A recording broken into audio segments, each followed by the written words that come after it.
I see the value in my own work, but I also see the meaning in all the endeavors of the people of Fontaine.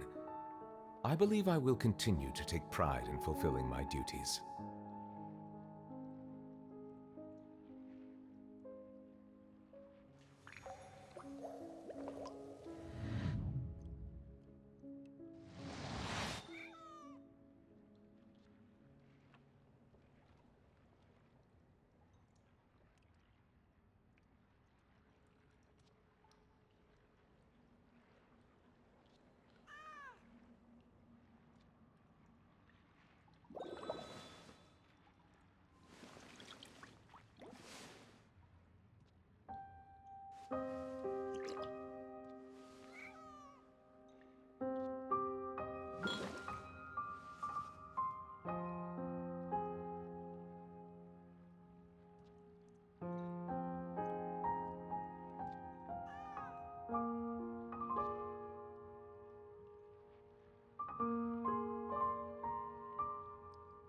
Melusines are beautiful creatures.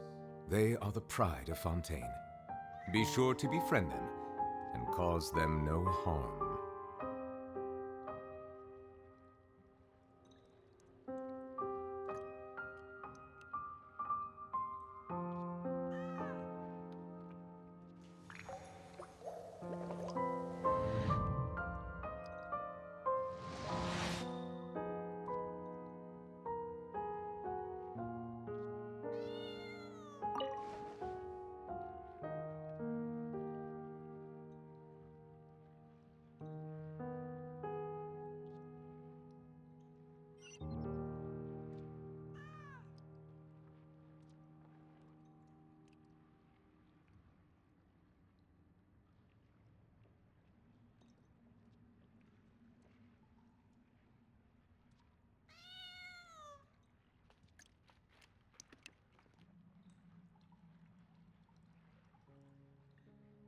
Hello everyone, welcome to the stream today! We are back at it, finishing up with the Archon quest today.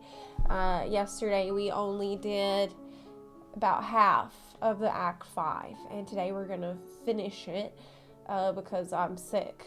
And today I feel less feverish than yesterday, but I'm coughing so much. Oh my god. Like, I just took some cough syrup and it has been rough this morning, but I'm really excited. I took some medicine. Medicine helped me a lot yesterday during the stream and with recording a video, so I think I should be alright for the duration of the stream. Take some amphetamines first. We're fresh out. No. Okay, let's go. Let's hop back into it. Yesterday we left off with many mysteries still. Pretty much everything is still highly mysterious. Fiorina acting extremely sus. And yet, I still don't think that she is a bad person. I just have no idea what her motives are or what's going on with her. Why can't she just say what she knows? Why can't she just say what she knows? We have to squeeze it out of her. Waterboarding is not going to work if she's a Hydro Archon.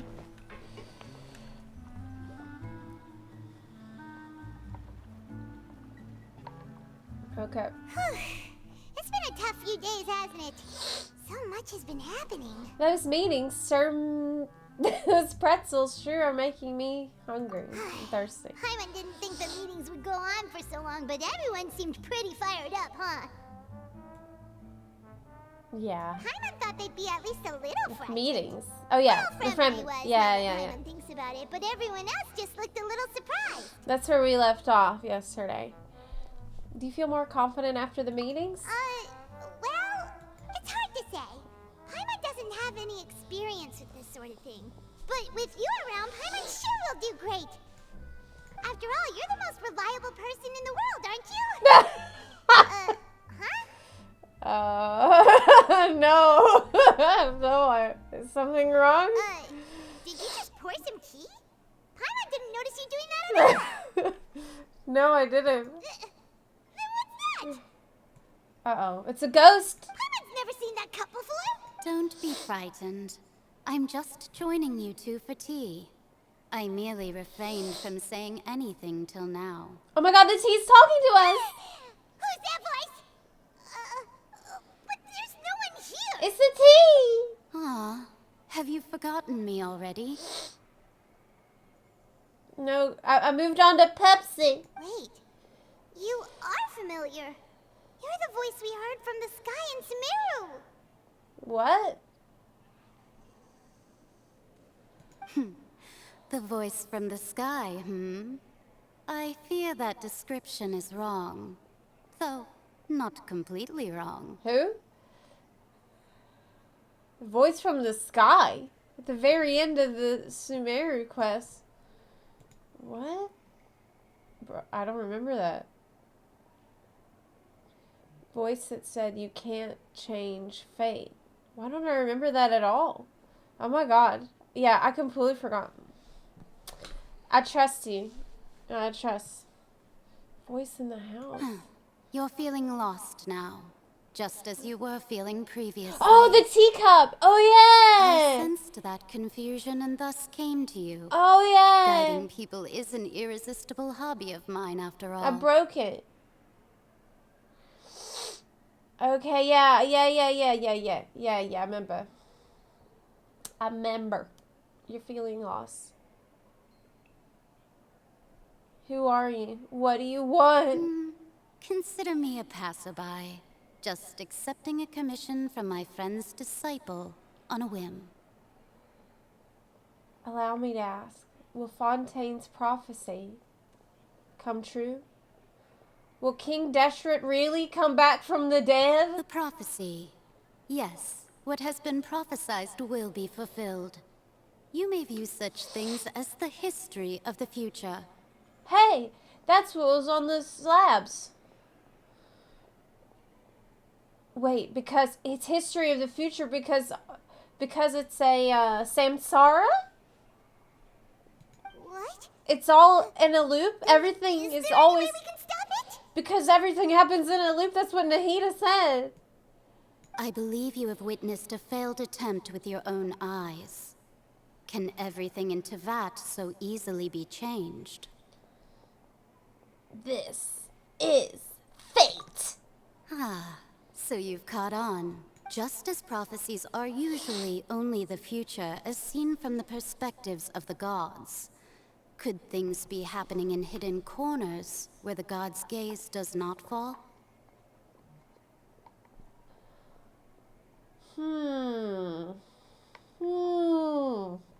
So what you're saying is there's a loophole, right? Are the things that you shall see different from the fate that the gods perceive? Yeah, because my perspective is different. Yeah. What is she talking about? It all sounds really impressive and important and stuff, but it also sounds kind of scary. It does sound kind of scary. The tea is just about gone. Well, it's scam tea. We can't even drink it. I believe that you understand, right?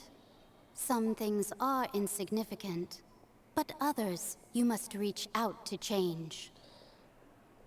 I gotta change the future past. Ultimately, fate shall serve as your only guide, no matter what will happen in Tevat's future. All you need to do is to play your part. What? What is my part then? Well, I mean, if I change anything, or if I adjust any prophecy, then how do we know that isn't also part of a prophecy? This was good tea, by the way. Thank you for your hospitality. Well, that'll be all for today. The voice. It's gone. She's just gonna show up and drink our tea and eat our food? Mage Inn. Is this the clue you're leaving for us?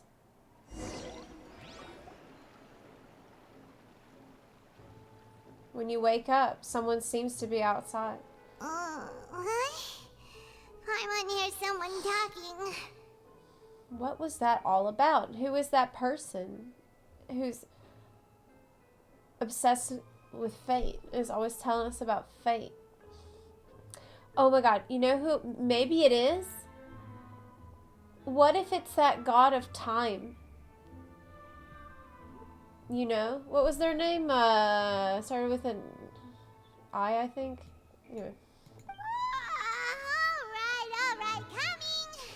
You're getting more diligent, Hey, Paimon. it's you who's getting lazy, Istaroth, okay? yeah. What if it's Istaroth? Yeah, I bet. Well, I see I've walked in on some lively banter. Mona! Have you been, girl? What's up? You still renting out hotels and not paying your rent? Fine, just fine. I went to take part in that Steambird panel. It turned out to be more interesting than I expected. How'd that go? Not all Fontanians are pessimistic about this. One journalist mentioned that sitting around and waiting for the inn to come would be wrong. Oh yeah, but and that they Inn. should make their own rescue preparations. I agreed, so we had a brief chat with her. Her name is In, so no. Yeah, that can't be it. It's In. Maybe it's Instaroth. Don't listen to me. Did she have pink hair by any chance? Why, yes, it was Charlotte. You remember her, right? That daredevil journalist? Of course. I'm in full support of her view. Prophecies are very important, but how can people allow their lives to be commandeered by just a few words? Nicole.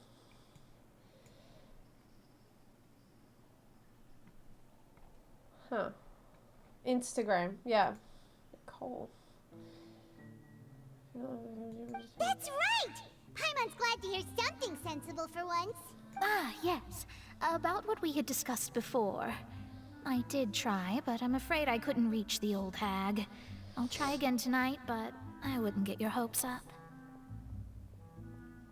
Actually, someone already came over. Huh? Yes, the mysterious guest. Goodness gracious. Are you serious? I believe she came to pass a She message. said that even the god's gaze has blind spots. Pretty bold if you ask Paimon. Most people would believe the gods to be all-knowing, right? You said, we know Mage In name from YouTube video credits and one of the patch events. She was properly introduced during an event. Oh, but I missed the event. Man, that's some bullshit. I see. The Hexen Circle members are certainly anything but ordinary. Oh, wait, she's gonna tell As me for the who mage it is. named N, the old hag has Well, she's mentioned gonna her tell- a few times. She said that N's sense Oh. of direction is incredible, and Oh. that she loves guiding those who are lost. Oh, okay. Thanks, Mona. Okay. Got it. But I've never met her, and if she were still alive, she'd be... Mystery solved. Well, suffice it to say that the hag's at least a few hundred now, and N's been around for longer than that. Whoa. The Hexen Circle sounds like a scary group. But they must really stay in shape to live so long. Their abilities alone are pretty terrifying. If she came to see you personally, then the problem you're facing must truly be of great importance. Well, it's not like Paimon could understand anything she said. Yeah, I didn't understand it either. Yes, she was quite cryptic, but I suspect she means that there is still a way to turn things around. She didn't say when or what that would be, though, so... perhaps it is something that you cannot know right now. Well, I appreciate Mona letting me know who that is, since I didn't do the event. That was very convenient. True, her words were meant as a helpful hint, but when will we realize their value and meaning? Was that the best answer that my question could have gotten? Traveler, Paimon, are you two all right? Oh, we're fine. We're just a little down right now. Kind of feels like the end is coming, you know? Yeah, it's just the apocalypse and all, but other than that, we're doing really good. I see. I feel that same sense of desperation, too. I guess you could consider me someone who has often witnessed fate. So far as I have seen, it cannot be swayed. But even so, I still hope for and believe in miracles. Astrology is eternal and rational, but fate may not be. It is cruel, but it can also be beautiful.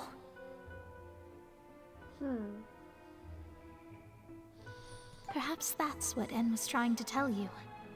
Not to lose heart, and to believe that what you are seeing playing out before you is not yet set in stone. But it's literally set in stone, Mona. You haven't seen it. I did originally think of steering clear On of all this, slabs. but I couldn't. Even if this is all futile, I still wish to help everyone. If we don't struggle to the last, then how can we face the end when it comes? Huh. You do have a point. Mona is based. There I go, talking about astrological principles again. Sorry about that. The moment I start talking about work-related stuff. I need to get going. If we don't struggle to the last, then how will we face the end when it comes? What a raw line from Mona. It was worth trying to comfort you, even if only a little. I believe that you'll help those who are struggling in the same way I did. That was really cool. I suppose that might be why we always seem to meet by coincidence. Paimon feels kind of moved by what Mona said, but also kind of sad too. We gotta fight and struggle. Hey, Traveler. Paimon suddenly feels like going outside for a walk. Let's go. You wanna walk, Paimon? Are you sure? Let's walk around the city, shall we? There's a few spots we always like to walk by. Maybe a float? You wanna go out for a little float?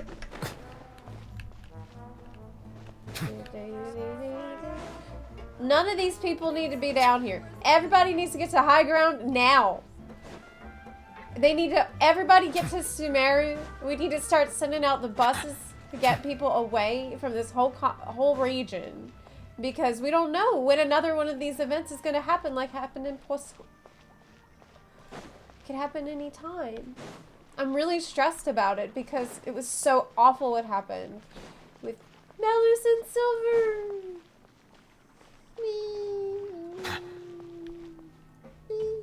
I'm so sad. Oh, why am I running there? What am I doing? I can just... I'll just teleport. But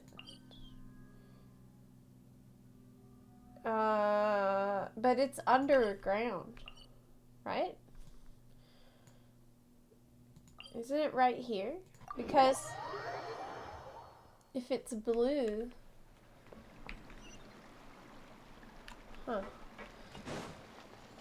then it means you're on the right level. I think it should be right around the corner.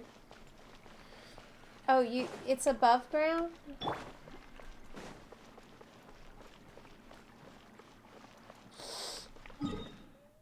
Okay, it's here.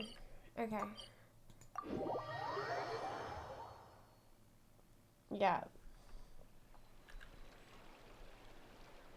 An argument is going on. Let's move out. Nope. Uh-oh!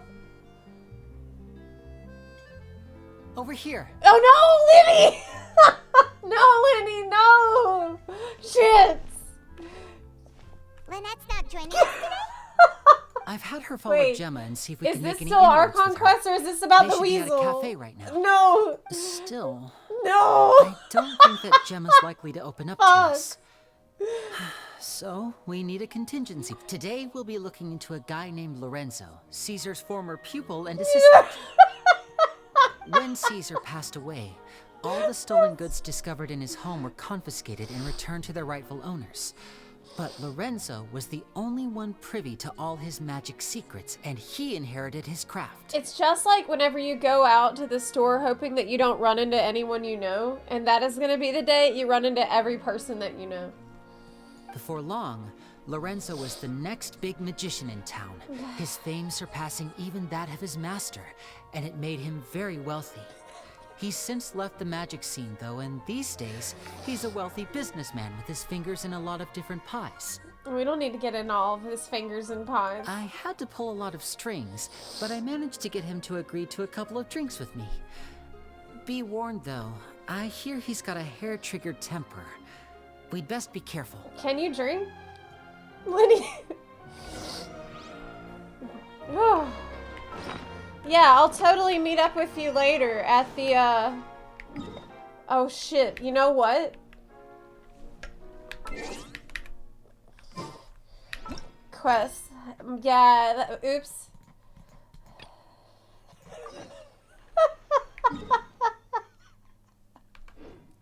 Okay. Yeah, I'll circle back and I'll meet you for drinks later, dude. Yeah. Huh? Our names are written in this newspaper. What's going on? Maybe we're famous. Shadow Silmaril, thank you for the 3-month reset. Let Paimon see! Appreciate it. Wait a second. I need my activity feed up here. I forgot to turn it on. Garag Mahov, thank you for the 2-month reset. You said, I think it's super cool Mona got a part in the Archon quest. I agree. I also think more old characters should get a time to shine more often. Yes. Twitch Faces, thanks for subbing. Sir Malibu, thank you for the 6-month resub. Appreciate y'all so much. The underwater stronghold, the Fortress of Meripede, has continued in its noble autonomy. But that does not mean that others cannot interact with it. My recent attempts to enter the fortress bore little fruit. Huh. Guess Charlotte still hasn't given up on that. Just Duke's crimes. Thus, did an Outlander friend become the focus of this report. A blind adventurer with their white fairy, legends trailing in their wake. It is said that this mysterious traveler once visited the underwater fortress. So while the fortress's interior remains a mystery behind It's about closed us. doors, do not fear, for the tales of the traveler contain surprises in spades. Journalist Charlotte's biggest scoop yet, the Traveler's Trail, World Walker. Wow, it sounds like an expansion name. Huh. Charlotte took so many awesome photos of us and we never even noticed her. Oh, that's so creepy. Oh my god. She hasn't been able to get a hold of anything at the fortress, so since we're easier to find, she's using us as the subject matter instead? Well, yeah, that seems to be the case. She's taking pictures of us without telling us. Ugh, seriously? Well, fine. Those headlines and photos do look cool, so Paimon will forgive her this time. Creeper. Continue moving forward.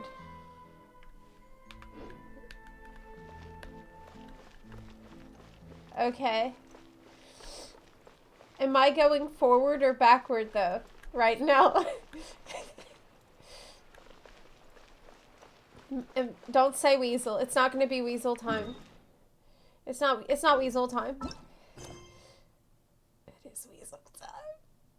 It is weasel time.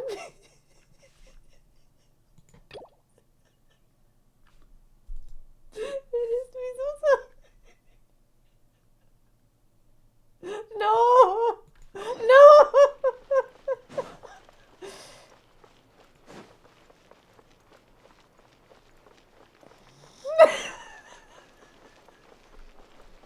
I have to meet him at the hotel. We have to go to the only hotel in town. Man, couldn't we just go to like Super 8 or something instead to meet up? Like, all right.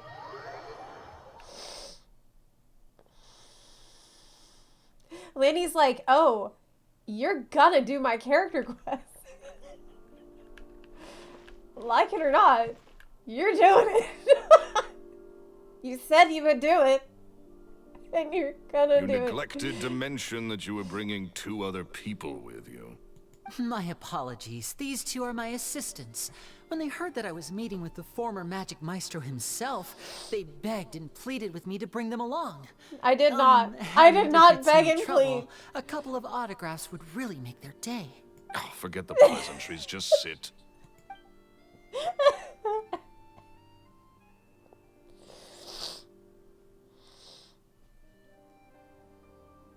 Get a load of this guy.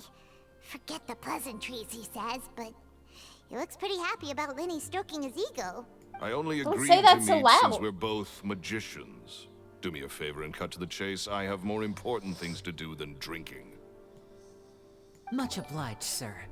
As it happens, the matter I want to address is also related to magic. Yesterday morning, a warning letter from the Phantom Weasel appeared on the entrance to the Opera House. He claims to be planning Fucking something for the Weasel. same evening He's that I'm always scheduled planning to do a something. magic show there. As such, I believe that I may well be his target. I have to get to the bottom of this to ensure that my show can go ahead as planned. Naturally, any investigation into the Weasel starts with a few questions about Caesar, who... What is there to investigate? Caesar was the Weasel, and he's been dead for 10 years. So what if some sick creep thought it'd be funny to write a warning letter? It changes nothing. Are you trying to tell me you actually bought it? Caesar wasn't the Weasel. You're lying. Caesar was a good man. Please, sir, no need to get so worked up. I do concede that a copycat is but one possibility.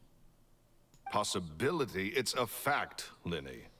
Look, my patience is limited, so listen carefully while I'm still willing to put up with you. I think this guy's the The Weasel. Weasel is dead. No. Period. No. Everyone knows that, so do yourself a favor and quit this investigation. It'll lead you nowhere. Actually, Look, yeah. if this affects your magic show in any way, I will personally compensate you for any losses. Yeah, maybe just forget about it. Oh, sir, I'm honored, really. But this isn't about finances for me. We can, worry about it in like a few days. My pride as a magician is what's at stake here, Lorenzo. Copycat or not, this person has thrown me the gauntlet, and I must meet their challenge head on. Okay, we can't let this go. Your pride? Don't mince words with me, boy. Just tell me, what exactly are you seeking to do? I want to find out the Phantom Weasel's true identity. I have to know for myself what really happened 10 years ago. What would that accomplish? And what do the events of 10 years ago have to do with you, anyway? Look, you of all people should know that a magician never reveals their secrets. And in any case, dead men don't talk. So if you really care about your magician's pride, then you'll forget about Caesar and move on. No, we're never moving on. Uh-oh. This is getting awkward. Oh my god, Paimon is the person who says awkward like that in a situation, making it so much more awkward than it was before. That honestly drives me crazy. It's so uncomfortable. And it's like, it's not that awkward, but then someone's like, awkward. That's Paimon. Lorenzo? Is that? Oh, it is you! I know that big, booming voice anywhere. What's up, my man? You wanna grab a drink with me? I bet this guy's the Weasel. Another day, I'm busy. Oh, come on. You can't be all business all the time. Oh my god. You know what they say? Live fast, die young.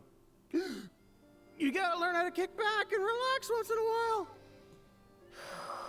This is the Weasel for sure. If I wanted your life advice, I'd ask for it. Now get out of my face and go be drunk somewhere else. Sorry, my good sir. I don't believe I've had the pleasure. Oh, hey! Edmondo. He and I are business pals. We worked together a bunch of times. This is the most drunk character I've ever seen in a game. This is your first time meeting him? Oh, he's always like this.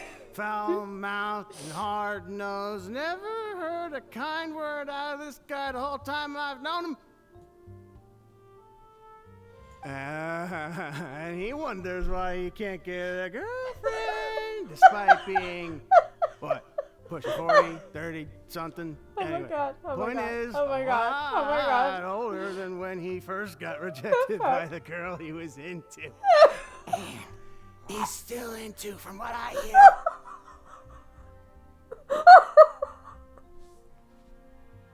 Look, as long as this keeps happening, like, I'm not gonna be able to stay serious during the apocalyptic events happening in the Our Conquest. Shut up and get out of my This is face. so Another silly. word out of you and you can forget about doing business with me ever again. Oh my god. Do I make myself clear? Oh my god. This is so goofy. Sorry, I may have had a little too much to drink. All right. I'm gonna leave. Fucking weasel. Don't work too hard. That's the weasel for sure. Edmondo. I think it's high time I made a move as well. If you really want to investigate this, Linny, be my guest. But if nothing good comes of it, don't say I didn't warn you. Okay. Well, that was kind of pointless. Well, that fell to pieces in a rather spectacular fashion. Any thoughts? He's kind of a dickhead. Totally. And what was all that about compensating you for your losses? Why would someone you just met make an offer like that? I feel like Paimon got smarter. He's gotta be hiding something. Don't you and think? not like Gemma. She was a little suspicious, but this guy's definitely covering something up. I think so too. We need to look into Lorenzo more closely. That guy Edmondo seems to know a thing or two about him. He only just left. Let's see if we can catch up with him. We can catch up with him later.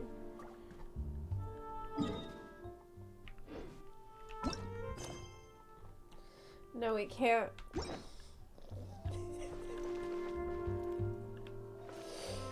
No, we have to catch up with Edmondo right now. Let's move out.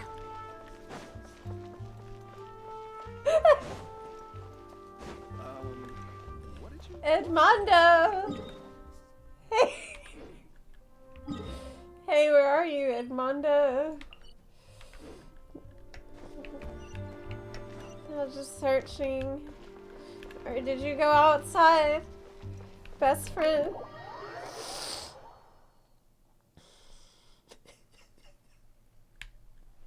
Where's our weasel? There he is.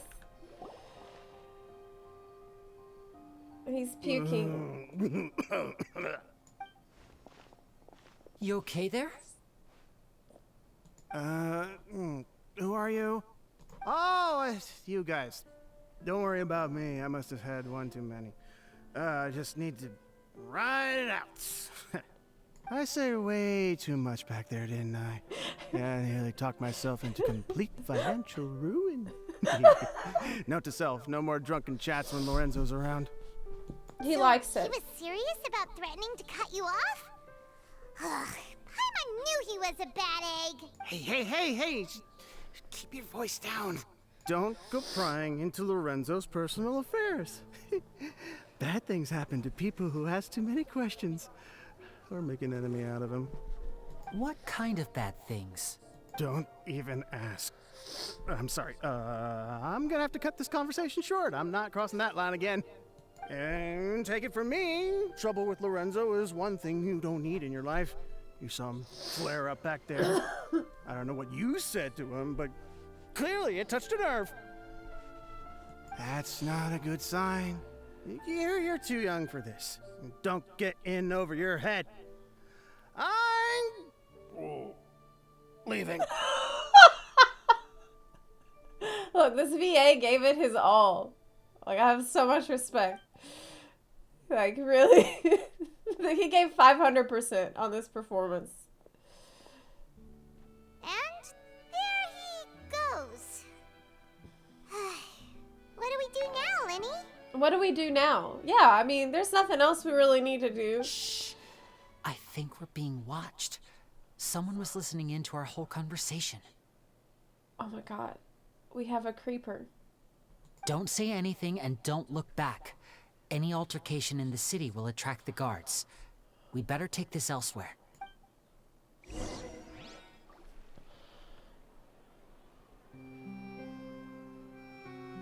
here! Paimon's hungry. Should we go in and get something to eat? Yeah, we went out drinking. We're gonna go grab a bite, maybe have some cupcakes. It's a cutscene.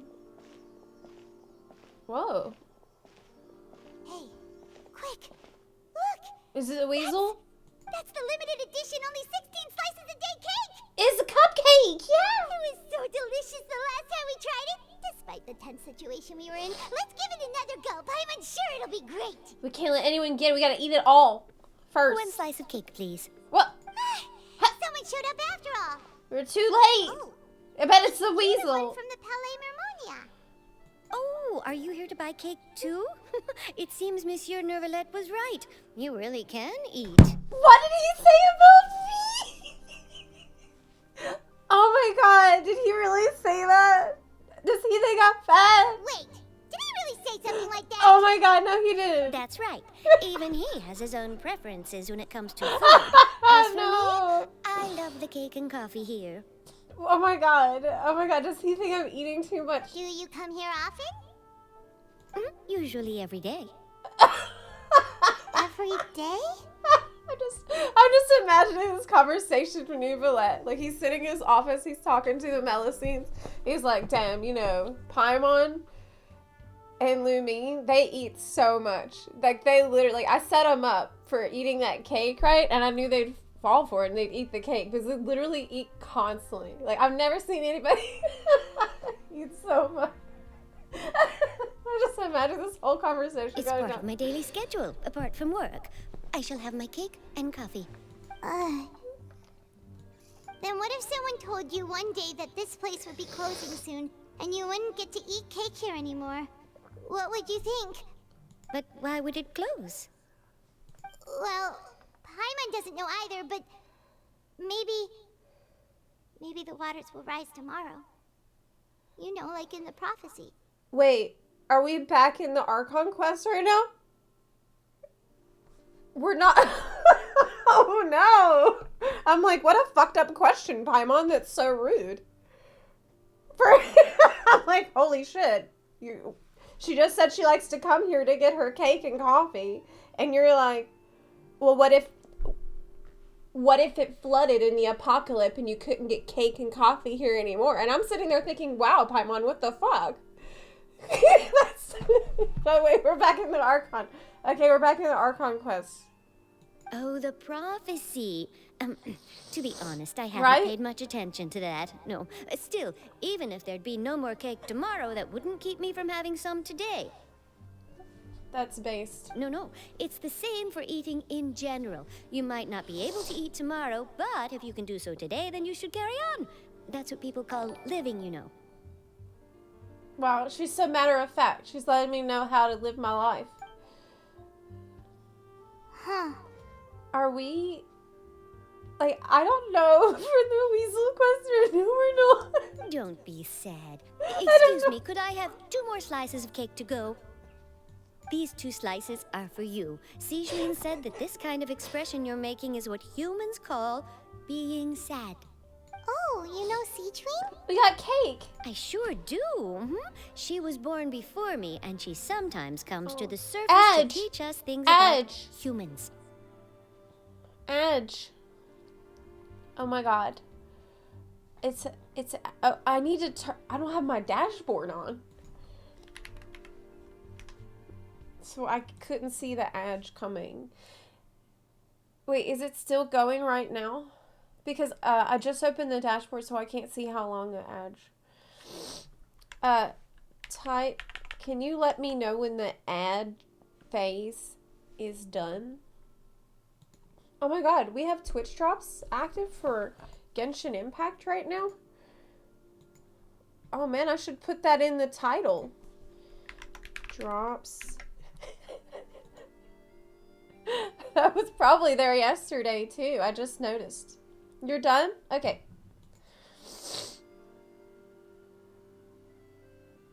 She said that humans are creatures that are saddened easily. Yes, and you can only lift their spirits by feeding them delicious food. So please try the cakes here. I've got something else to do, so I'll be going now. You two try to stay in a good mood after eating, all right? Bye.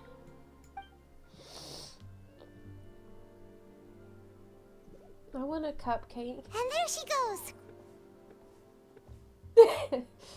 That's not the text, but alright. Alright, let's dig in. I'm unsure this cake will be delicious. Yeah, cake.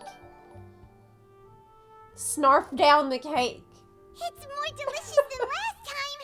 And the flavor gets even better with a sip of tea. It sure would be nice if we could come again tomorrow. Sure would be nice if we could always eat delicious food here.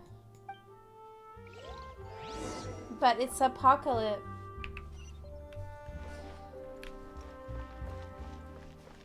What is going on? Okay. We're back. We're done weaseling. You're done with that for the time. Okay. Oh, we're near the Seabird office. Let's go look for Charlotte and have a chat. Okay. Wow! There she is. If it isn't the Traveler and Paimon! Oh, have you seen the article I wrote about you? Well, yeah. After you didn't tell us you were taking creeper pictures from afar. Ha! You've got some nerve. You just used us to make some quick mora. Yeah, where's our money? Oh, you needn't worry about that. I heard that you were in Poisson some time back, so I sent you a letter to discuss just that. It appears you didn't receive it, though. Oh. She was gonna pay us. It's all right, though. I've set aside the amount intended for you. I've even set the table with some food. Okay, well, if there's food, then... Really? Well, Alright.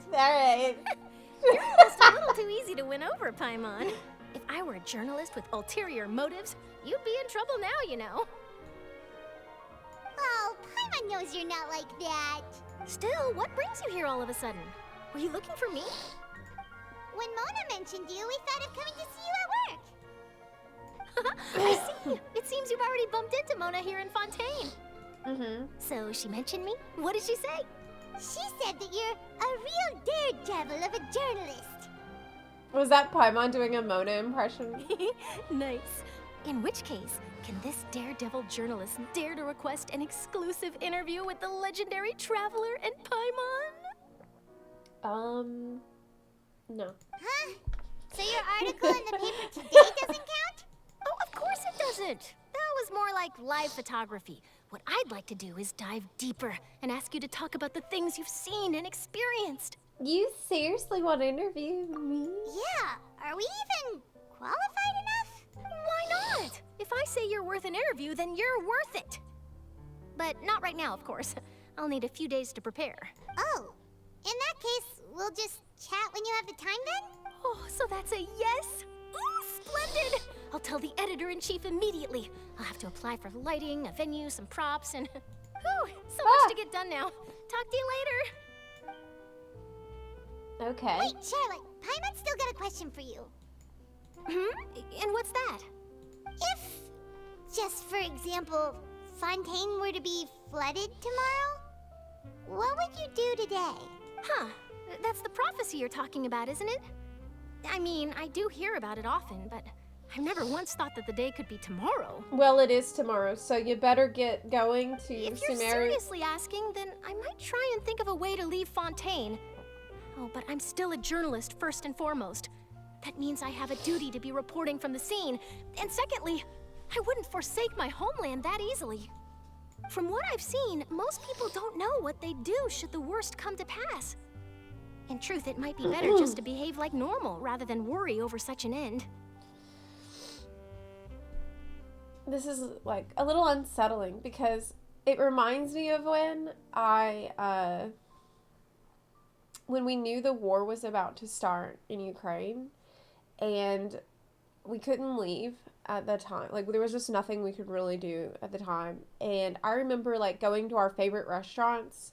Like I remember we went to our favorite ramen shop and we had lunch there one time and I was there with friends and we were all like had this feeling like this could be the last time. And it was actually last time, but we kind of knew at the time that it would be. And I remember just enjoying my food so much and really like absorbing the flavor and just like really appreciating how delicious the ramen was, knowing that. And then like I remember leaving the shop and like looking around the street and saying like, wow, we better get a good look. This might be the last time we see it. And it was the last time we'd seen it. And I guess the only thing that you can really do is try to fully be present in where you are and appreciate it as much as you can. But really, you can act like that all the time. Like, you don't need a war or apocalypse coming for you to, fully be present and embrace the now. You know what I'm saying? But this reminds me of that. Like, in the shop where she's like, well, what if, I see you like the cakes and coffee here, but what if you couldn't come back tomorrow? But this is actually always true. So in all likelihood, I'd probably still be prepping at the office for that interview of ours. I know what you're thinking. That sounds a bit sad, but I've always believed that it's best to do what you enjoy. Just think about it. If this nation really were to be suddenly destroyed tomorrow, but I still successfully finish an exclusive interview with a truly unique person, then the story I would wind up writing would truly be timeless. And then do you know what I'd do? Well, I'd write that story, send it for printing, and use messenger pigeons to get copies out to the various nations as soon as possible. I mean, the thing is that no one knows what's coming tomorrow. And I think that's why these kinds of stories are so impactful and so profound. Because any day could be our last day. Like, not to be grim, but that's just how life is. I'm not a dreamer, nor am I a workaholic. But I do love my job. And I'd be proud of leaving such an article behind. I guess you could say that I was born to be a journalist. But anyway, that's my answer. That's her legacy. And on she that would note, leave. I'll get back to my preparations. That's so nice. All of a sudden, Paimon actually kinda envies her. Anyway, let's go and take a look at the sea, shall we? Yeah, let's go take a look at it and see how, is it, check the water level, maybe? Keep an eye on it. And scenery can be a pretty soothing combo, huh? Yeah. Paimon's been thinking. Yeah? If it wasn't Fontaine, but all of Tevat that would be destroyed tomorrow, where would we go and what would we do? Well, we would move on to the next planet and destroy it. Isn't that what we're always doing, Paimon? No, Paimon should ask, if you could choose, what would you like to do? Kidding. If I could choose. Well, first, obviously, we need to build a giant boat. Oh, actually, we need to get all of our boats together in a huge armada to save all of the husbandos. We've always been moving to the next destination, so we haven't spent much time thinking about these kinds of things. We didn't have to either, with us always being on the road and whatnot. Until that moment comes, I'll keep journeying on. You mean, still traveling? Cherishing every moment that I have to look upon this world. That's what... Yeah. Huh. Wait, isn't that what we've always been doing? We're gonna keep on trucking. Night falls, you return to your accommodations and to end this busy day. That was really cool scene, like on the balcony, and you can see the starry sky behind while you're talking about, oh, I'll just keep journeying on. It's sort of like a, hinting at your origin. The next few days are just as calm. Charlotte comes to find you and conducts the interview in the Spina di Rosula safe house.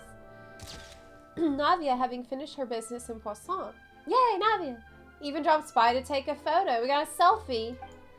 All goes well. Okay, everything good. Everything's fine. Feels like you'll grow mold if you stay here long enough. But it's still better than the Fortress of Mirapede, that's for sure. It's not only damp there, but salty too. Ah, so the two of you are still here. Wonderful. We're getting moldy. Oh, you're from the Palais Mermonia, aren't you? Yes, I'm Isadora. Monsieur Nervillet sent me to look for you two before. Oh, is he I heard me that again? afterward you went to the Fortress of Mirapede. Hold on. I have just spilled shit all over my mic.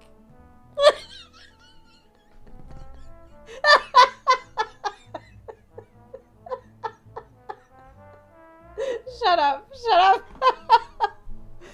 Okay, yeah, let me just go. That's so embarrassing. It's a flood. Oh my god. I need to get a towel. Yeah, I have spilled shit all over. Yeah, okay.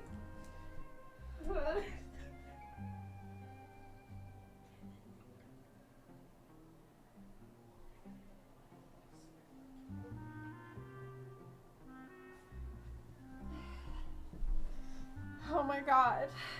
It's a flood. Let me mute the mic because I got it all over the mic.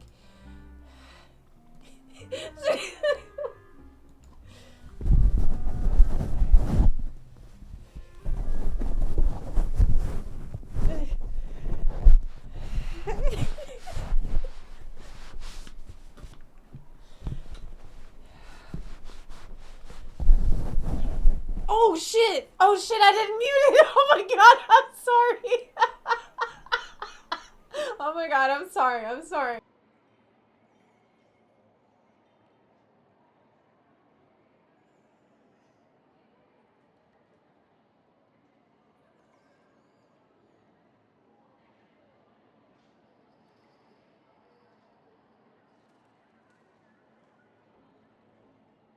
Alright, we're good. I'll just keep this towel close by for the next flood.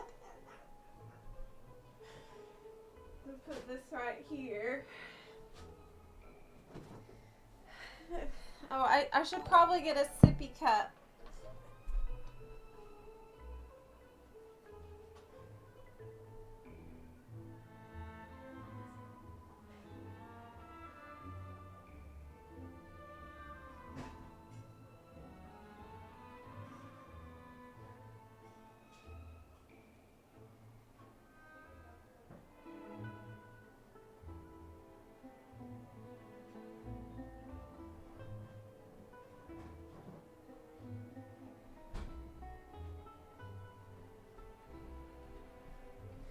Okay.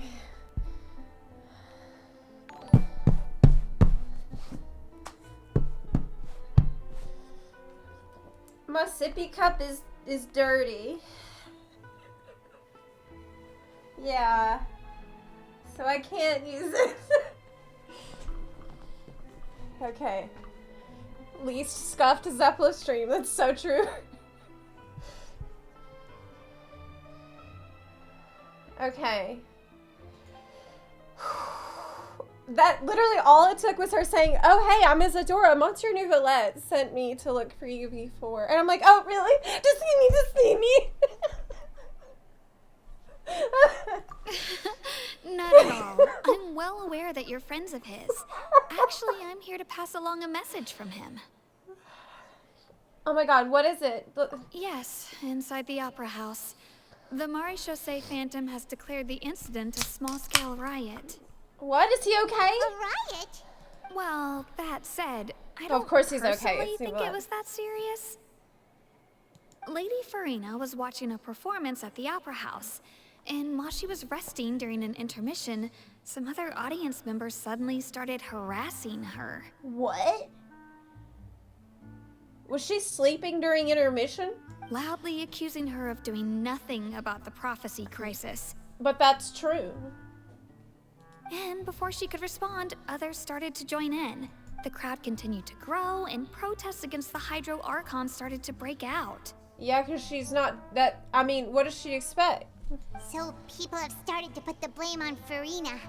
Guess they finally found an outlet for the pressure they've been under due to the prophecy. Yeah. I agree. People will naturally rely on gods, as is customary. But the moment people feel threatened, gods are also the first to be blamed. Because they're gods. It is their fault. So what happened after that? Is Farina okay? Seeing that the situation was spiraling out of control and that further argument was pointless, she claimed that she'd gotten tired of this and left in a hurry.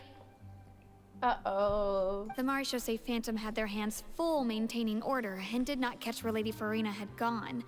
Only when things had stabilized did we realize that she had gone missing. So, you mean she's still missing? Yes, probably. She's hiding. That's right. The Maréchaussée has dispatched many people to search for her, but we don't have any leads yet. That said, I don't think there's much to worry about. She is a god after all. Even if she were to fall into the hands of rioters, what could ordinary people do to her? Okay, so in the prophecy, she is not dissolved, but everybody else is. Why is that? Okay, well, I'm not gonna worry about it. We'll figure it Good. out.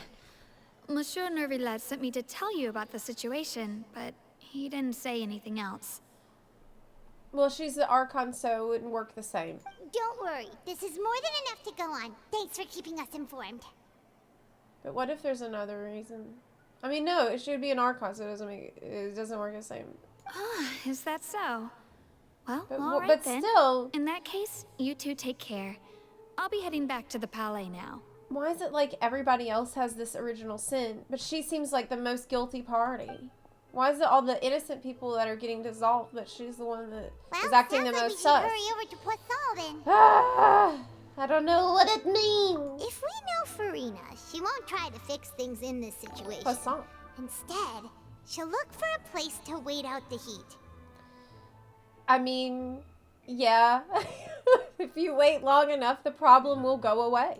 And as we also know, she may be loud and dramatic, but she doesn't have a heart of stone. When Nervillet was talking to her in the True, Palais true. Nermonia, and she heard about Poisson, she couldn't hide her sadness and remorse. That's true, yeah. She felt bad. And yet she doesn't do anything. Why? It would be hard for her to ignore being accused by the public today. This is driving me crazy. It's a riddle I just can't figure out. Why won't she do anything if she feels bad? Maybe she can't do anything. Maybe she doesn't actually have any power. But who has the power then? Paimon thinks Farina's probably taken the opportunity to slip away to Poisson and try to relieve the sense of guilt that she's feeling. Huh. Well, what do you think? Paimon knows the answer, of course, but Paimon can do the analysis to back it up too. Cool, huh? I see becoming a detective has done you some good. Yeah, the thing is that Paimon got a lot smarter in Fontaine. In that case, there's not a moment to lose. Poisson, here we come! Okay.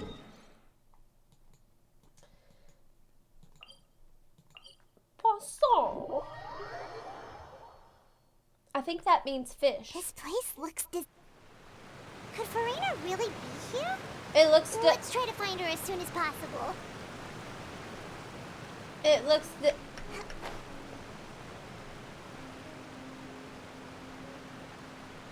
This is a dangerous place to be. Especially for Kokomi.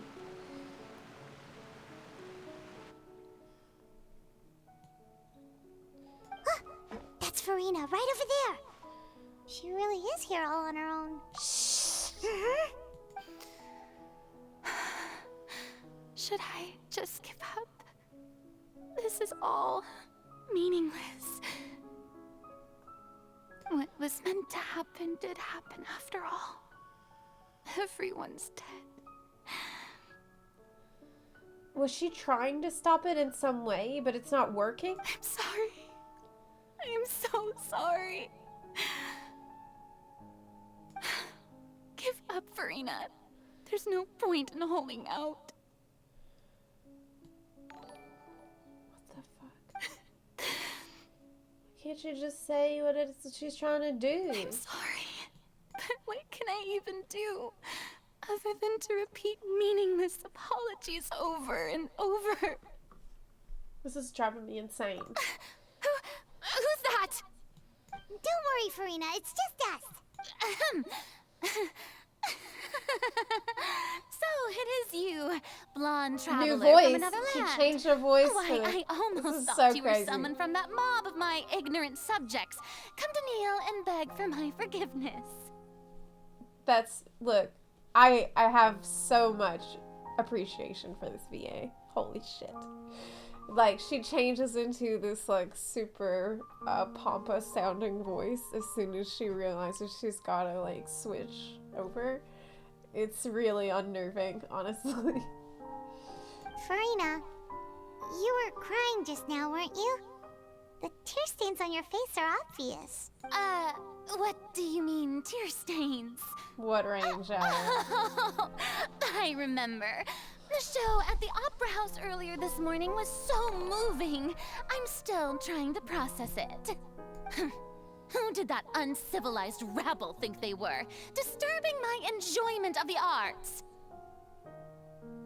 They even dare to tout their Archon! I must teach them a lesson. I can just imagine their twisted and frustrated faces once they realize that I'm nowhere to be found. The real question is, why is she so committed to this facade? Why is she so completely devoted to playing this part? Even around us, people that she has no reason not to trust.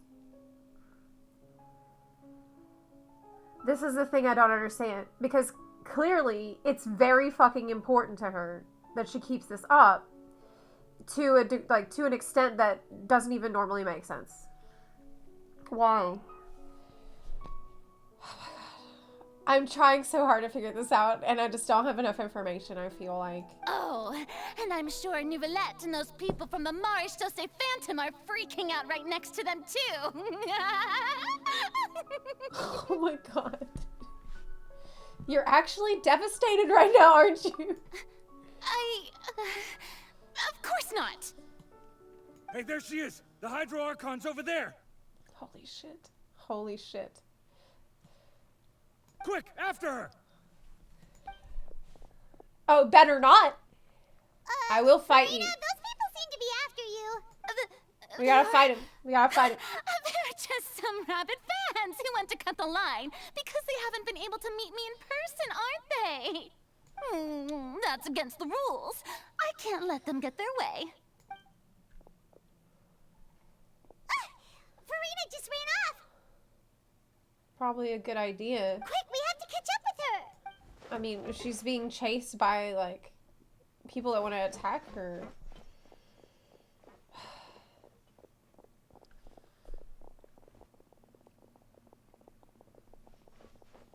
Oh, this is like running through. For Kokomi, being here is like in a Saw, it's like being in a Saw movie because of all the fish in it. Okay, coast is clear. Okay, we good. This should be the place, right? Hey, Farina! There's a good hiding spot over here. Quick, come to Paimon before the rest of them catch up to you. What is this place? Hurry, they're almost here. Fine. I suppose haste is warranted. Lead the way.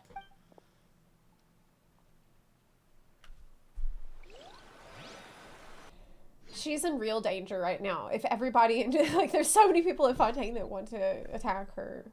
She has no choice but to trust us to a little bit.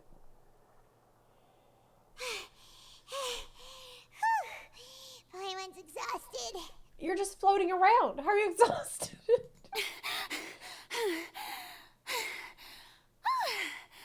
I'm so tired. I totally thought they had caught me. No, I mean, I merely gave in to the sheer enthusiasm they displayed. You might want to lower your voice. You're right. Yep, that's a good girl. What the fuck? What the fuck, Paimon? What's happening? The ground's shaking. Is it an earthquake? Oh no! Is it another? Yeah. A quake of this kind preceded the flooding in Poisson, didn't it? What if it flood again? It can't be. It's happening again. Well, there's no need to worry too much about that. Nouvellette's made some emergency plans, so the evacuation should go a lot smoother this time. Copium. Yeah, I hope you're right. But the people of Poisson, they've already... She finally reached her limit. Now that she's talking about her actual feelings, she's starting to look less stiff. Well, we're in this, like, enclosed area, so maybe she feels like it's more private. Farina slowly calms down. It's true. I've been investigating the prophecy for hundreds of years. This is her real voice. I once had informants all over Tevat, searching for clues and feeding information back to me.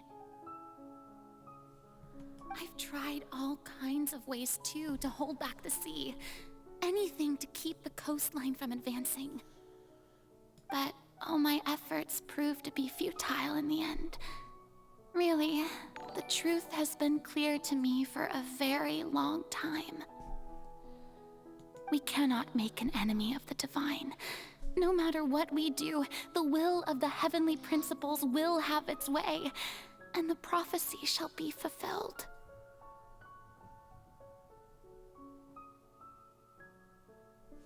But even then, you still haven't given up. Give up. I do love the sound of that phrase. It would mean finally coming to terms with fate, but also for me to finally be free. What?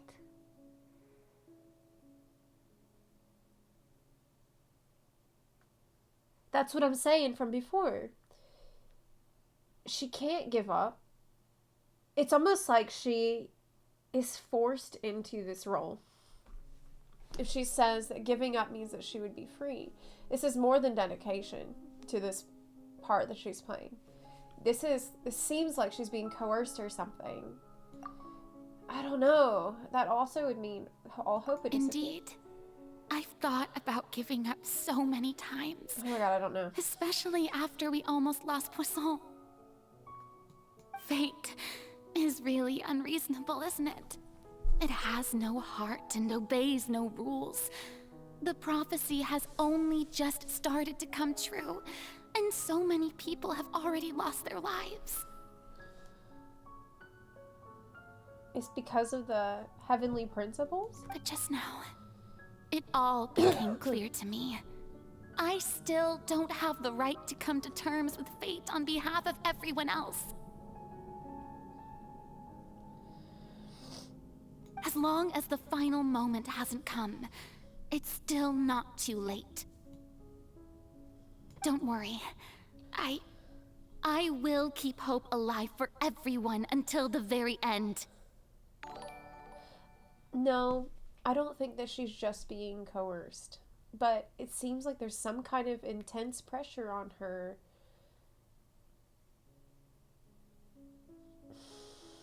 That I just don't understand. I still just don't understand what it is. But she won't tell us.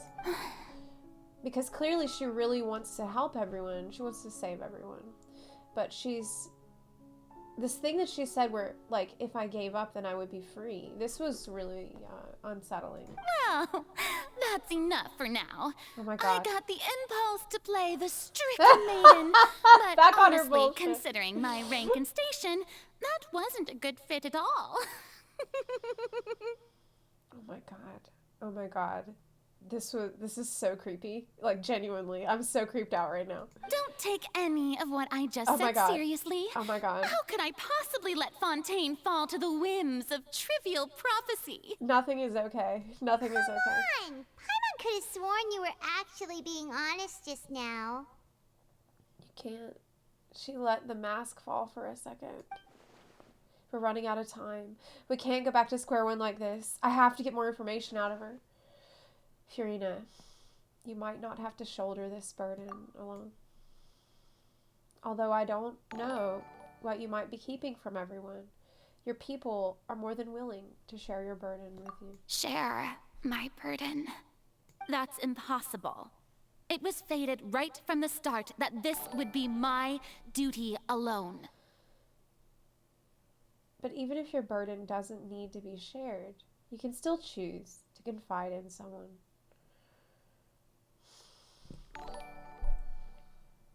Her duty alone.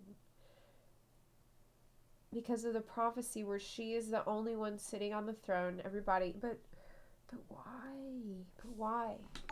And then how would that constitute a duty? Like, what would that accomplish in her mind? Fulfilling that, right? Just share it with me. Oh my god, this is it, though. This is what Lumine is. This is what our role is in Tevat. We are the witness. That is what we do. That's what Zhongli said in his quest. I remember he said that, like, our role is just to be the witness. But is our role to be the witness of falling civilizations? What the fuck? a witness. Can't we do more? Yes. than that? I've heard that you came to Tevat from beyond the stars, yes. In other words, you never belonged here. And if Tevat is, in its entirety, a show on a stage, then you're just a spectator, aren't you? Oh my god, it's so... It feels really meta, actually. Because, like, as a player, right, I am just a spectator, so it's easy to relate to Lumine. If that's the case... There's no time left. Please, Farina, just split it out. Oh my god.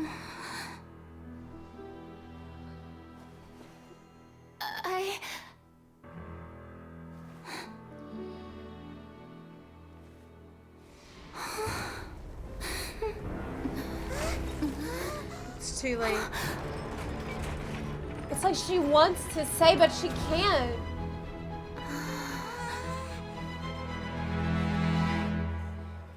What? What the fuck?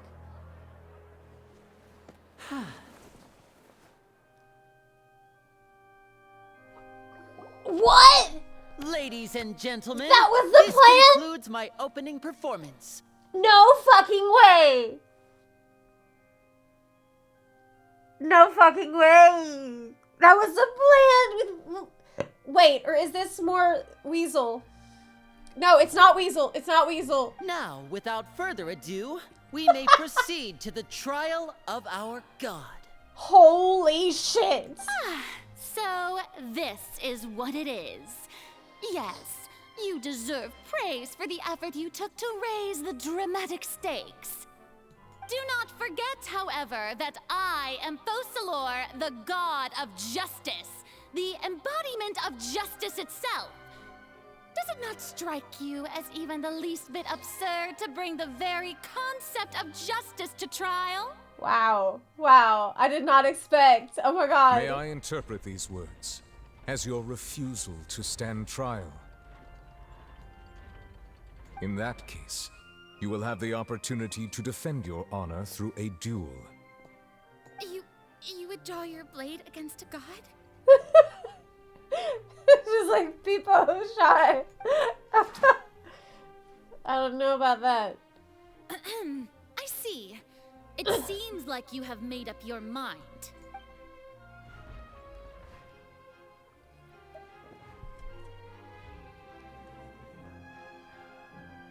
Paimon can't believe it. She just surrendered. What the heck is going on?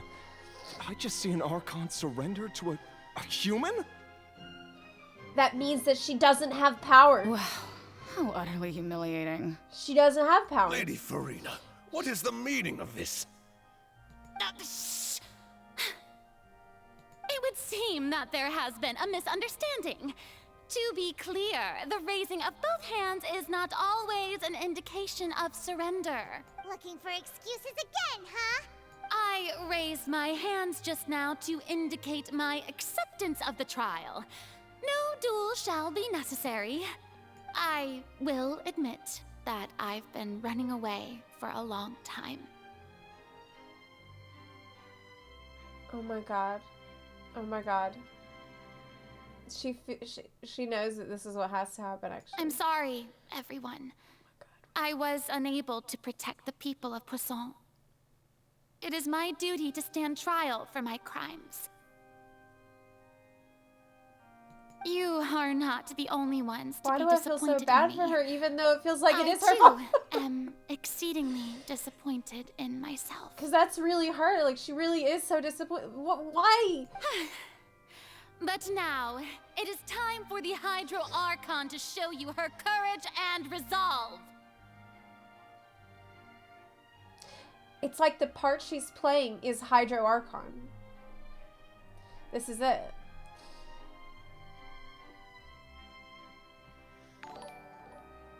This is her Hydro Archon voice.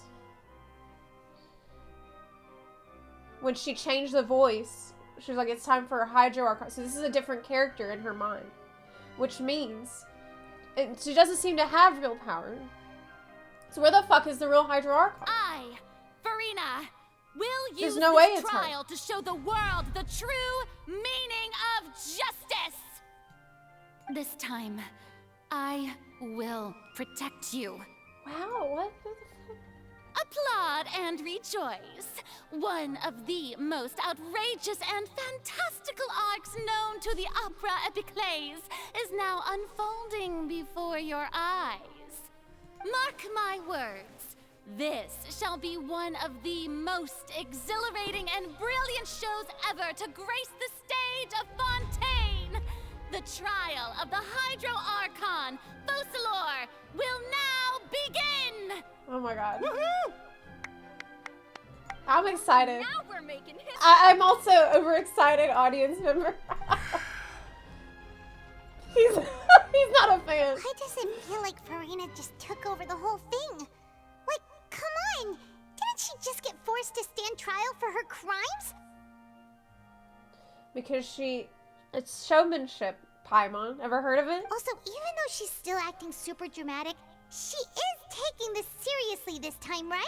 I think so. All right, then. Who will be my opponent in this trial? The court asks the prosecutor to please take the stand. It's me. Bestie. Is that so? Very well. Then please speak, witness of Tivat, my accuser and fated opponent. Fated opponent? Wait. Does this mean more than I thought? Does it mean that at the very end, after we travel through all the regions, our fate is to fight all the Archons? No way. We're getting so close to getting her to tell us the truth, and it still turned out like this in the end. It's okay, though. As long as we can defeat Farina in court, we'll still have a chance to figure everything out. I don't know if we're gonna... Because I felt like we were close. Yeah. Also, I love when it does that. Please allow me to ask, as a final question before the trial begins, just how much work did you do to force me onto this stage? So much work. It was so hard. Well, we did do a lot of prep after the meeting that We day. did meetings, like we had PowerPoints and everything. I can go over the tasks assigned to the Spina di Rosula, since they were rather straightforward and easy. Navia, the president of the Spina di Rosula. Man, they got me so good. They got me so good with this metal box thing because I completely forgot about all the planning and meetings and stuff. So when they opened it and we're on stage, I was just like, what? Most of the people who participated in the disturbance this morning were my subordinates. That's right. They changed into plain clothes and came to the Opera House as regular audience members, waiting for the perfect opportunity to incite insurrection against you. The people's resentment against their Archon has been building as more and more of the prophecy is fulfilled. A spark was all we needed to turn smoldering anger into a flame. Moreover, according to our understanding and analysis of you, when something like that occurred, you would likely flee the scene and head to Poisson by yourself. So predictable. So, we arranged for a second group to lie in wait there. So, you mean... the ones who scoured the settlement for me were also from the Spina. And their goal was to force you to step into the giant magic box so you may personally participate in the greatest magic performance in all of Fontanian history. It is the greatest. It is the greatest. It's true, Liddy. It's even better than the Weasel. That's right. That house was a magic box rather than someone's residence. As the super ultimate version of the setup that I used when I first performed at the Opera Epiclese, the volume of the box was increased by a whole order of magnitude, and the distance it traversed was the entire gap between Poisson and Areneas. That's its impressive. cargo, of course, That's awesome. was an Archon instead of a human. Got him. My thanks, Farina. Without your help, we could never have pulled off such an extraordinary performance. You're welcome? Of course, this performance was only made possible with Father's support.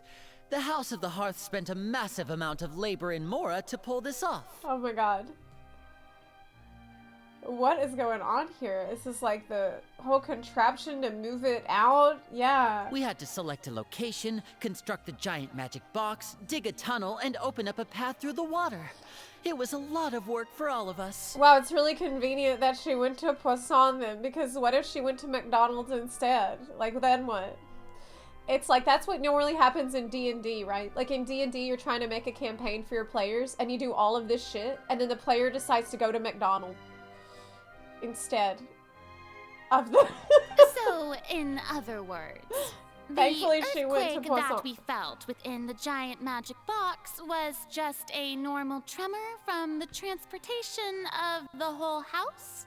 That's right. It wasn't a sign of another disaster to come. Sorry about that. We did you a bamboozle. Then, I can guess Nervilette and Cloran's parts. You gathered a crowd, prepared a stage, and made sure that the champion duelist would be immediately ready for a fight. Yeah. Also that as soon as I appeared on the stage, the trial may commence without a hitch. Am I right? You got it. Yes, that is correct. Well, Clorand, I must commend you for your courage.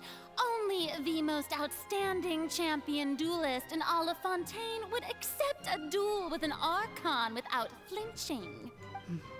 Thank you.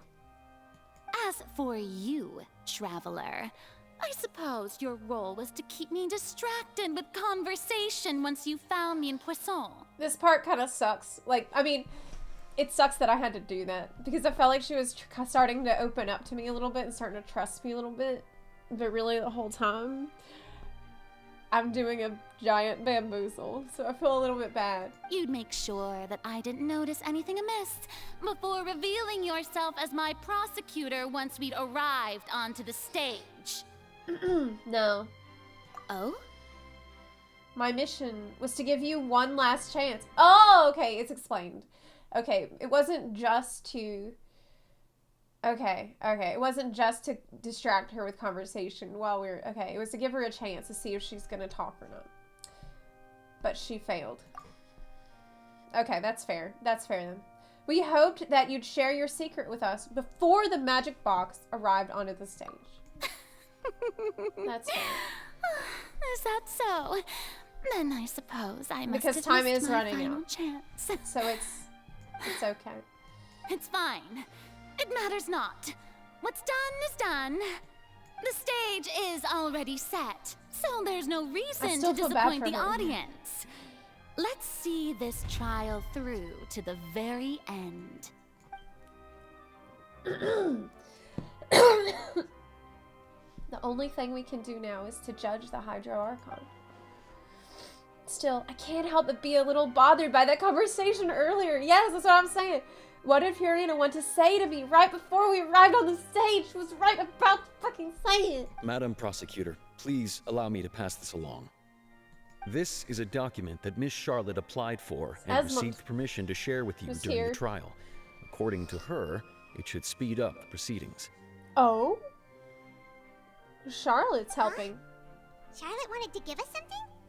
Oh, so she's here too! Hey, Charlotte! Sharing a brain cell with Paimon Oh, again. let Paimon see. Isn't this the exclusive interview that she did with us before? So she's already finished it, huh? Wait, then that means this document is a perfect timeline of everything that's happened ever since we stepped foot in Fontaine! So in other words, we can refer to this anthology of evidence every time we want to use something from our journey as evidence for an argument! Oh no. Uh-oh.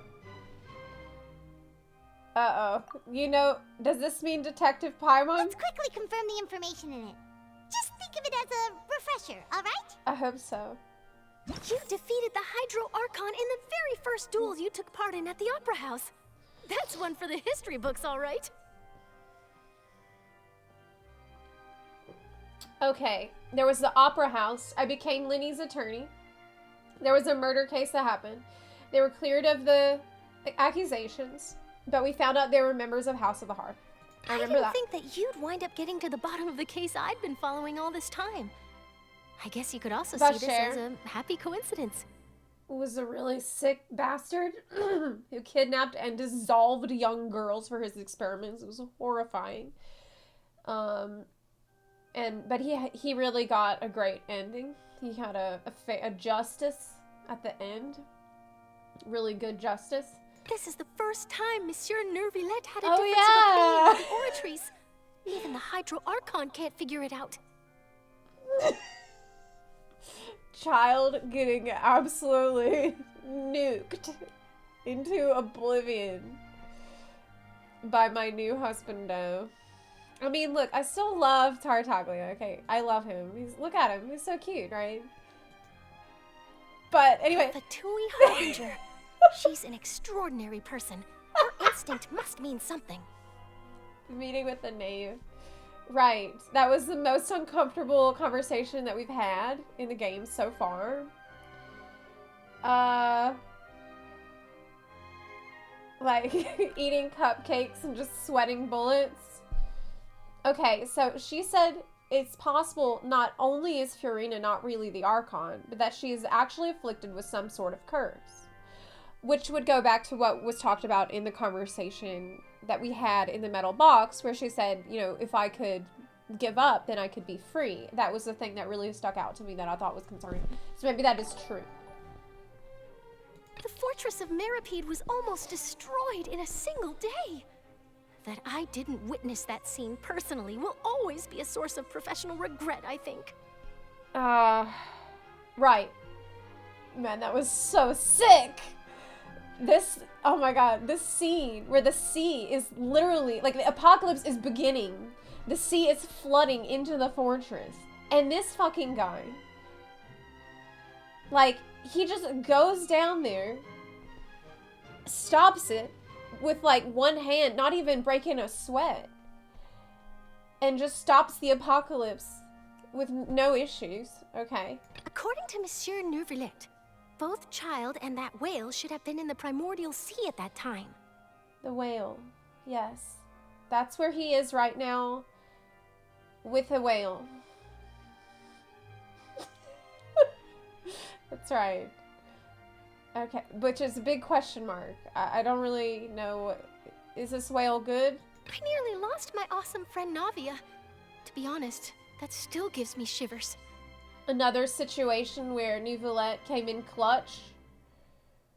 Also, Malus and Silver, which I don't want to think about right now. I'll start crying. The words of someone as extraordinary as a witch can probably only be truly understood when something surreal happens to you. And then tea time with In. In communicated with you by connecting your consciousnesses. She believed the prophecy will certainly happen, but that you needn't give up all hope. Yeah. But...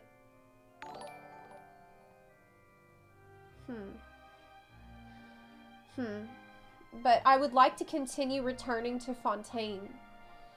Okay, if the prophecy will happen. Oh, but maybe the prophecy will happen, but somehow everyone will be protected and then the water will go away. Maybe that will happen.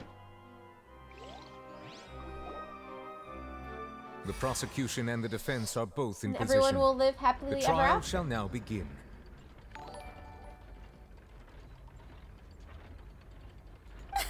Oh, come on, Nervilette. There's no need to repeat all the unimportant legalese. Just fast forward to the part where the prosecution lays out my offenses. As the defendant and the lead actress of this performance, I still haven't even been informed of my supposed guilt in all of this. Of course, it is only natural for humans to struggle to understand the actions of a god. However, you will need more than that to convict me of a crime. It's really strange, but I've started to actually... I don't know why I feel this way, but I've started to weirdly respect her commitment to this role because I feel like there's a greater purpose to it after what she said to us in the box. And being able to switch like that and go full force into the role I honestly still believe she has good intentions. That's true, but my charge here is unrelated to your conduct as an Archon. What? Oh. You mean something. Instead, I would like to charge you as a fraud who's never been the Archon in the first place. That's what I've been saying. Wait, what was that? Lady Farina's a fraud? Uh-oh. Hey, I came here thinking that we were going to try the Hydro Archon for forsaking her duty, but did I hear that right? She's not our Archon at all? That's what I thought. Charge accepted.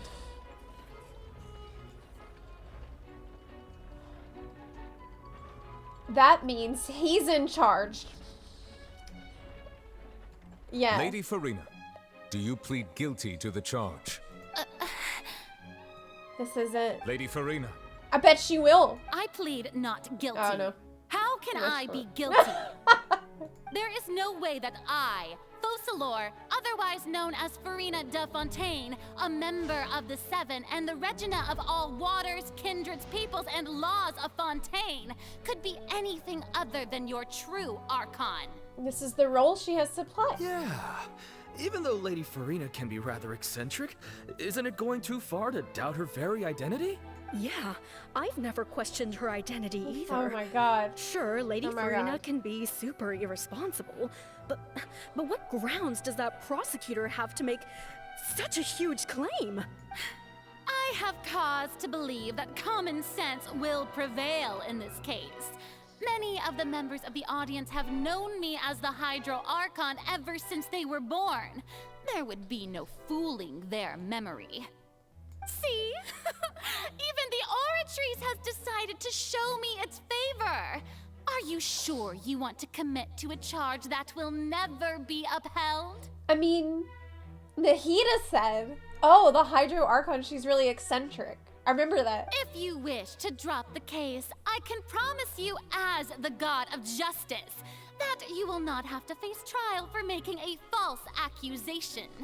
We will treat everything that's happened as a dramatic spectacle and move on with our lives.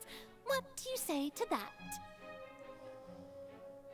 Is Nahida in on it? Do we need Nahida on trial as well?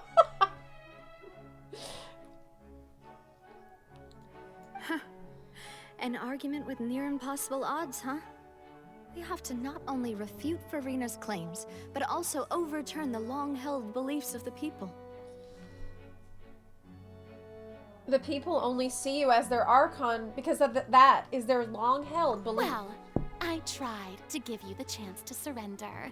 If you must persist, then let me ask. If you believe I'm not the Archon, then what manner of being do you think I am? That's actually a good question. And if I was not the Archon, then how did I manage to live for over 500 years? She's a demon. What do we know to be special about Farina?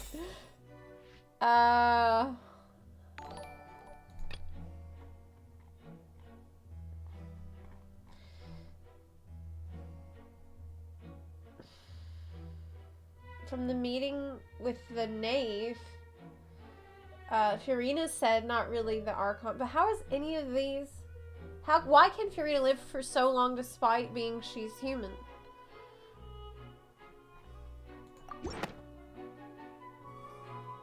First of all, you may be a member of another long-lived race, which would allow you to Or a naturally curse. possess an extended lifespan. And second of all, even if that wasn't the case, there could be other ways to extend your life. Such as a curse. Who gave you that idea? Was it the knave?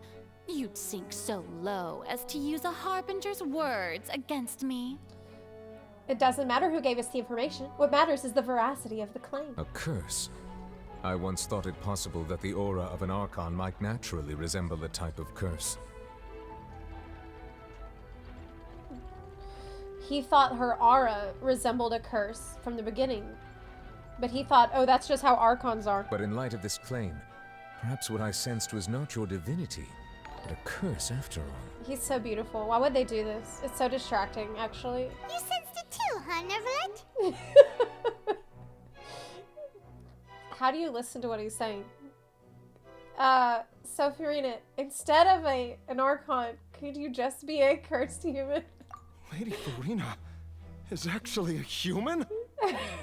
Well, it is true that it's extremely difficult to tell humans and gods apart just by looking at them. It's not impossible.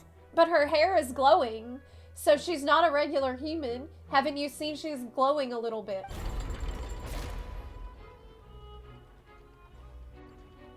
Maybe well, it's the curse. Don't start celebrating too early now. Even if I have been carrying a curse like you said, how does that prove that I am merely a human being? Doesn't. Besides, everyone knows that the main difference between a human and a god is the possession of authority. Gods can do what humans cannot. That's why they're worshipped as gods. But you don't have that? For centuries, manifestations of my authority have served the nation of Fontaine. One need only to turn their eyes towards the Oratrice Mécanique d'Analyse Cardinal in this very opera house, or consider the endemnitium that is used in every aspect of life. But she's not. Who's running that? It can't be Farina. That one trial proved the opposite. Farina has no control over the Oratrice at all. That's what I'm saying. What about Child? You tried to reference the Oratrice. But weren't you as confused as all the rest of us when the Oratrice declared Child to be guilty without any proof? Otherwise, you should have come up with a good explanation for that by now. Didn't I make myself clear at the time? The decisions of the gods are naturally difficult for humans to comprehend. There is no need to provide an explanation.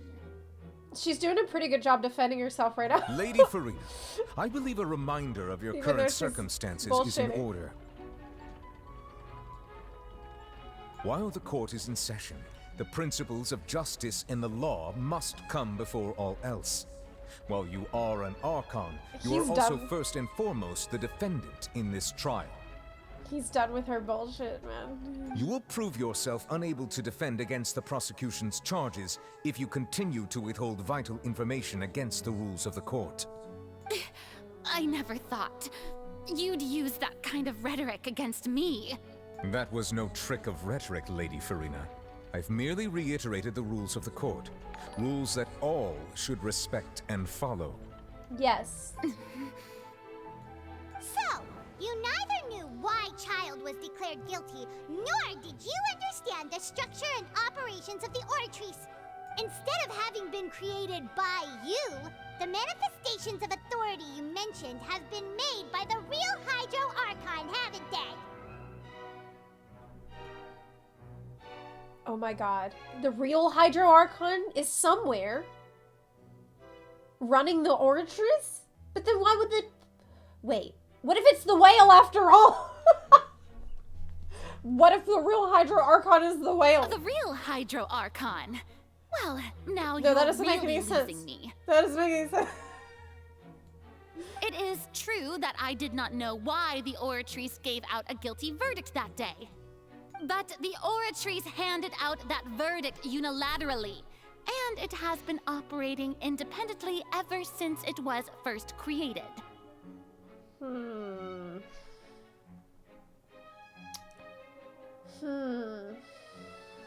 can't argue that just because a divine creation is flawed, that the god behind it must also be no god at all. She's still throwing out all kinds of excuses. Seems like she's confident that we won't be able to produce proof that she has no power over the Oratrice. Sure, we can put the Oratrice aside for now. But then, Miss Farina, could you give us a brief demonstration of your power as an Archon? My power as an Archon. There are many ordinary citizens in the audience. How can I just carelessly demonstrate the formidable power of an Archon? If that poses a concern, I'm prepared to extend my protection to the audience. That didn't stop him from nuclear blasting Child into the 5th dimension. You don't need to go that far. A brief demonstration of your power over Hydro should be quite harmless. Surely an Archon can at least match the capacities of a human with a vision. She can't even do that. Aren't you the Hydro Archon? Or is it that you can't even wield the power of Hydro, much less the authority of a god? No way! Indemnitium! Yes! It's all because of Indemnitium! All Archons derive their power from the faith of the people, and I've converted the people's faith in justice into Indemnitium! What? Thus did I give up all of my divine power to provide everyone with energy for their daily lives. Have you ever seen a more magnanimous god?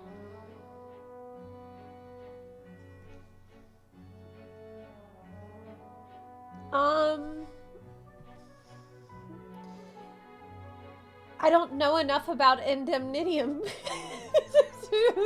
to argue with that. That Isn't sounds that wrong. A huge stretch. But Yeah, no matter how generous an Archon can be, how could they give up all their power? Yeah. Can a god with no power even still be called a god? yeah, they don't buy it. They don't Seems like the nobody's buying Indemnitium. Farina's excuse. Yeah, they don't like that. Hey, come now, everyone. Please don't stare at me as if I was a liar. I'm still the same Farina you knew, right? The one that you loved. Shouldn't you want to believe in me? Please? You've got to believe me. Why do they have to believe you so much? If what the prosecutor said is true, she really has committed a grave offense. Why do they have to believe you? Why do they have to believe you? This is what I don't know. Did she deceive all of us? And all of our parents and grandparents too? And then all of our ancestors? Ever since they were born? Enough. That's enough. Tell me then, if I'm not the real Hydro Archon, then who is? If you have no evidence of another Hydro Archon's existence, nor can you find anyone who can back up their claim to be such, then what grounds have you to say that I'm not actually the real deal? But that means anyone could be. Wow, she came up with yet another argument. How can we refute her now? Seems like she really doesn't want to give up. If we can't prove that she isn't the Archon, we can try to prove that she's just a human. And if she's only human.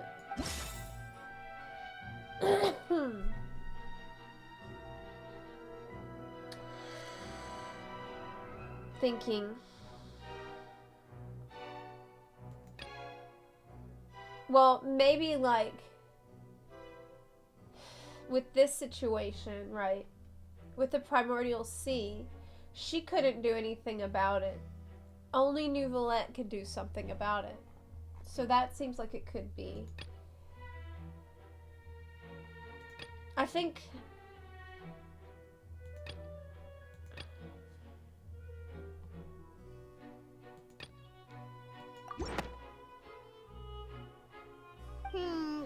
That doesn't sound sound right. right. Paimon doesn't think... Okay, well, maybe... Oh, but what if she dissolves? Which means that she could dissolve... It's been established that all Fontanians can dissolve in water from the Primordial Sea. Right. And that means... Since you insist on claiming to be a god and not a human, then there's a method that you can use right here and now to eliminate all suspicions of you being the latter. Yep. Miss Navia, please apply to serve as a temporary attorney for the prosecution before addressing the court. Though you act in partnership with the prosecutor, you must still adhere to proper procedure. Thank you. Yeah, she's acting out. She thinks she can just... She doesn't have to follow the court protocol well. Super sorry, Mr. Yeah. Chief Justice.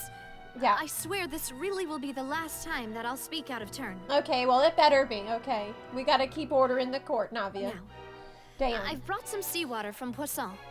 As everyone knows, a massive flood struck the area not long ago, taking many lives. Yeah, I know. Including those of some of my closest friends. Alright, it's fine, Navi. Okay, you know what? You can say whatever you want. It's fine. I'm sorry. So, Miss Farina. I'm sorry, would sweetheart. you dare to touch some of this seawater? Touch it. If we are to believe that you are indeed the real Hydro Archon, touching this seawater would have no effect on you. All it should do is strengthen your case. But if you don't dare to touch it, then we would have basically proved the reverse. Touch it. Oh, and I must remind you that after the disaster at Poisson, nobody wants to see any more people dissolve. I do hope you'll act prudently and choose the simpler path of admitting guilt. Please don't dissolve yourself. Navia from the Spina di Rasula. The Spina has governed Poisson for many years. I guess her suggestion is valid. If Lady Farina is indeed just a human, she's probably Fontanian like all the rest of us. Would she really dare to try? Is she gonna do it? But I don't think that she's human. I think she's something else because she's glowing. But why? Maybe she's human. I don't know. Lady Farina, I don't know. this test has been unilaterally proposed by the prosecution. As it falls outside the realm of standard court proceedings, you possess the right to decline participation. Touch it. Well, of course he had to tell her that. But refusing to participate is basically the same as a confession of guilt. Yes, it's like not taking the breathalyzer. She's just staring at the water without saying a single word. It really does seem like she's quite terrified of it. That could only mean... What's going on? Is she really planning to... that's not what we thought she would... Due to the inherent risk of the test, Lady Farina, you may... She did it. Hey! She actually...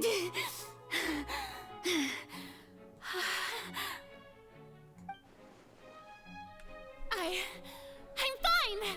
Look at me, everyone! My hand is still here! I haven't been dissolved! Oh my god. Why does she seem surprised? What the fuck? Will you believe me now? I really am your Archon! I'm nothing like a normal human who would fall apart as soon as they touch this water! Really?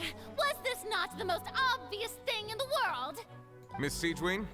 If you're present, Miss Siegewien, please come forward and attend to the defendant. What if her hand is gonna fall off right now? Siegewien? Don't be nervous. It'll just take a few seconds. Let me see. That should be enough. Please announce the results of your evaluation to the court, Miss Siegewien.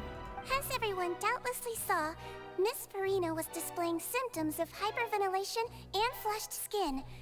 These indicate that she was experiencing the adverse effects of exposure to primordial seawater. The extent to which she was affected is the same as other humans when exposed to primordial seawater of a similar concentration. Oh, is it diluted?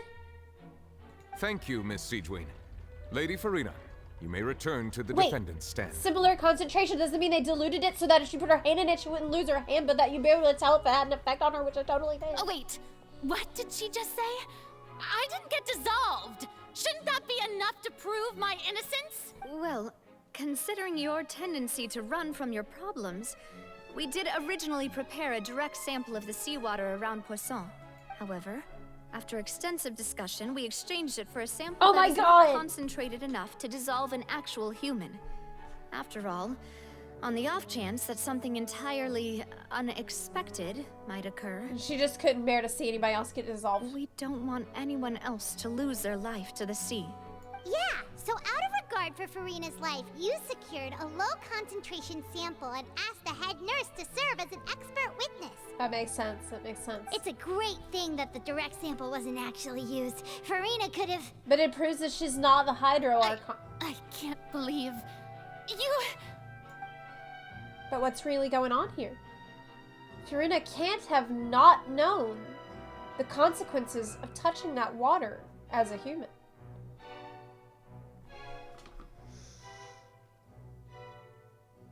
Either she was okay with losing her hand, or She's still not human. She's something else. This is too unlike how she usually acts. Unless it's actually more important for her to keep up her facade than to save her own life. It wouldn't just lose her hand. Did she dissolve all the way if she touches it with just her hand? I guess so. But hadn't she given up on everything a long time ago? No, she said she won't give up. Listen to me, everyone. Please don't give me such cold and disdainful looks. What happened just now didn't prove a single thing. Think about it. How can you conclusively prove that an Archon can't also be affected by the primordial seawater?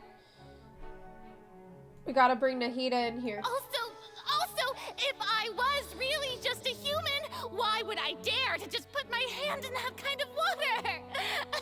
That's a good question. That's a good question. Why would she dare to do that? Why would she do this? Please, everyone, anyone, just listen to me. I swear, I really am your Archon. No one believes.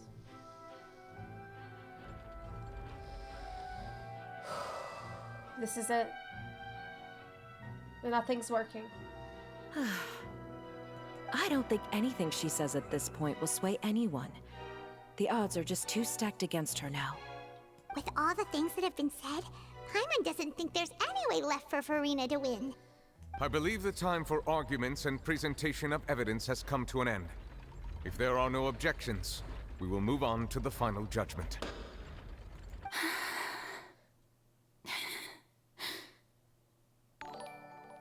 So guilty of lying. I don't think anything she says at this point will sway anyone. She's too stacked against her now. It's game over. This is it. So what happens now? If they don't believe?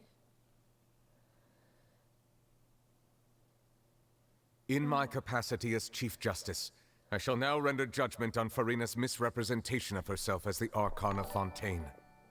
As a human who knowingly deceived her fellow citizens, Farina is guilty.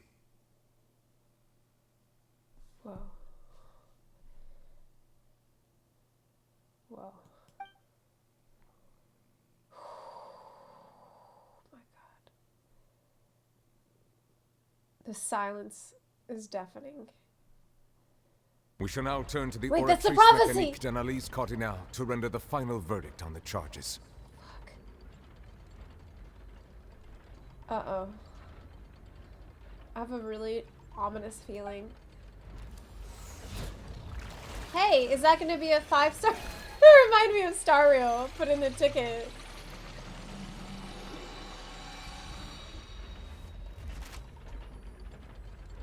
According to the judgment of the Oratrice Mécanique d'Analyse Cardinale, Farina is... No! No fucking way! Well, what's wrong? What's the Oratrice's verdict? It can't be! Man, this Oratrice is broke, but we need to we should have fixed it first. The Oratrice said that Farina is innocent. We can't have AI figuring this shit out. No. The Oratrice also displays a guilty verdict. Oh. Oh, okay, never mind. Okay, it's fine. Isn't that correct then? However, the exact wording of the verdict is thus. The Hydro Archon, guilty. What the fuck?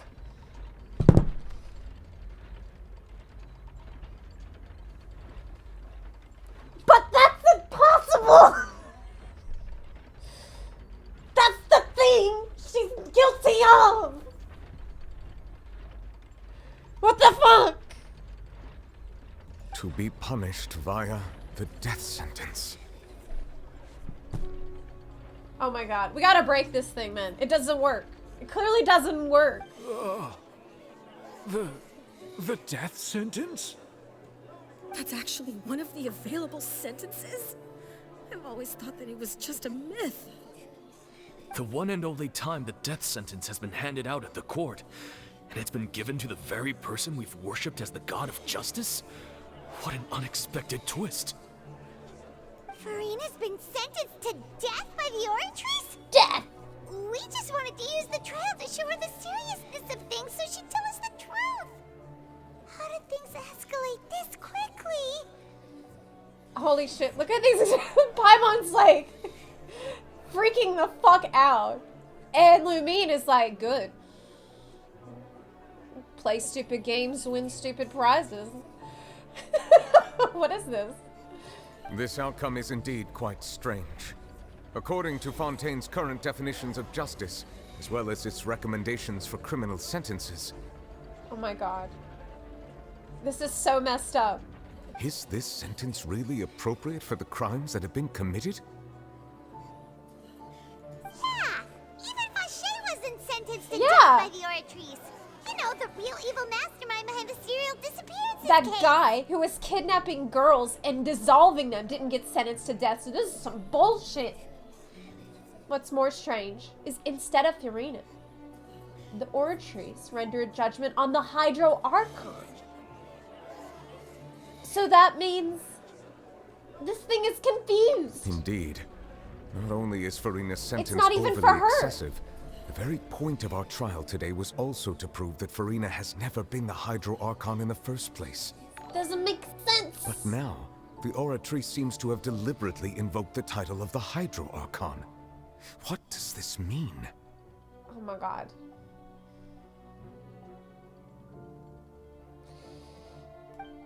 I don't know. What does it mean? But she's... Excuse me, if I may interrupt. Is the trial still going? Bro, where have you been? Did you just show up here now? Is the trials... Yes. Fremine, you finally made it. Oh, right. I He was assume on this his means mission. you've completed your mission? Oh, he was on his own mission. Mm-hmm. Okay. Any mission Father assigns to me will always be top priority. Okay, he was on a separate mission. It's just the way he showed up, it was like he overslept. Because he shows up and he's like, oh, hey, is the trial still going? You're late. With some help with the other Fatui from the neighbor. Oh, the slate! The first prophecy slate? What? What is... This was the person who was kneeling in the beginning, and the second slate. But they are... I don't know what's going on. This looks like Oceanids, this one. And who is this in the middle? Huh. So the knave privately arranged for Fremine to try and find the missing slate. Oh my god. I looked everywhere and finally found it at the bottom of the sea. It took me a long time to get around some dangerous stretches of water. But has the trial already concluded? Then doesn't that mean I've come too late? Yeah, you're too late, bro. Oh no. Yeah, you fucked up. Father will be disappointed in me. You basically ruined the entire trial, dude. No, don't worry. The mystery hasn't been resolved yet. It's not too late for you to shine. Thank you for your hard work, Mr. Fremine. Please allow me to review the record left on the slate. Traveler, I believe that you have already seen the other existing slates. I've seen I 'em. would like you to come here and confirm their contents. Yes, sir. Sir, yes, sir. Huh? So what do you see? What is it? This looks like the previous Hydro Archon, Egeria, releasing her divine power, turning the Oceanids into human... That's what she is! Because she's glowing, just like the other I Oceanids. believe I've now made sense of the Hydro Archon's crime. It has to do with Fontaine's lost history. Because we met the other Oceanids in the summer event. I remember they were glowing. Like her. That's what she is, I bet. But wait, why would she... Wait, but why would Egeria do that? Or what about all the other Oceanids? Oh my god, I'm so confused right now. My head is spinning. I believe I've now made sense of the Hydro Archon's crime. It's to do with Fontaine's lost history. Isn't the Hydro Archon just guilty of deceiving her people? Oh, wait, no, that's Furina, and we've already proven that she's not the Hydro Archon. But then what is Furina guilty of? besides lying about being a Hydro Archon? Like, what was the point of this whole facade? So when you say Hydro Archon, do you mean the real Hydro Archon we've been kind of talking about?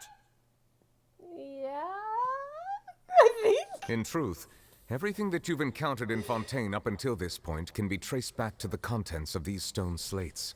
Oh my god. I'm thinking about the slates. However, I'm uncertain as to how much sense they currently make to you. There was a weird thing about the slates where the third slate, it looked like Farina underwater with other people. And then after that, she's on the throne crying by herself. But if she is a human that was turned into Oceanid, I don't know. An association between the contents of the slates and the events in your life. Let's try to recall the contents of the I remember other them 3 well. stone I remember slates. them well. Paimon will do her best to help you remember. I already thought about it long and hard. Select to check the descriptions on the stone slates to extract key information from them. You can find scenarios related to the stone slate's contents in the incidents recorded in the interview notebook. Okay. As the verification process continues, the fountain water level in the menu interface will rise. When you have finished verifying all of the stone slates, the truth behind the prophecy shall be revealed! The first stone slate describes what you just said. Yes. It seems to show the previous Hydro Archon using her divine power, and then the Oceanids turn into humans. Wait.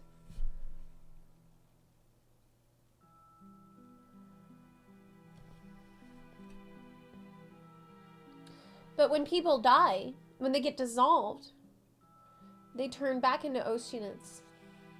So does it mean that they were always that? Like, does everybody that? Here, oh my god. Does that mean that Fontanians Yeah. are transformed Oceanids? Oh, Paimon wasn't expecting that. But if Oceanids can turn into humans, then perhaps this process can be reversed as well.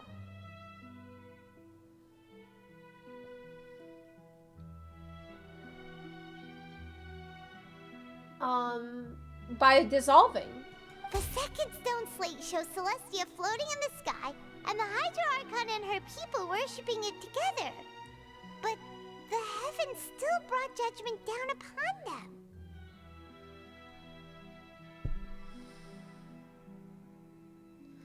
So it seems like Celestia hated this, what Ageria decided to do. Maybe this is the sin. This is the reason for the judgment. This must be the point when the Hydro Archon and the Fontanians were If she branded did with this, their original sin. And then gets got. Does this mean that the original sin and the Hydro Archon sin are the same thing? Yeah.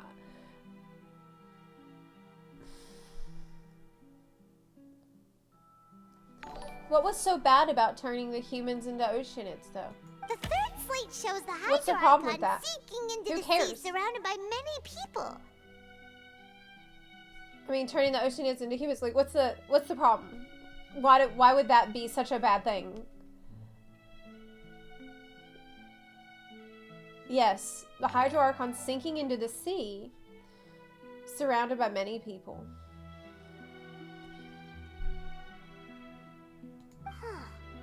That reminds Paimon, didn't we also watch that happen to someone else?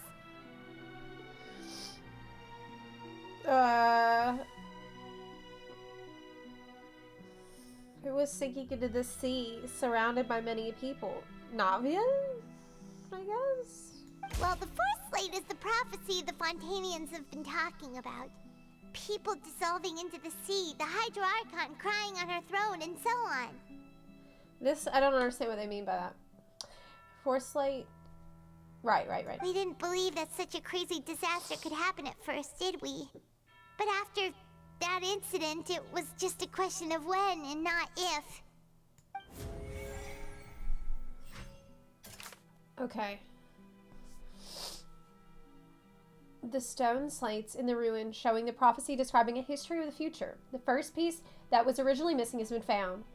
It seems to show the former Hydro Archon using divine power to turn oceanids into people.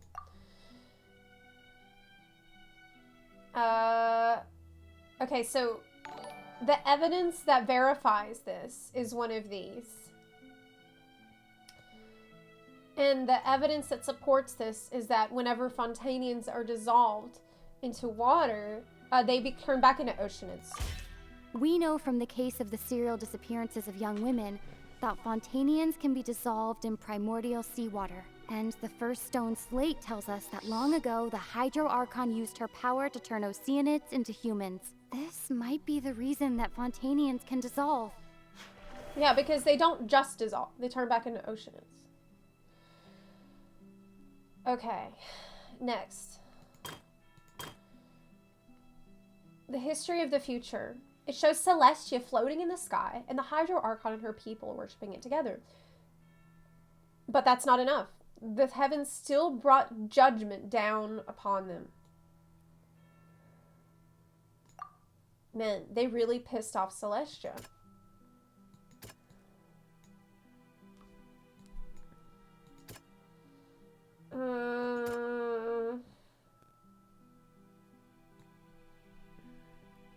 Maybe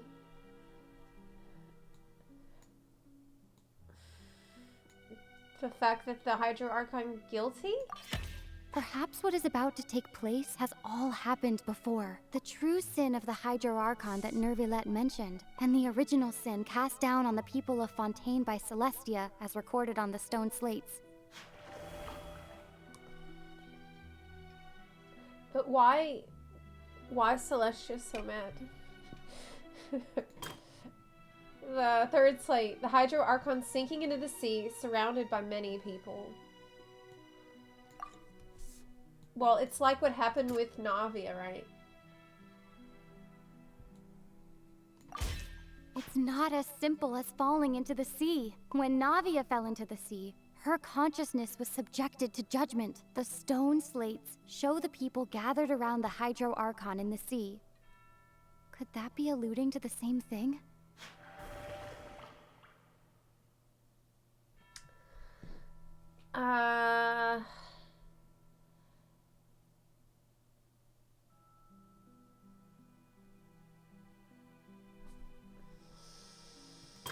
Alluding to the same thing happening to the Hydro Archon? But does it mean that basically there was a judgment before and a flood before, and then the previous judgment of the previous Hydro Archon was whatever's happening now to current Furina? It shows a scene that's basically identical to that described in the prophecy circulating throughout Fontaine. Fontanians will eventually be dissolved into the sea, and the Hydro Archon will sit alone on her throne and weep.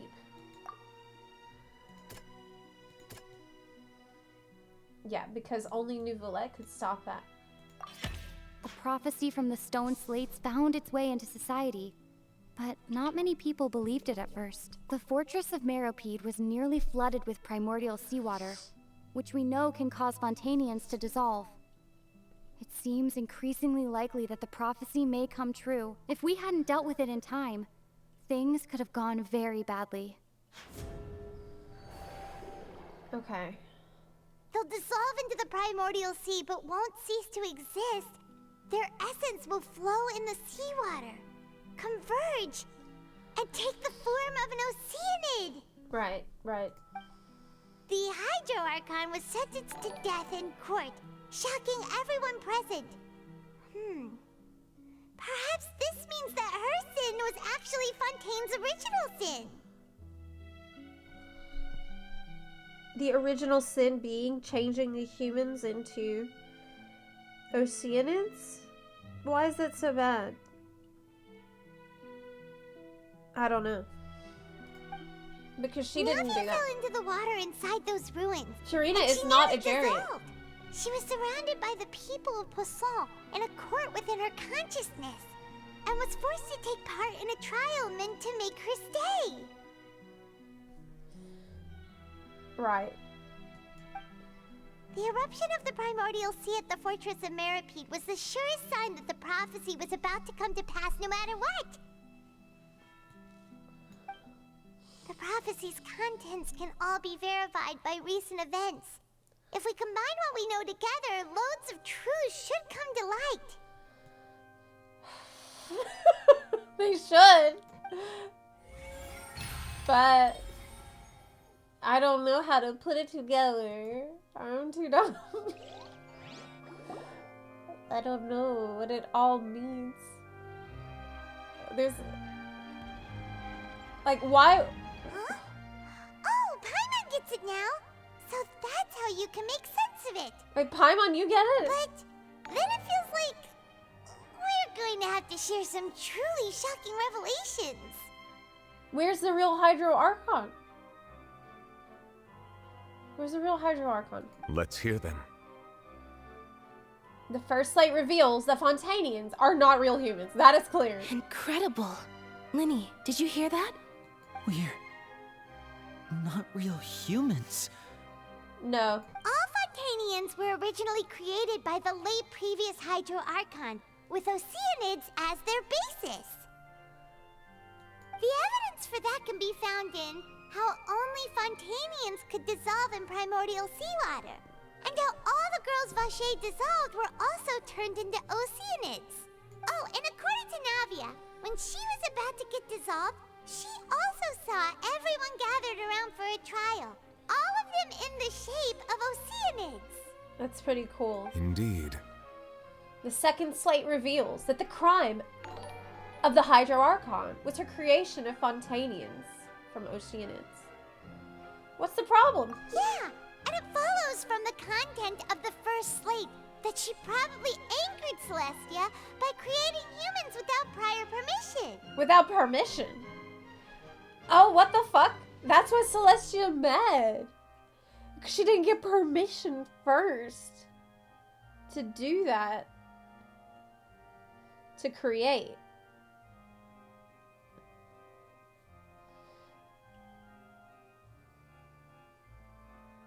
Because they want total control over the humans and over the Archons?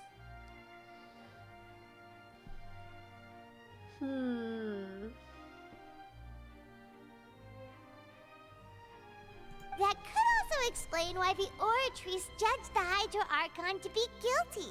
It's to account for that ancient sin. This is some bullshit. The Hydro Archon's true sin was creating us?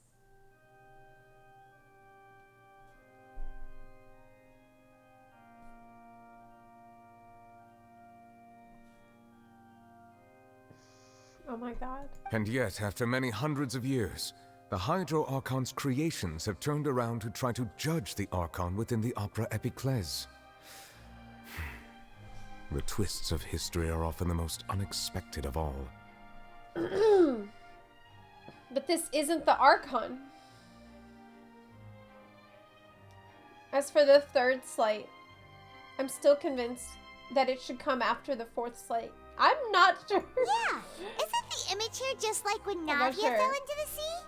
So wouldn't it be trying to show the image of the Hydro Archon also falling into the sea once the prophecy has been fulfilled in the fourth slate?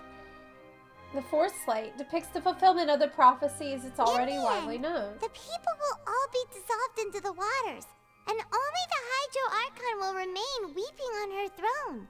Only then will the sins of the people of Fontaine be washed away. Did Paimon get all that right?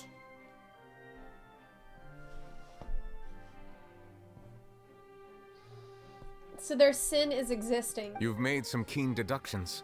I must say, given how much you still don't know, it is impressive that you've already managed to connect so many pieces of the truth. Well, she's a detective. However, while you were able to decode all the information on the slates, they've also been etched with an additional layer of hidden information using a different power source. Oh? When we were at the ruins, I tried to decipher the hidden information recorded in the slates.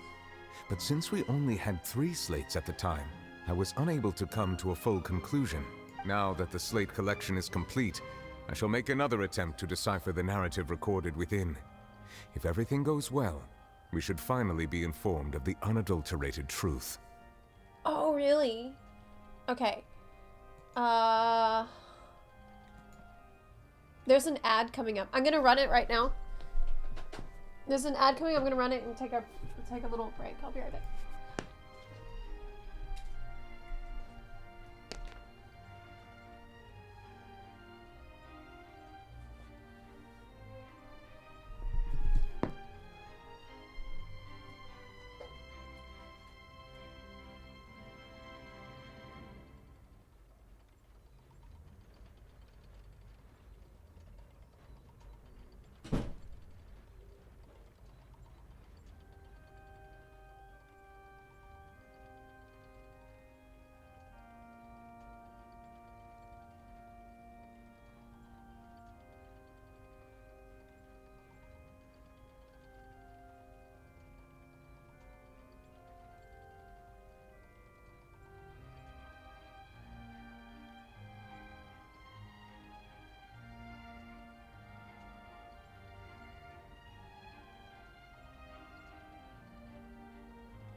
Okay.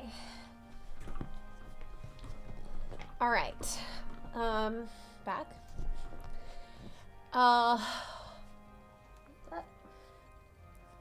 my hair. So I'm thinking about this. And, Celestia would really be that upset over the Hydro Archon creating the humans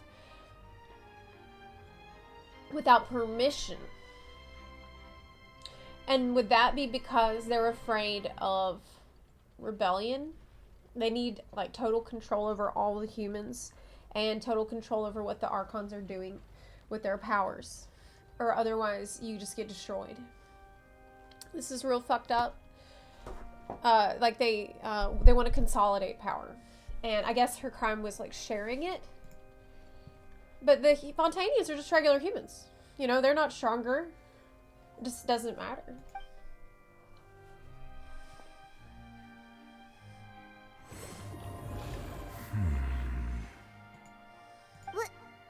Well?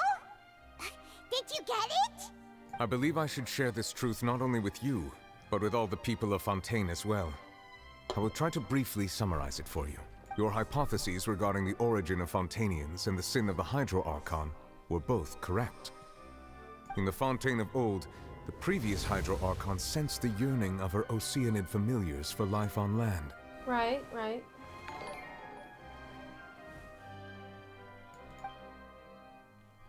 The Oceanids were enamored with the beauty and romanticism of human beings, and wishing to have those experiences for themselves, expressed to the Hydro Archon their desire to become of a similar kind. It's like with... I'm glad I did the summer event because you get to talk to a bunch of Oceanids and you can see that with them too. However, even though water as an element is intricately linked with the power of life, the Hydro Archon, as one of the seven, did not possess the authority to create a new form of human life. But so what? Not one to give in, she eventually found a way to create permanent humanoid bodies for her familiars by appropriating the power of this planet's primordial sea. She poured primordial seawater into the Oceanids' blood vessels, creating humanoid mimics in the process. Wow, cool. But if Fontanians were to ever come into direct contact with water from the primordial sea, the power within their bodies would escape these artificial restraints and return to the sea. As a result, their forms would collapse, and they would be reverted to their original forms as Oceanids. That's pretty cool.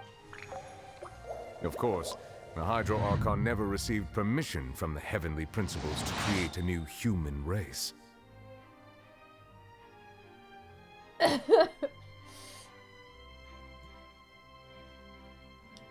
I mean, from his perspective, this is all like extra bullshit because he's the one who should be sovereign over water completely. And thus, the Hydro Archon and all of her creations came to shoulder the original sin of appropriating the power of the primordial sea.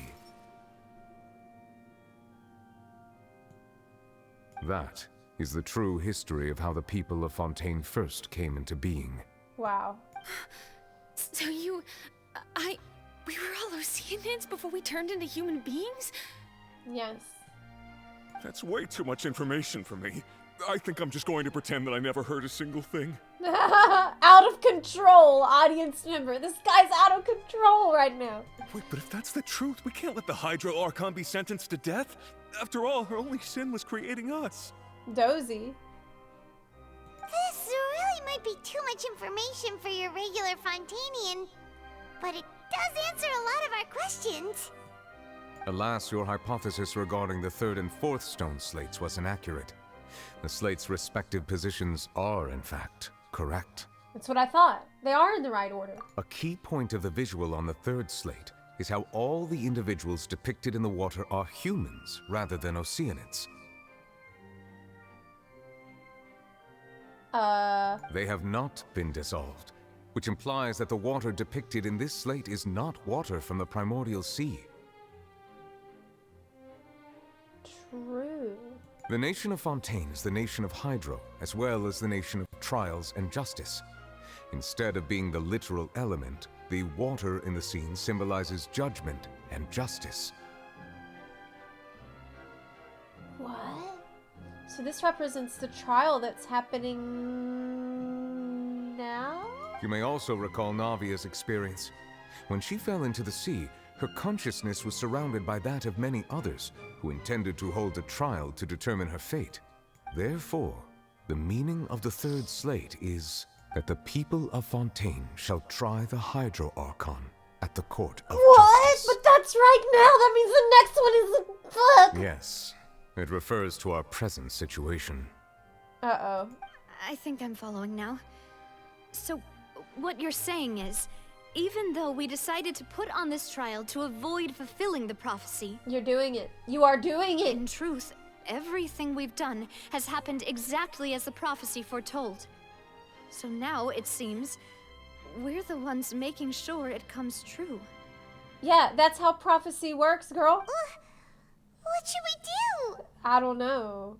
It feels like there's no way out. Huh. No matter what, the prophecy will be fulfilled. Is this what it feels like to be a prisoner of fate? If that's the case, does that mean the scene in the fourth slate will also be fulfilled soon? Yes. Traveler, I would like to point out another small fallacy in your deductions. About the fourth slate, you probably thought that the eruption of primordial seawater beneath the fortress of Meropide served as the surest sign that the prophecy was about to come to pass, yes? Well, Yeah. However, I believe that rather than being a sure sign, that eruption could in fact only be a small warning of something far worse to come. What? Far worse? As for the root cause of the catastrophe, I believe you've already encountered it once before. I have?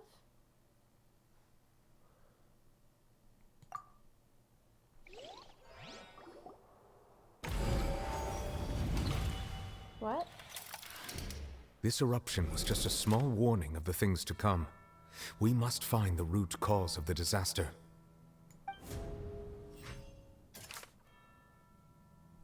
The prophesied... Okay. Though Neuvillette has sealed it once more, how long will it last? The prophesied disaster will likely spread from here.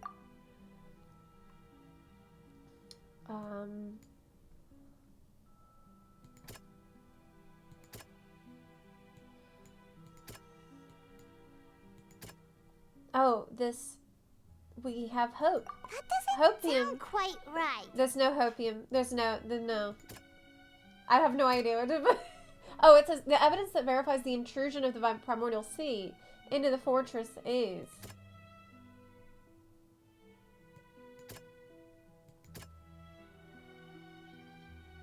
The whale, maybe? It was both dream and reality. The whale! If we're talking about a true culprit, that could only be that thing inside the primordial sea, right? The truth, the original sin, the trial, and the root cause of the disaster.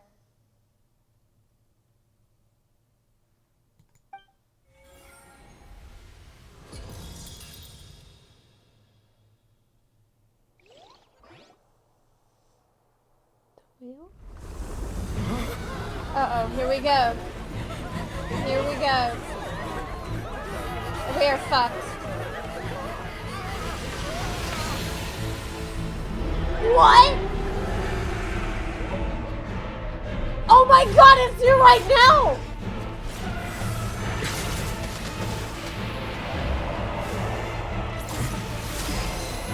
Oh my god!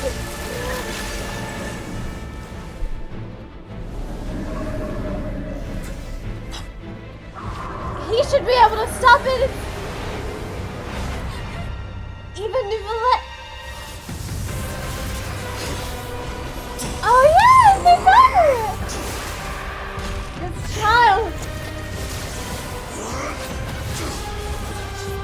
Oh my god.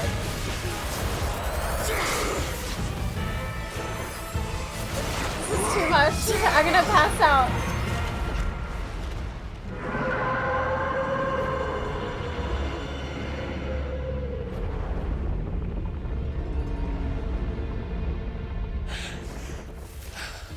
Child, are you okay?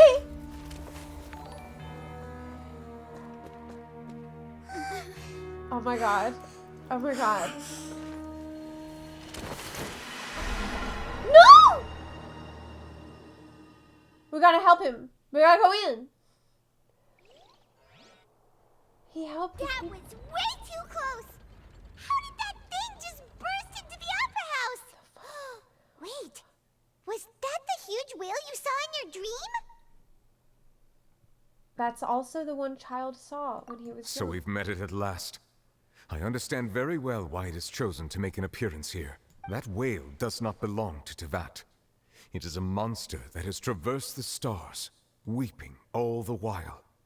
What the fuck? It has been greedily consuming the energy from the planet's primordial sea, using it to grow. That is the main cause for the rising sea levels. What? And once it has finished consuming all of the energy contained within the sea, its next step will be... But what does this have to do with the prophecy? You said that when the Hydro Archon first created Fontanians out of Oceanids, she filled their blood vessels with primordial seawater. Precisely. That whale finds the blood of Fontanians nigh impossible to resist. What the fuck? Therefore, when it left the primordial sea, it decided to make its next stop a packed opera house full of food. Food in the form of Fontanians. Oh my god. We just barely managed to push it back, right? In that case, won't it come back to target the people again once it's managed to recover its strength? How are we gonna stop it? That is correct. Indeed, it is more accurate to say that we should thank that Harbinger for buying us some time. Without him, the whale would have likely come onto land far sooner. But why did the whale, like, what's his connection to the From the way he looked, he must have been fighting the creature for quite a long time. He's been out there fighting this thing he looks so exhausted. That battle maniac. Oh my god. We've always known that he had a special connection with that whale, but we definitely didn't expect it to help us out like this. Anyway, now that we know that this whale is the actual cause of the disaster recorded in the prophecy, all we need to do to stop the prophecy would be to find a way to beat it up, right? Yeah, but even Nouvelette, like, he's so strong and he could barely hold this thing back. It is too late. What do you mean? It had already absorbed too much of the primordial sea's energy before we could notice it. At this point, it has become practically integrated with the sea itself. What? Even if the entirety of Tevat were to be destroyed, it could still survive and swim off towards some other world. What?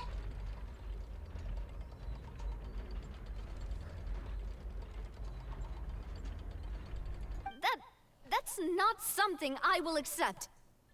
We've already done everything we can, and we even found the true culprit. We've come so far. You can't just tell me that the last hurdle is some impossible foe. That's just not fair. Well, Child is fighting it. Indeed. That's not how a grand performance should end. I'll fight it to the end. No matter what. So the prophecy will be fulfilled no matter what, huh?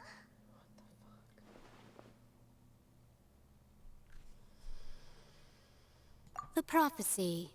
Yes, what has been prophesied will be fulfilled. It's in. You may view such things as the history of the future. The Samsara. After everything, it still turned out like this. We couldn't fight against fate. What? But if this is all about fate. Just as prophecies are usually only the future as seen from the perspectives of the gods, could things be happening in hidden corners where the gods' gaze does not fall?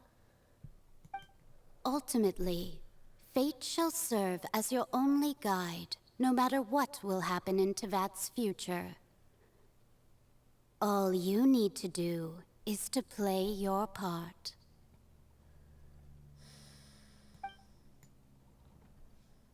Could it be that even if the prophecy will be fulfilled, there will still be a way to save everyone?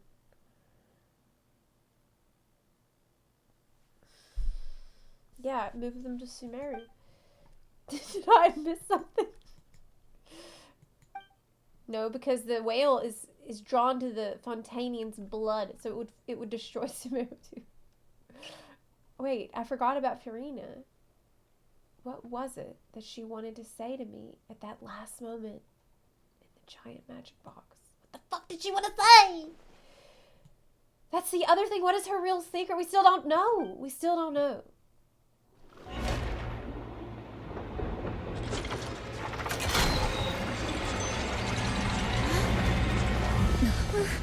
What's happening with the oratories?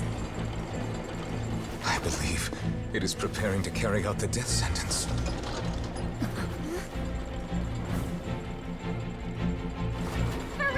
She looks like she's gonna accept it. No! I still need answers. Yeah, that's some bullshit.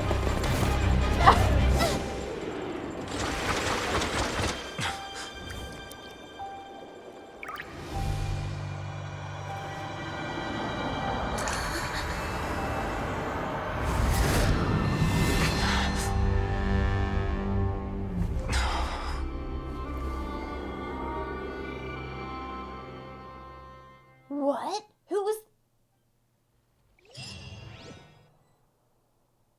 What the fuck? Who's that?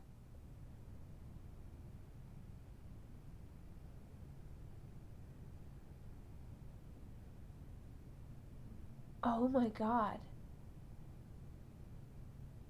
You.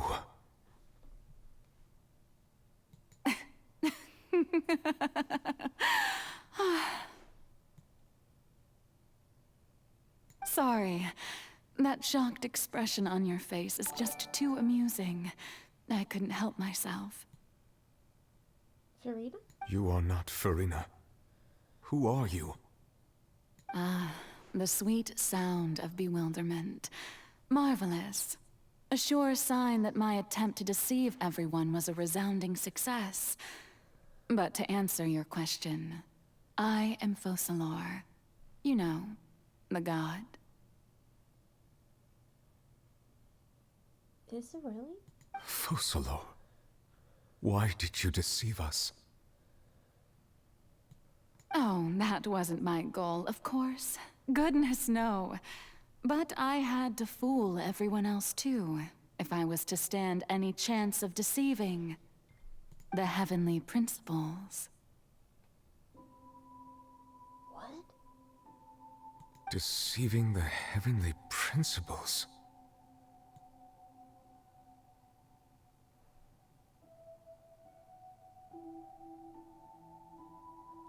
No. It's all because of that pernicious prophecy. Dreadful, wasn't it? Everyone doomed to dissolve. Fontaine condemned to be flooded.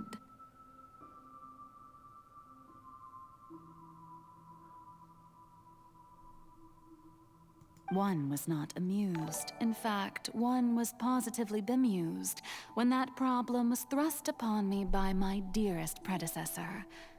That's the former Hydro Archon Egeria for the uninitiated. It hardly gets more disastrous than a preordained national catastrophe, now does it?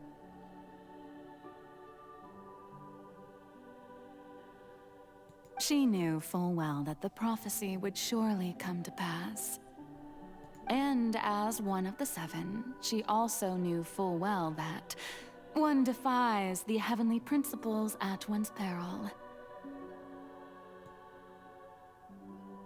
So yes, as you have no doubt surmised, it was a rather impossible situation that I found myself in. This is a real Archon. I spent a terribly long time mulling it over, alone on the ocean floor. And I was almost growing barnacles by the time I finally realized there was only one possible solution to this confounding conundrum. Oh my god. So Farina, that's why she was so dedicated to playing this part. So everyone would believe it. And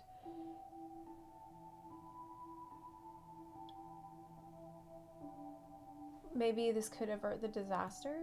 I had to outwit the heavenly principles, allow the prophecy to be fulfilled, ostensibly at least, while saving everyone at the same time. But how does this save everyone? Like, I'm missing. I'm a genius, I know. I can only assume that's why Egeria chose me as her successor.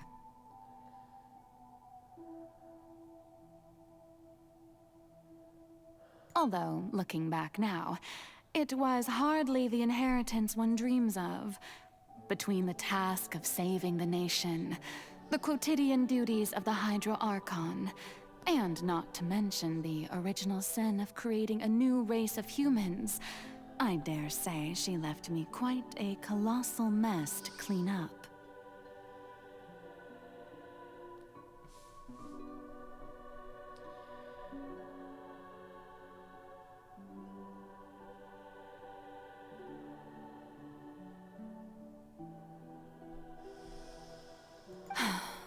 But one can only play the hand one is dealt. I did not choose this, any more than I chose to be one of her Oceanid familiars. Okay.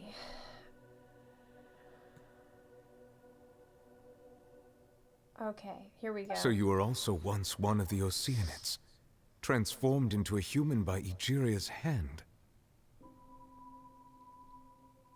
She was one of those Cyanids. Yes, I was. I always dreamed of becoming human. And I still do, even now. In my eyes, to be human is to be part of the greatest opera ever known.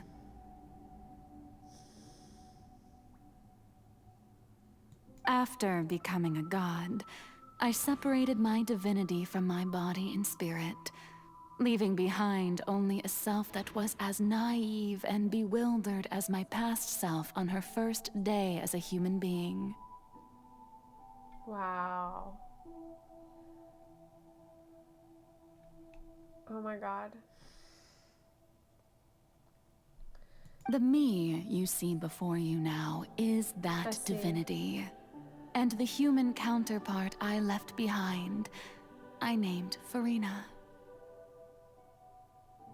So she had, yeah, that makes sense. She could feel joy, sorrow, and everything in between. She could be as vain and conceited, or as meek and vulnerable as she wished. Her strengths were of a kind only a human could possess, as were her shortcomings. But in my eyes, Farina's humanity was what made her perfect. Oh my god! She was perfectly human in every way. The person I always wanted to be. Oh my god. It's true. She was perfectly human. Anyway, so then I cursed her. All part of the plan, of course. The plan to deceive the heavenly principles.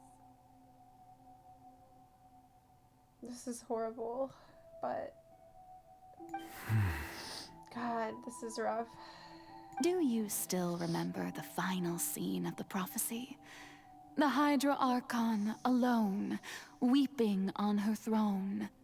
Yeah. In order that the prophecy might appear fulfilled, I invited Farina to be an actress, to play the part of the Hydro Archon in the prophecy.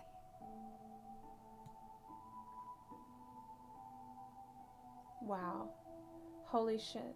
Under the curse I placed on her, so long as I, Focalor's divinity, continued to exist, she could not die. But nor was she free to live her life in the pursuit of happiness. Instead, she was forced to take the stage in the opera house, to embrace the role of leading lady, to forever play the part of the god from the prophecy, all to create a deceitful appearance of that prophecy coming to pass. I suppose now you probably understand why your court is called the Opera Epiclese. But Farina is only human, isn't she? Even though she has had a long life, her mind is no stronger than that of any other ordinary human being.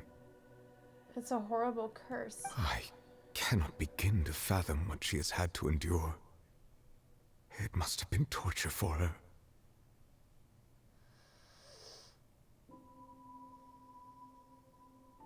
It has indeed. And although she is, in a sense, me in human form, I most definitely owe her an apology for it. It's been 500 years.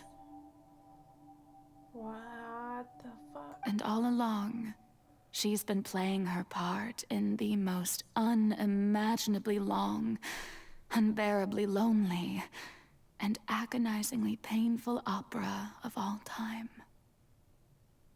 Oh my god.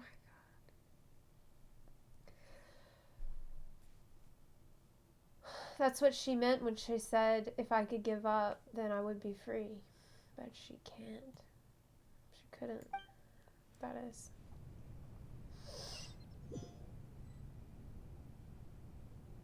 Holy shit.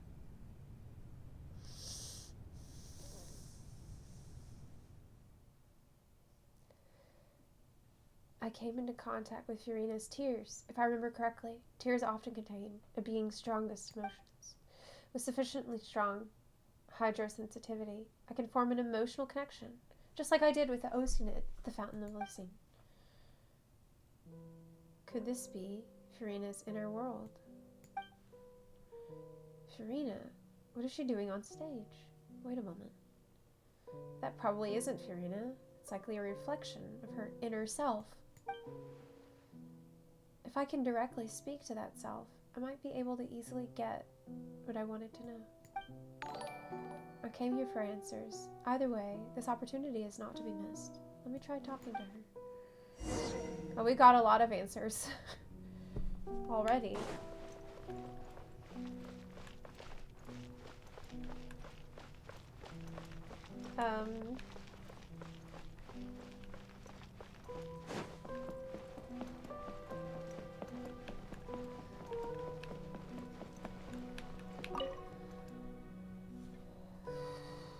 Oh, who permitted you to come onto the stage? Now, I understand your admiration for my august self, but I must ask you to keep to the rules.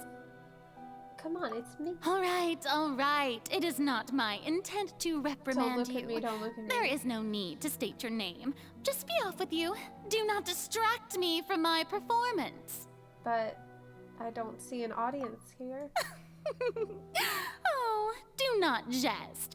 Can you not fuck? feel it? Oh my god. It's like her mind. It's her thoughts. What the fuck? Oh my god.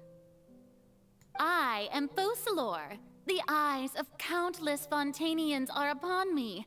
I must, at all times, display the utmost elegance and nobility. Something's off. There's no getting through to her. Even in her heart of hearts, she's still playing the role of the Hydro Archon. What sort of resolve must she have that even her inner self and subconscious would have such an impenetrable defense? I have to find a way.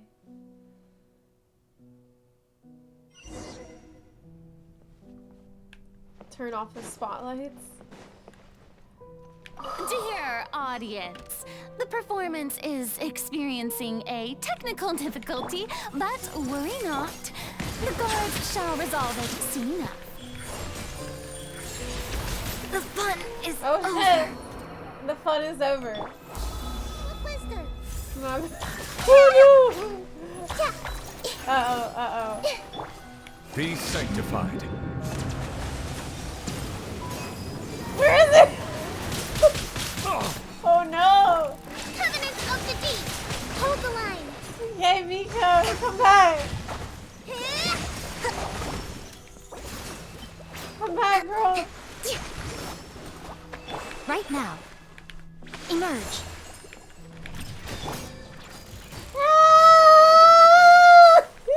Everyone hold hands! Settle down. Okay, it's fine. Hey, what gives? The audience is still watching me, you know. Change. Guards? Wait, where are the guards? Guards! Make yourselves at home! Hey! Help!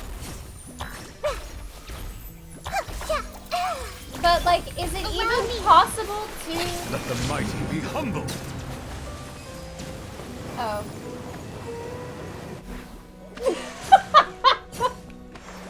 Can you really deceive the heavenly principles, though? Like, don't they see everything that's going on? They know. That's all the spotlights turned off. And Furina's heart, they must have symbolized the eyes of the people on her. Speaking of which, I think I just received some sort of signal. Was that her true voice? A ticket. When did that end up here? Oh. Either way, looks like the show is about to begin. In that case, show me how you truly feel, Furina. Scene 1. Before a mirror. Furina. Wow. Oh. Oh my god.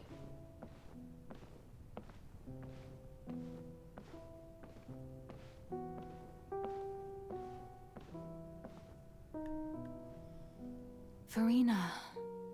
Farina. Huh? Who's that? Who's calling me? Where are you? Be not nervous. Be not afraid. I am before you. Wait a moment. You're mirror me? How can this be? Mirror you, huh? You know what? That's not bad. Let's go with that. Mirror me? What do you wish to say? The prophecy. Have you heard of it? What prophecy? Wait. It's like the beginning. I know. I think. I don't know why, but it's in my head somehow. The people will all be dissolved into the waters, and only the Hydro Archon will remain, weeping on her throne. Only then will the sins of the people of Fontaine be washed away. Oh, very good. You know it well. What's going on? I can't seem to remember anything clearly. The only thing I know for sure is this prophecy. Will it really come to pass? Yes, it will. And that is why I've come to you. Disaster will come to Fontaine sooner or later. Things will develop just as the prophecy declared. There is no escaping it. But doesn't that mean everyone will die? I'm a Fontainian just like them. Will I dissolve too? Oh, don't worry. Magical meetings exist in this world precisely to give people a chance to turn things around. It is the reason why you met me today. I will tell you how to save everyone, but you may have to suffer somewhat. Oh my god. Oh, so there's still hope after all. Goodness, you frightened me. You spoke so much and with so much certainty. As for the suffering, well, I will admit that the first thing that came to mind was, why do I have to be the one to suffer? But if the prophecy will come true, I'll also die anyway, right? So if I've already met you as my magical meeting in this world, if there were scales with all the people of Fontaine on one side and my pain on the other, is it not obvious where the scales should tilt? Oh my god. You truly are the perfect human. My ideal. Oh my god. She willingly accepted the burden. I suppose this would also be the justice that belongs to you. This is horrible. Huh? Don't worry, it's nothing. Listen well.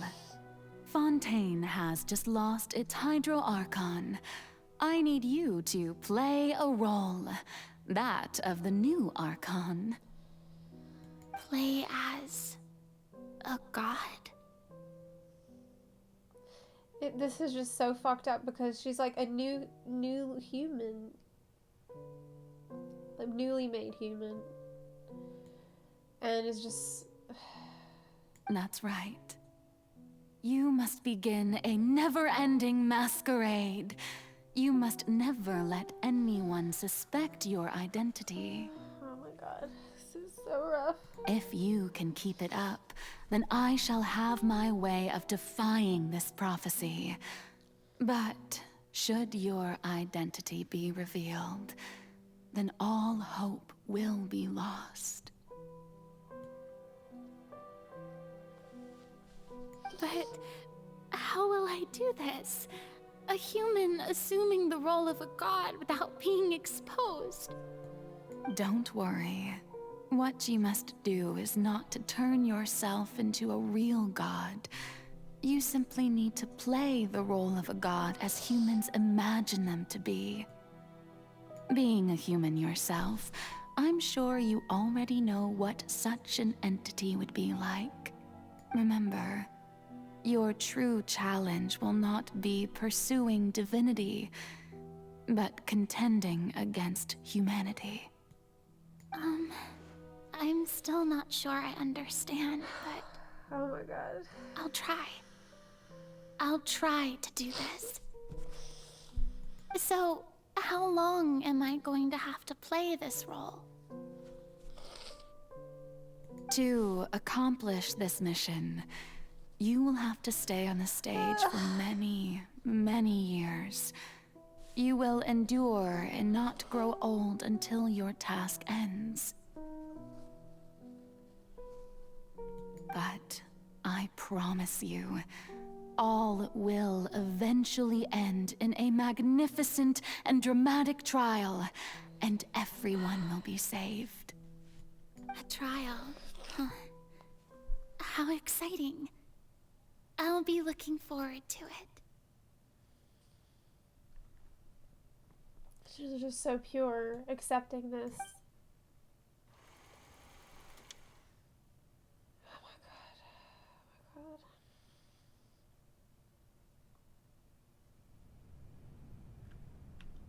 my god. This is like...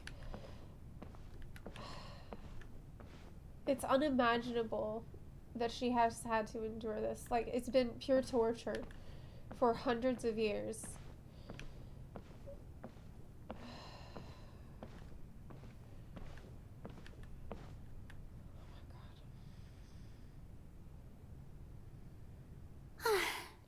The Maison so Cardinalise has announced my accession. Can't tell anyone. But this is my first time facing the people. What should I say to most appear like a god? To be honest, I still don't know. Perhaps I should first try to act natural. I'm so upset.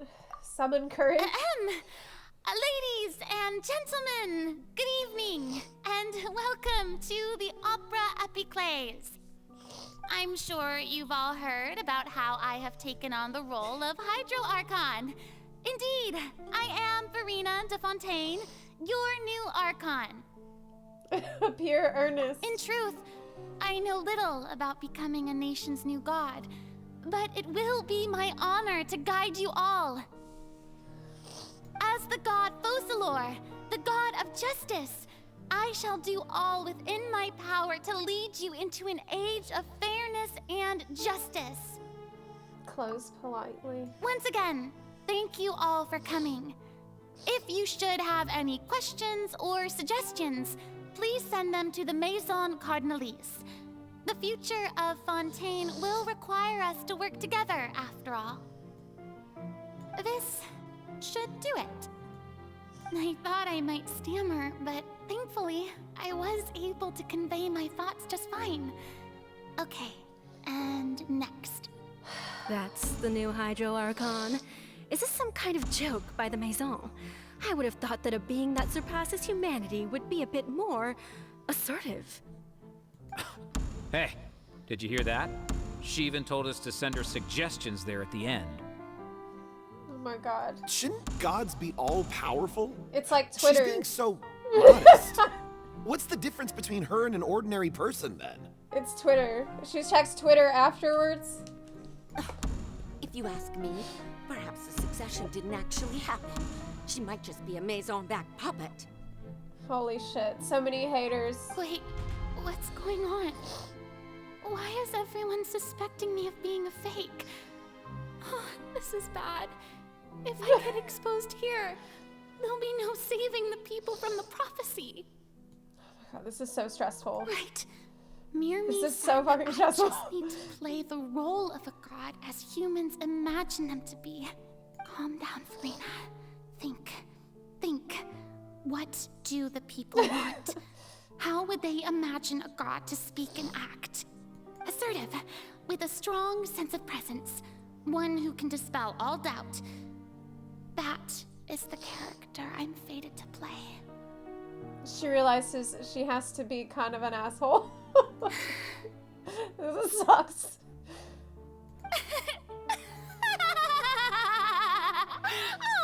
Oh, very good, my people. Only ones such as you are deserving of my rule. Now, I was wondering if some weak puppet were to one day come onto the stage and claim ownership of this opera house, would the children of Fontaine follow them? Well, it seems that you would all see right through them. Having passed my test, you are qualified to witness wondrous trials alongside my august self, here in this opera house. You may consider my previous act a door gift of sorts. I thought it was a debut that suited the atmosphere. Now then, let us be reintroduced. Oh my god. It's like we're watching the creation of her persona. So that was just a performance. How could I have forgotten that we were inside an opera house? Her personality. It's quite shocking, to be honest, but I suppose it's a better look than... It's like realizing you need a toxic streamer persona. Such a fascinating and bold deity. How wonderful. Our future may yet be bright after all. Yeah, you just have to be more toxic. It seems I've turned them around. This is so rough. Best follow this flow and restart my accession speech. Yeah. You got summon courage resolutely with conviction. You can't be too nice. My dear people, whether you acknowledge me or not, whether you trust me or nay, I say to you, keep faith in your ardor for justice. We have heard it said that this nation's sins can no longer be washed away. Yeah, drama. Well, I say that justice is most fragrant when it blooms amid sin. Yeah, it's time for some hot takes. Turn up the drama, girl. The scales of justice should not weigh heavy in the hands of its God. On one side, it must carry fairness and justice. And on the other, praise and applause. Honestly, this is a fantastic social commentary. Really. About the kind of personalities that tend to get the most attention from an audience. May law be the prayer on our lips. May judgment be our worship. Holy shit. Let us light the fires and drink to the future of Fontaine. This is a pretty good speech, though. And the speech emphatically. There is no trouble in this world that justice cannot solve. All that is needed is for you, my people, to believe in it, heart and soul. So long as I, the Archon Focalor, stand within the Opera Epiclese, so long as I stand before the Oratrice, I shall even judge the gods of this world! Wow! Wow, that was badass! Yay! Yay! Keep her clapping. This is so fucked up in so many different ways. It's so upsetting. But that was a raw speech. The speech was really fucking good, though. I mean, she's getting better. All right.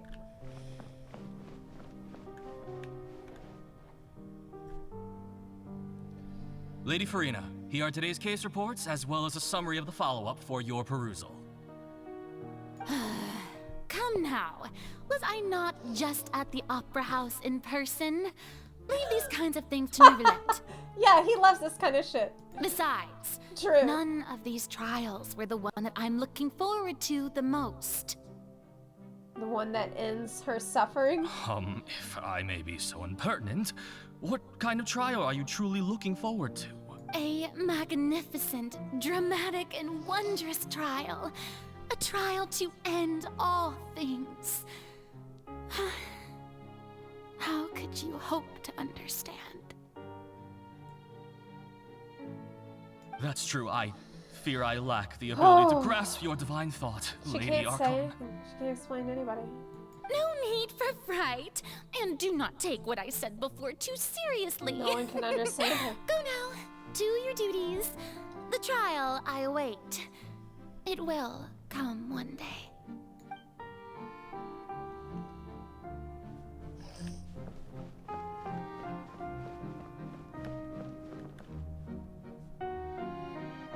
Lady Farina, I don't know what to say. Thank you for agreeing to see me. No need to thank me. Rather, thank your own sense of perseverance instead. Long have you stood in line to meet me, have you not?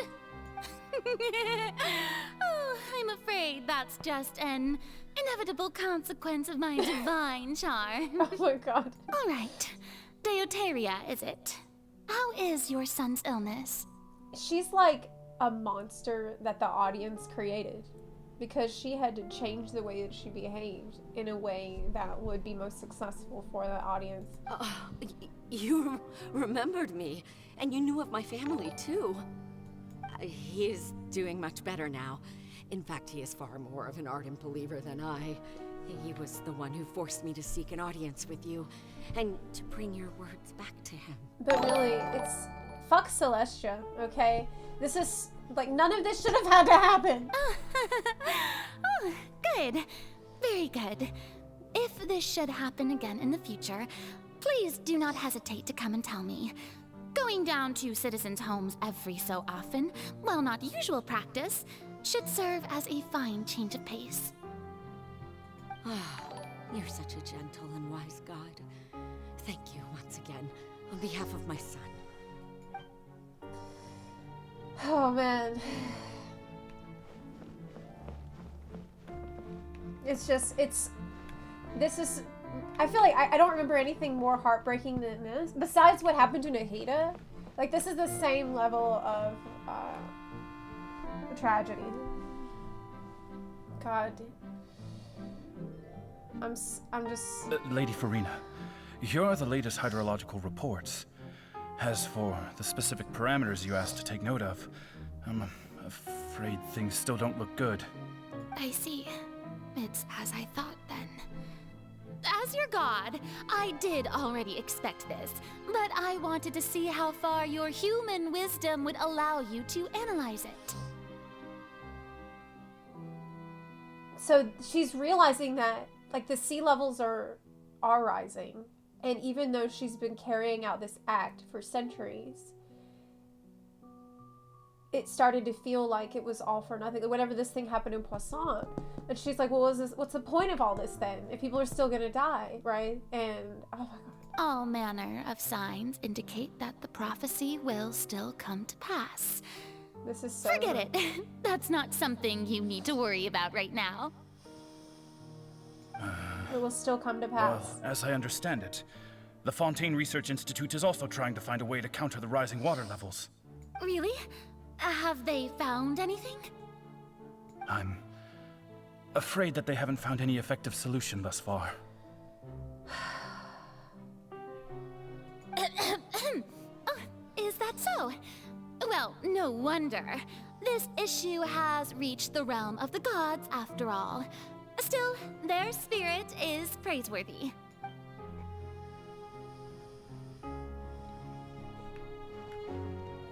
It's even worse because not only does she have to endure this torture, but then it starts to feel like it was for nothing. The day is finally over. I haven't had a moment to breathe this whole time. But it's good to see that everything's getting on track. There are no longer any voices of suspicion. Maybe this is fine. I just need to keep going. This is fine. And everyone will be saved. We need a meme of Fiorina saying this is fine, and with the instead of fire, it's just water. just drinking her tea. This is fine. All right, Farina, don't think too hard about this. You need We rest. need an emote. We need an Tomorrow's emote. a new day.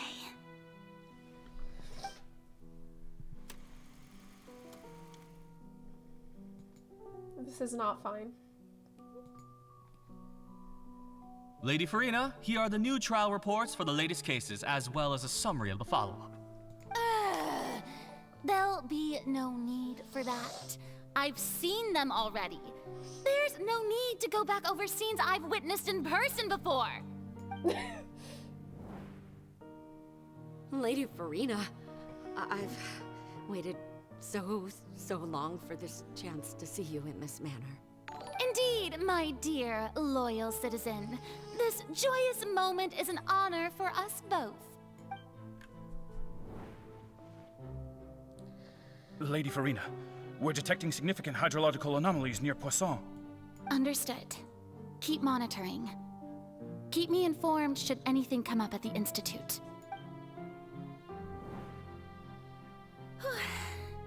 I don't think I let anything slip today. I must show the people that there is nothing to worry about.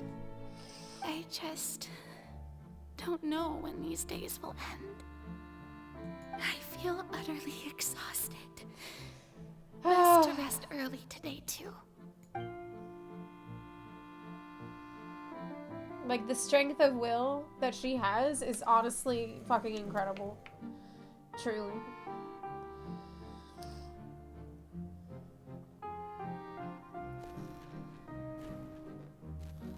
Commitment.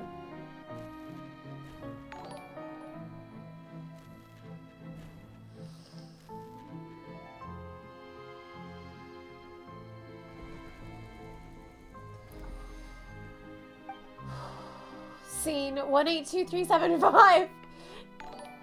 Lady Farina. This goes on and on. It's like a dream being able to speak with you up close like this.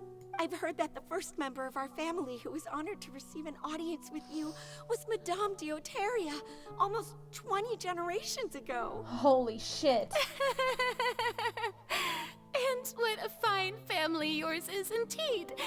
It brings me great joy to meet such a faithful believer, a descendant of a line most ardent.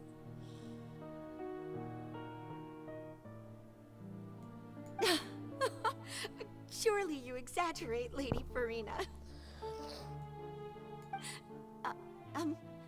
My lady? She's just been cursed with this long, long life. What is it, good citizen? Are you crying? Oh no!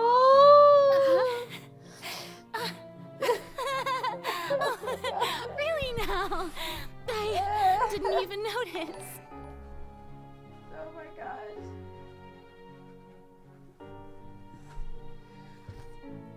I need more tissues for this. This must be the overflow of hydro from my person. Well, can't quite help being the god whose dominion is the waters, can I? Oh my god. Yeah, it's an overflow of hydro. Yeah, girl, me too. Yeah, me too.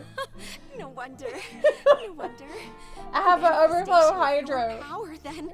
Oh, Archon, I am honored to have witnessed it. Same. Honored indeed.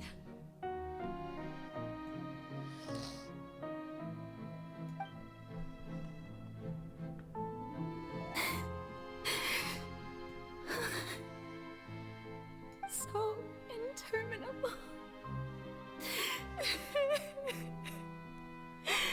So lonely.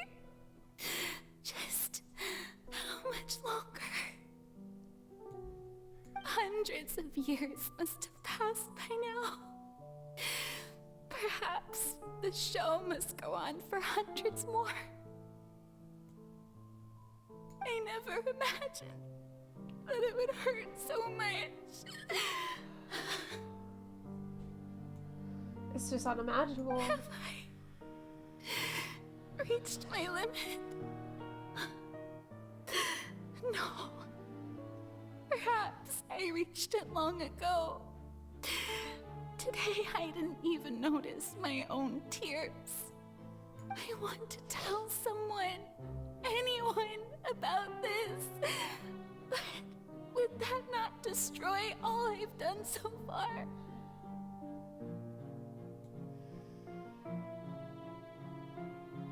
I've conducted so many investigations across the centuries, but there's not even a sliver of hope that we might break the prophecy. keep heart. I must maintain this act. It is the only way to save Fontaine. Please, mirror me. You have to succeed.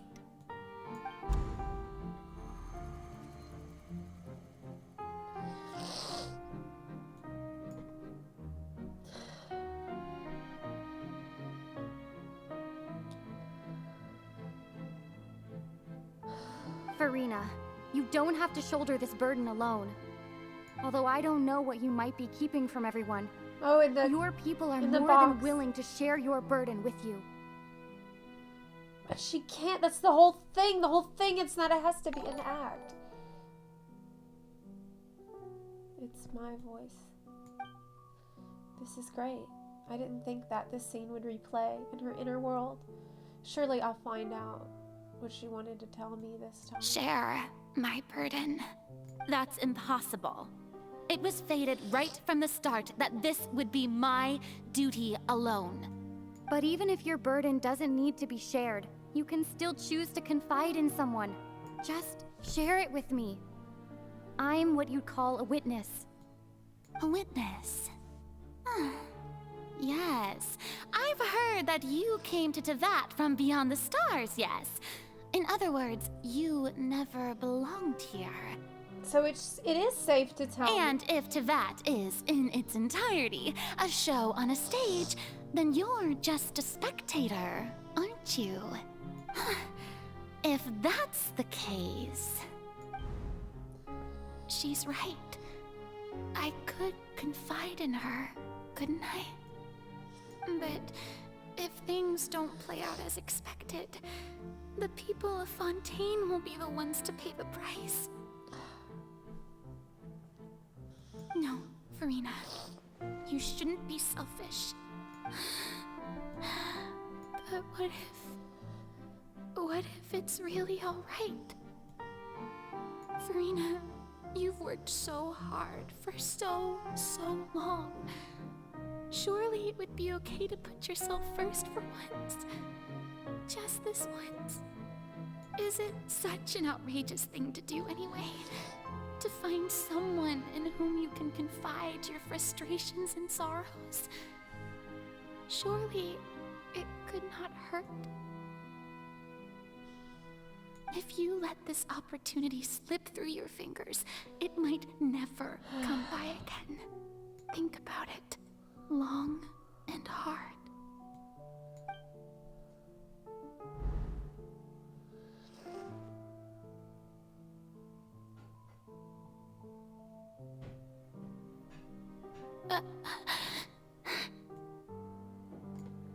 No, I have nothing to say. I am Farina, the Archon of Fontaine. Everything will surely get better. All you need to do, dear spectator, is to witness my performance until the curtains fall.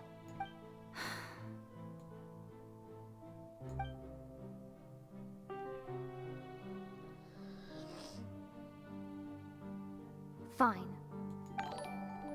That was it. But of course she made that decision, because this is like, she didn't want to undo all the work that she had done. So even Farina doesn't know the truth? You've never once let her in on the full plan?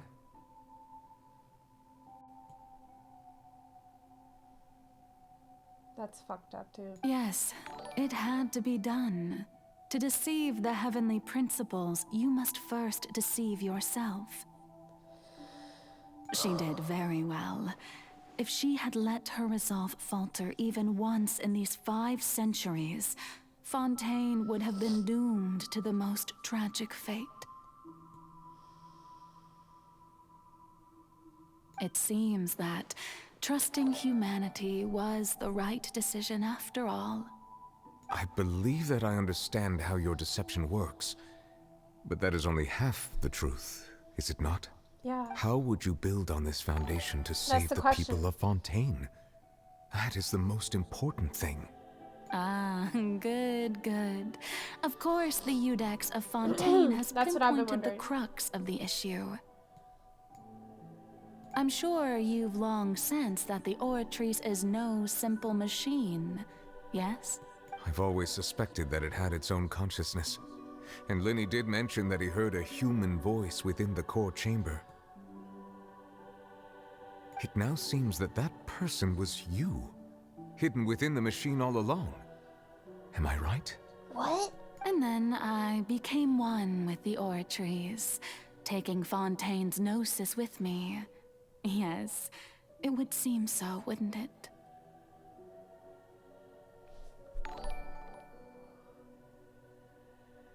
Alas, your understanding of this device still lacks sufficient depth. In truth, it is no enactor of justice. It is, in fact, a device created to kill the god of justice.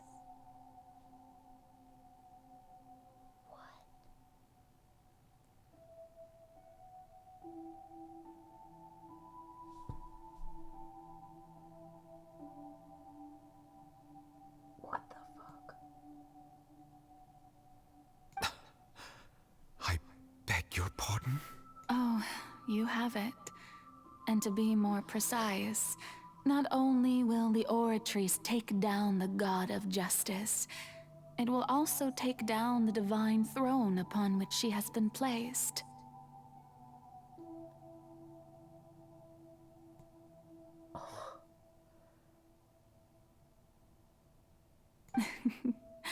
I mean, did you think I would be the sort to enjoy peaceful repose while Farina suffered? My work over these last 500 years has been to constantly accumulate indemnitium within the Oratrice. But really, some have already discovered that only a small fraction of the energy generated by the device was ever used to provide power to Fontaine. The vast majority had to be, accumulated to enact this death sentence. Oh my god. It was all part of your plan, then? Both the trial and the sentence? Indeed. This power, accrued over 5 centuries, could have sustained Fontainians for millennia, had it only been used for that purpose. Almost all of it has now been stored within the Oratrice. Oh, there's an edge. Oh, there's an edge. Okay, we're waiting for the edge. We'll wait. Yeah. This power, accrued over 5 centuries, could have sustained Fontainians for millennia, had it only been used for that purpose.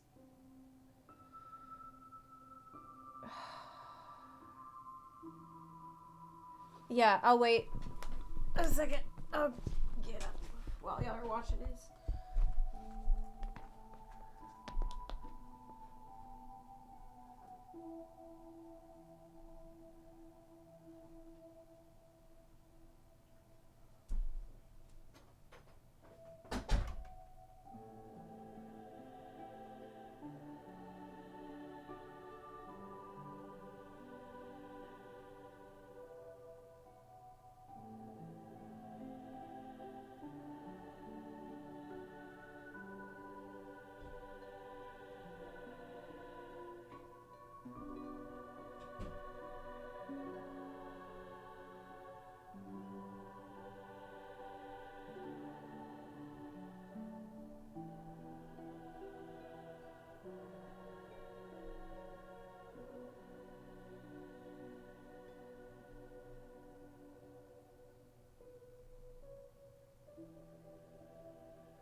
Okay, I'm back.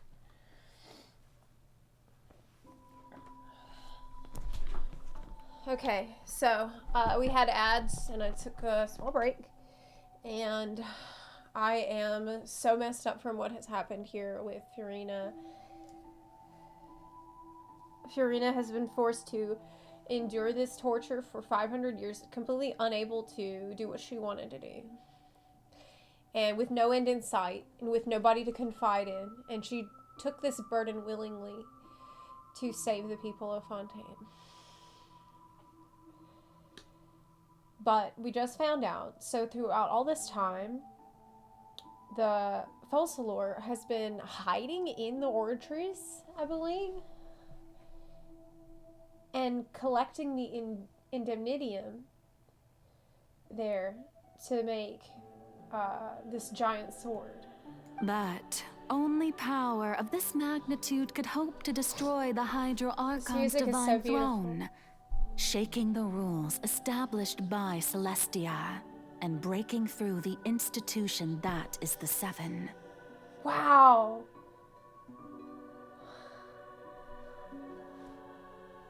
So it's like the biggest fuck you to Celestia imaginable. Actually, wait.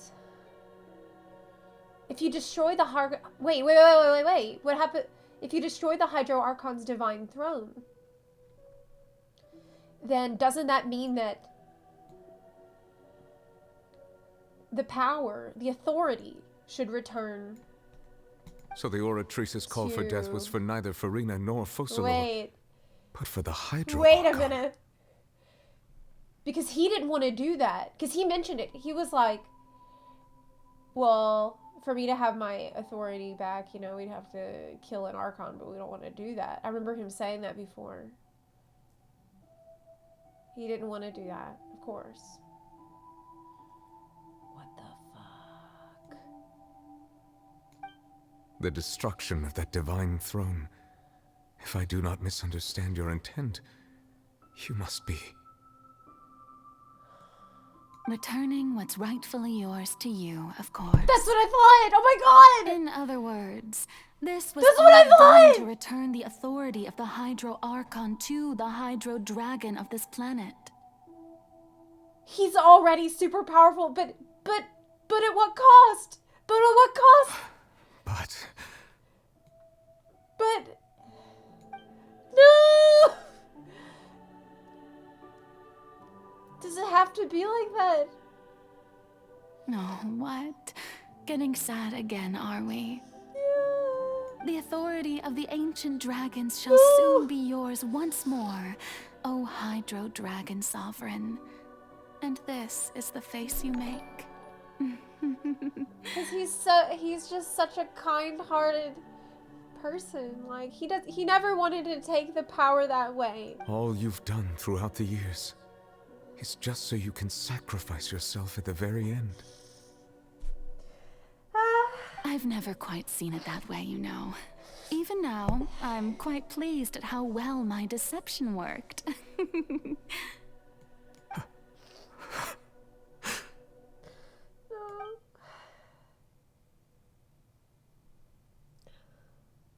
Hydro Dragon, don't cry.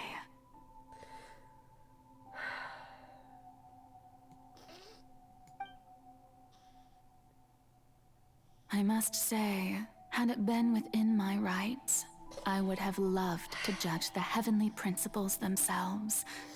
Were they not guilty of essentially the same crime? Yeah, that's what I was saying Egeria before. stole the power of the primordial sea, and the heavenly principles stole the power you ancient dragons possessed. It's the same thing, yeah, it's ironic. I, for my part, am the god of justice. And is it not just that your original powers should be returned to you? Yes.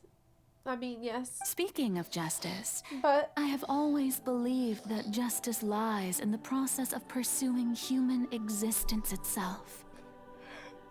So, if the theft of the primordial sea's might was Fontaine's original sin, then Leaving matters of procedural right and wrong aside, the descent of the Fontainians as humans and their right to exist in this world would be Fontaine's original justice. In other words, existence was Egeria's justice, and to me, justice is the continuation of that existence. Defying the prophecy and ensuring that Fontaine's people shall live on, that should be the justice enthroned over all others. Yes. Fuck the prophecy. At this point, we, especially. Whether it be myself or all other Fontainians, have shouldered the burden of this sin for far too long. Iudex Neuvillette, the highest judge in our land, when you regain your full power as an elemental sovereign, what verdict shall you pass upon us? So when I was invited to the court of Fontaine to serve as Iudex, I see now that that was your idea too.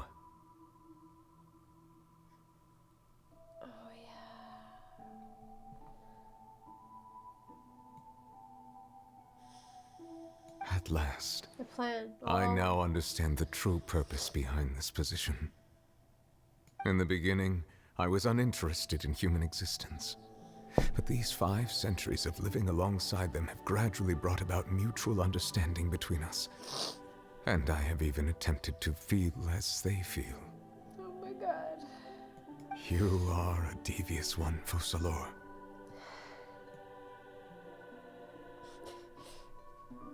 That's so fucking smart. Focalors is a genius. Honestly. She planned for 500 years to give empathy to a dragon so he can protect her people with a kind heart. Things being as they are. And he did Surely learn to you love. know that I could never declare them to be guilty. Oh my god.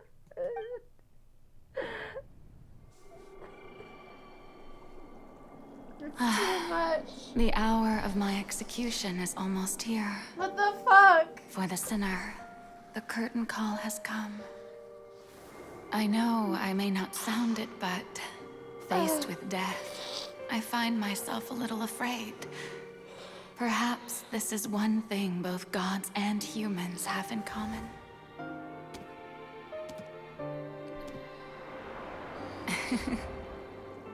Farewell, Neuvillette. I hope you've enjoyed the part you played these 500 years.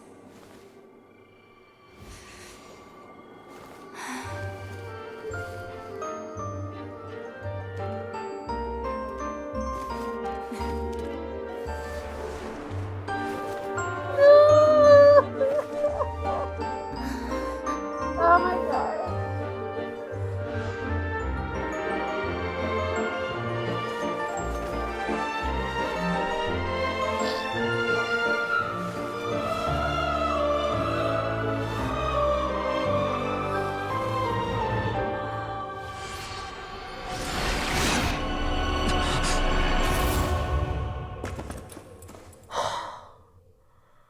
Holy shit. Oh my god. Holy shit.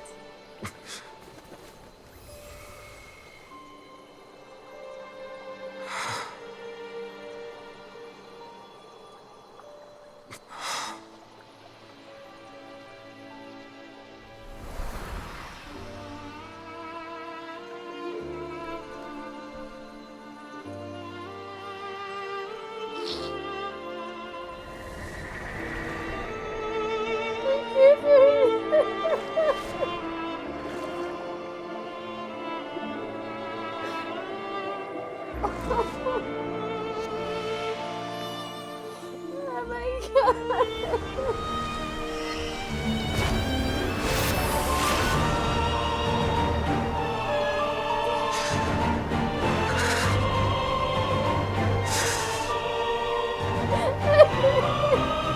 I, Iudex Neuvillette, hereby declare People of Fontaine, your sins are forgiven.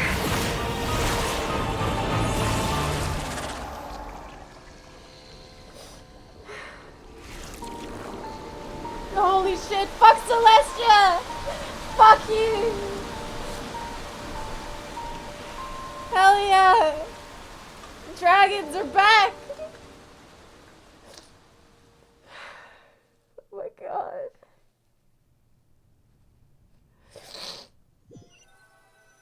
Giga Chat, oh my god. What just happened?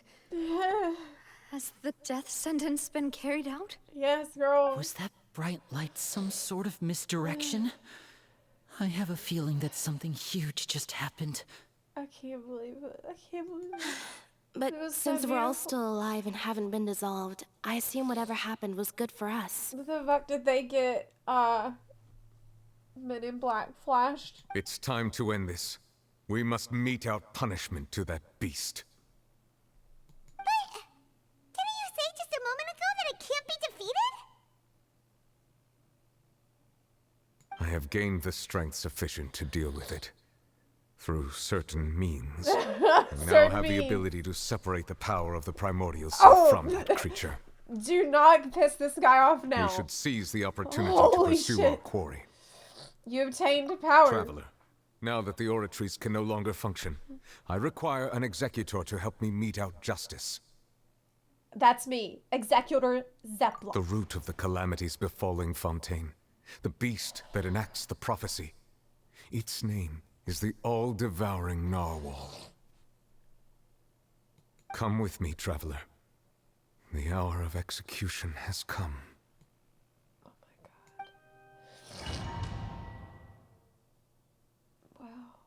Wow, it was the most beautiful cutscene ever. Ever. Literally. It was so beautiful. Oh my god. Cool. We're going to execute it? Oh But no! how are we going to do that? It's huge! Oh fuck! I have already done my best to separate the power of the primordial sea from the whale. Considering the size of the beast, I cannot reach the power source. Unless we can find a way to attack it from within. I shall share a part of the ancient dragon's power with you. We shall look for an opening together. Look for an opening? Oh shit. Bow your head. Oh my god. I see everything. I can feel its sorrow turning into hostility.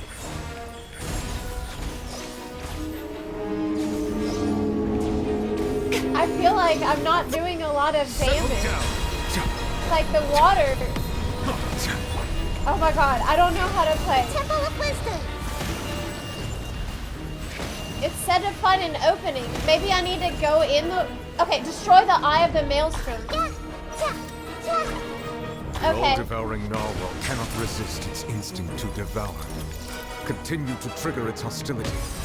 Chance will present itself. Okay, okay. So you want me to kill the...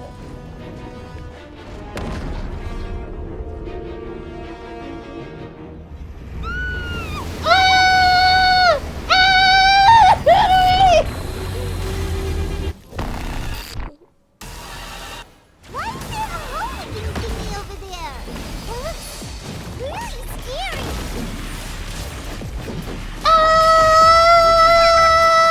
Hey! Hold the line. Torrance, bring up here. Oh my god, we gotta heal, we gotta heal. I have granted you my protection. Do not fear. Seize the moment and use my power to suppress its root from within. I need more protection than that. Nothing lasts forever. Oh my god. Rebuild.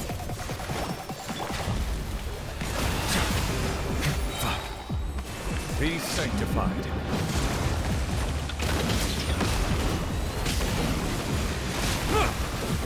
Okay, we need... Manifest the authority of the ancient dragons. We all just got healed. Witness the might of the primordial sea.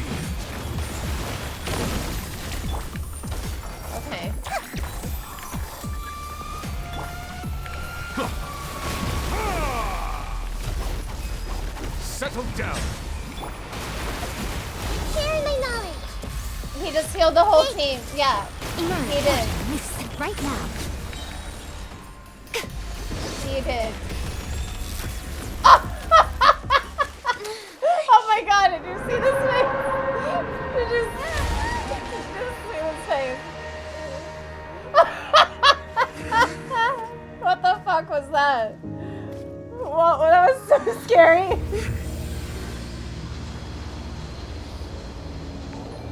That was genuinely so scary.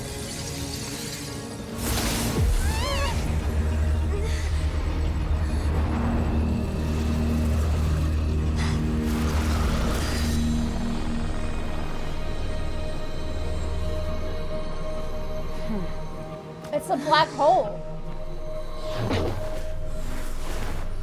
Oh!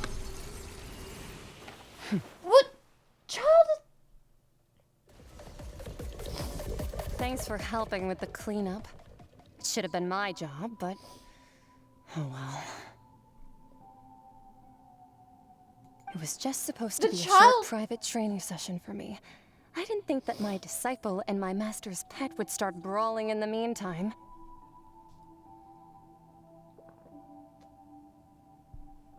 Your disciple and your master's pet. No, he's my pet, not your master's pet. Oh, actually, I had a feeling that it would happen at some point, but they bumped into one another earlier than I thought. Tell your master to find a different pet, he's mine. I suppose I'll have to swing my sword 3 million times as penance. That power. Who are you exactly? Paimon has an idea. From what she said earlier, she must be Child's master. Skirk, right? It's just that he gave us the impression that she was the less talkative person. I simply did not have anything to say to the weak. But you, on the other hand, managed to defeat the all-devouring narwhal without using power from beyond this world. It was this Nuvalet. So you may speak to me as equals. Oh, the narwhal is the... Oh, okay. Oh, and he's the disciple. I have to agree. Okay. The strange use of a planet's primordial waters just to raise an all-devouring narwhal. That kind of power is wasted on it. It's not cooperative. It eats too much. And I have more important things to do with my time than pet sitting. The only thing that creature has going for it is its looks. Wait, are we talking about... Wait, which one are we talking about? I'm still confused. I really don't, like, I thought... Okay, maybe... All in all, it fails as a pet. I mean... Miss Skirk? I think you might have missed the point. The point being? Well, being that this pet almost destroyed an entire nation. Yeah, that's not cool. So what sort of person is your master? Well, Child's master's master. Wait, is that right? Oh, right. So you don't know him. Sorry, I assumed you did. His name is Sertologi. Who? Huh? I am unfamiliar with that name. Huh. So Master isn't sufficiently famous. How should I describe him then? Have you heard of the name The Fowl? The Fowl? Like a chicken. Still nothing? Well, how about the Visionary? Vetterfulnir then? Or Gold Rhine-daughter? Foul Legacy! Yes! Yes! Ooh, that one we've heard! Rhine-daughter's part of the Hexen Circle. She's Albedo's mom, right?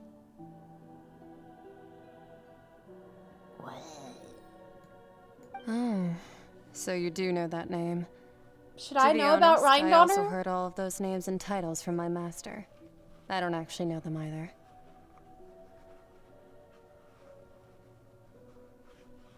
But I suppose you understand now, yes? My master is likely a similar sort to Rhine-daughter. They are both pursuing from an some old form event. of perfection. Crap. It's an old event, so I missed it. That's annoying. They're both pursuing some form of perfection. Wait! Didn't you also mention a visionary person? Paimon didn't quite catch their name. Actually, never mind that. I believe it expedient to inform you that the all-devouring narwhal used up nearly all its strength fighting you. Such roiling hydro energies will prove difficult for the planet's deep seas to digest. As such, the Fontaine back on the surface has most likely been thrown into chaos. In other words, the prophecy that you've been fretting over should now be in full swing. What? Why are you surprised? It's a prophecy. Prophecy will surely come true. We knew it all along. However... Not to worry. Focalor has already managed to deceive the heavenly principles. But we can tell Celestia to eat shit. Thanks to Focalor.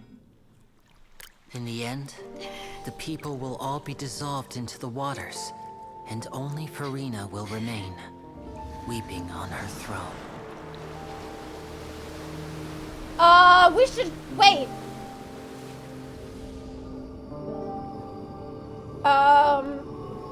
Only then will the sins of the people of Fontaine be washed away. That's not...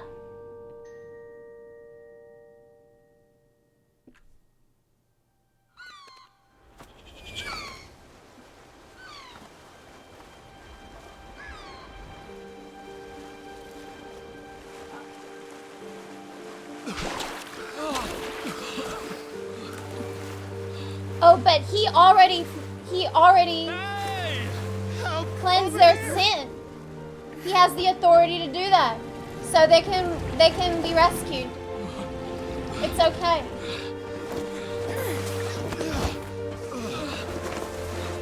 Yeah. Wow, that's a nice animation of her hair blowing in the wind. This is wonderful. They're gonna be okay.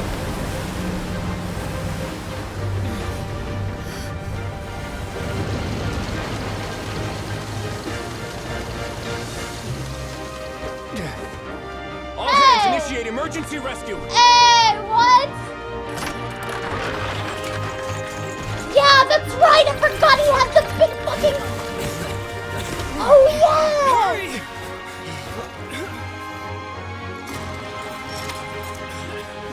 Hey, lend a hand!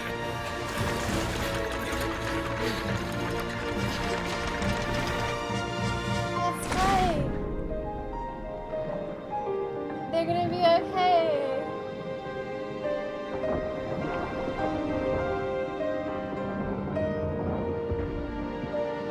But we need child. Where the fuck did she put him?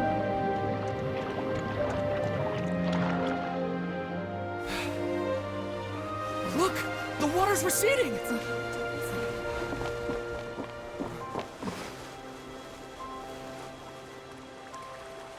Water goes away. It's a miracle! Water's receding. We didn't dissolve. We didn't The dissolve. prophecy was wrong! The prophecy was wrong! Yeah! Fuck you, Celestia! Yay! Prophecy changed! Best girl! Best girl! Are you alright? We're saved. The prophecy was wrong.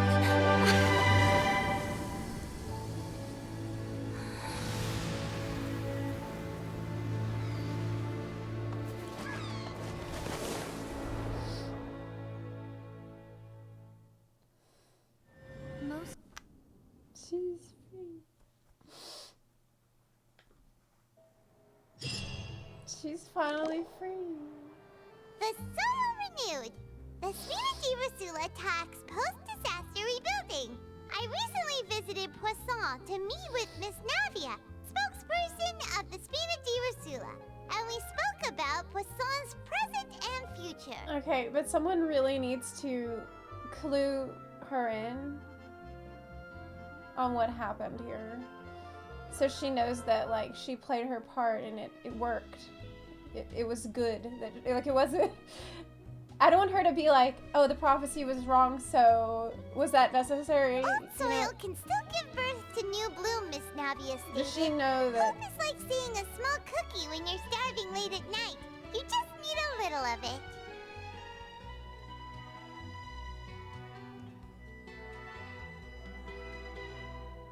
What the fuck? No. Hope is like seeing a small cookie when you're starving late at night. You just need a little of it. What the fuck are you talking about? If you're starving late at night, I'm gonna eat the whole cookie. Especially if it's a small cookie. Of the Fontaine Research Institute. It's not relatable at all. The various disputes that have arisen This is on cool. account of Mr. Edwin have suddenly become a shield over the Institute, with Jurier turning out to be a once overlooked hidden gem. People always call the first researcher mad, but few know what to call the second. And should that latter person achieve a miracle, they would find it all the harder to find a word with which to classify him and his team. Wow! Paimon barely recognizes the people in the reports. Are those really Jurier and Navia? They sound like real big shots. They were big shots from the start. What do you think? Pretty enthralling, huh? The Steambird's idea was pretty simple. With the disaster just having passed, we would print a free edition packed to the margins with good news to calm people down. The value for these big scoops lies in their inevitable follow-ups. We'll publish further reports and go into the stories behind those people. Edwin's assistant, Jurier, created a true flying ship. Yeah. While Navia is leading people in the reconstruction of their home. I'm sure that these stories could draw even your well-traveled eye. These articles do make me curious about how things will play out. Wait a minute. Didn't we watch everything happen from start to finish? What's there to be curious about? And that's exactly why I'd like you to come conduct interviews with me. You're the best incubators of news, if you haven't noticed. And also, with you around, I'm sure I'll get to see that Duke. Are you sure? Hasn't he turned you down several times already? Oh, this time will be different. Come on. Let's head to Poisson first, and then make a trip to the fortress. There are some things you'll only know when you get there. For a better tomorrow. A drop of water obtained from within the colossal beast who coveted the primordial sea of life. A philosopher in the faraway ancient world once posited that where there is life, there is death. Naturally, where there is death, there is life. If not, then the fleeting light cannot resist the eternal darkness, and all withers into nothingness at the end of time. The rules among the stars dictate that nature must be conserved, but the laws of the universe have never been conserved. In a sealed box, destruction always overpowers new life. Millennia upon millennia of prosperity are but an instant in a span of billions of years.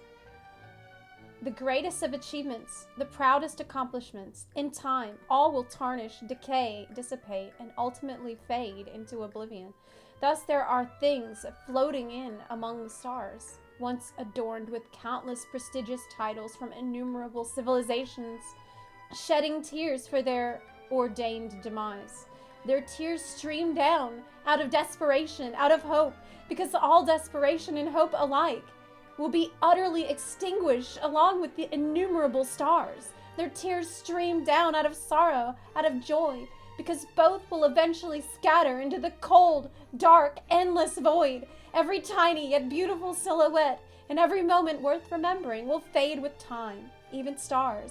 And then there are these so-called gods that are determined to save everything worth saving and devour everything that should be devoured until the end of time. Until the sea of stars recess into nothing but dying embers, until a newborn world moves for the first time in the stomach of the whale. There will be no more sins, no more sadness, and no more tears, because everything died with the ancient stars. Jesus Christ. Look, you didn't need to go that hard on the quest to item text, but you did. You did.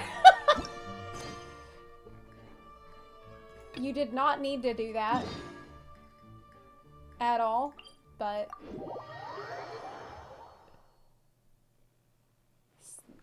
It was amazing. They did. They did.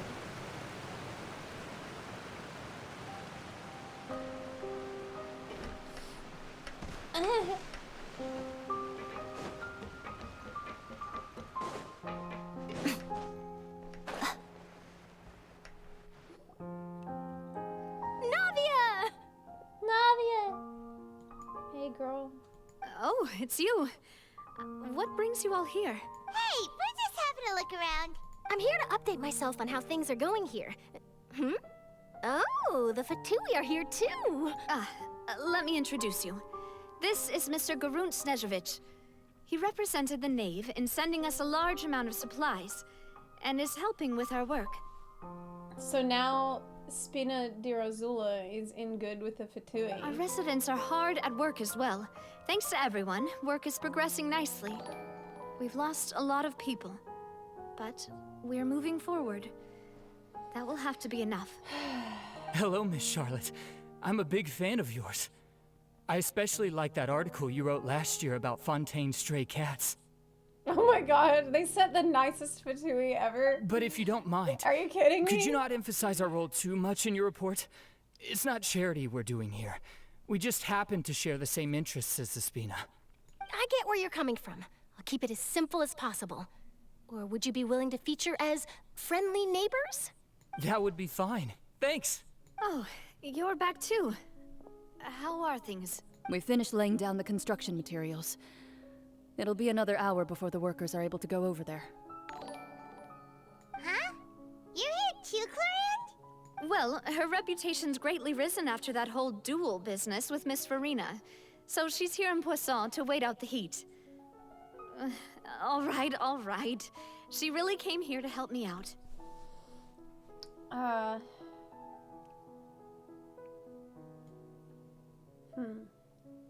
There's too much to consider in the reconstruction of Poisson. The Spina has need of more decision makers. And, well, I do already happen to be connected to Mr. Callis. Oh, wait just a moment. Do you mind me asking a few questions? You know, about how you felt before the duel, about what it was like facing down a god. There's lots of exciting material there, I bet. Forget it. I'm sure you can find a better theme than that, Miss Charlotte. I see you're the same as always. Couldn't you do me a favor, for Navia's sake? Well, if we're talking about doing things for my sake, you might as well just take a few more photos of me. Or of the Traveler. It's better than wasting time persuading Chlorand, at any rate. Of course I will. I'm not gonna let her off that easy. All right, then everyone who wants to be in the photo, gather up. And smile. Man, we should have bunched up together. The shot did Paimon look cute in it? Not bad. Your addition really helped the composition of the picture. All right, hang on a moment. Let me snap a few more shots. All right, that should do it. I'll be back here later anyway, so let's call it a day. All right. You're very quick. Speed is of the essence when it comes to the news, and freshness is the key. Also, not to brag, but I'm pretty good at building connections. Who knows? I might eventually get that interview with you after all, Miss Chlorand. Wow, you really do have that never say die spirit. I'm impressed. I'll hazard a guess that this is how you got that interview at the Fortress of Meripede. You already knew she was going? Whoa, you're well informed. Let me make a guess too. I asked Sijuin, who told Monsieur Nervillette, and he told you, right? That's a very complete information chain. In truth, all Monsieur Nervillette asked me was, when did the fortress become so friendly towards the media? I told him that it was best not to speak too soon. There's no guarantee that Ridesley will make a personal appearance. You're right. I've got to treasure every moment I have with them. In which case, I'll be making a move first. Stay safe now. And tell me if you hear anything interesting. I'll treat you to afternoon tea in exchange. You seem curious about the fortress. Of course. That Ridesley. I still remember going down to the fortress to grill him for information on my father's case. Boy, did he take me for a ride. Without telling me anything, of course. Don't. Do not. But he did invite you to tea, didn't he? Do not. Chat, don't. 2 large pots of it, in fact. It was good tea, though. I have to agree. The tea there is very good. Stop it. Ah, speaking of that, would you like to have some today? I mean, you've got time, right? Well, I'd be partial to some shortbread. Wow, it's like we've got a menu or something. Sure. Good. What flavor of biscuits would you like, Mr. Snezovich? Why does it feel like they're talking in code? Me? I'm fine with anything. But I would prefer chocolate, should It's you like have I'm it. here, so they're talking in code. Leave it to me. I'll go over the newly arrived supplies with you later, Okay. Mr. Snezovich. We should be able to finish the preparatory work today. That works great for me. Huh. Is it just me, or did you get a new lipstick? I did. It was a gift from Sijuin.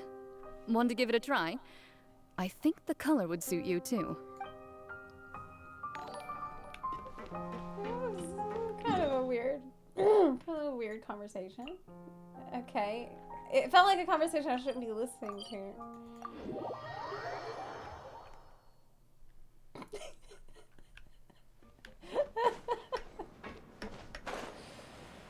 Whew.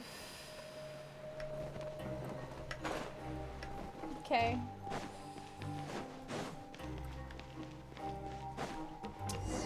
Back to horny jail after that. Wow, guess we're here again, huh? There's a real nostalgic feeling to this place. Looks like you've been missing us. Oh no. Duke! Did you come all the way to the entrance to greet us? Of course. I'm here to welcome you and our dear Miss Charlotte, whom our good head nurse recommended to me. It's an honor to finally meet the much-rumored Duke. Thank you for consenting to my visit to the fortress, sir. No need to thank me. But that said, I shouldn't be the focus of your interview.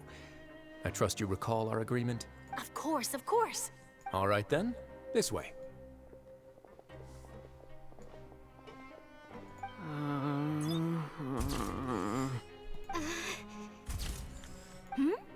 Hey, no need to be so nervous. I've already taken all the photos we need. Miss Charlotte, do these pictures really need to be published on the cover of the Steambird? It would seem that Miss Lorvine doesn't want her face to appear beside that of Mr. Jurier, Oh, because they're in love? Sir, please don't say things like that. But it looks like dear Mr. Jurier denies it. Might this interview be very important to you then? No, I just...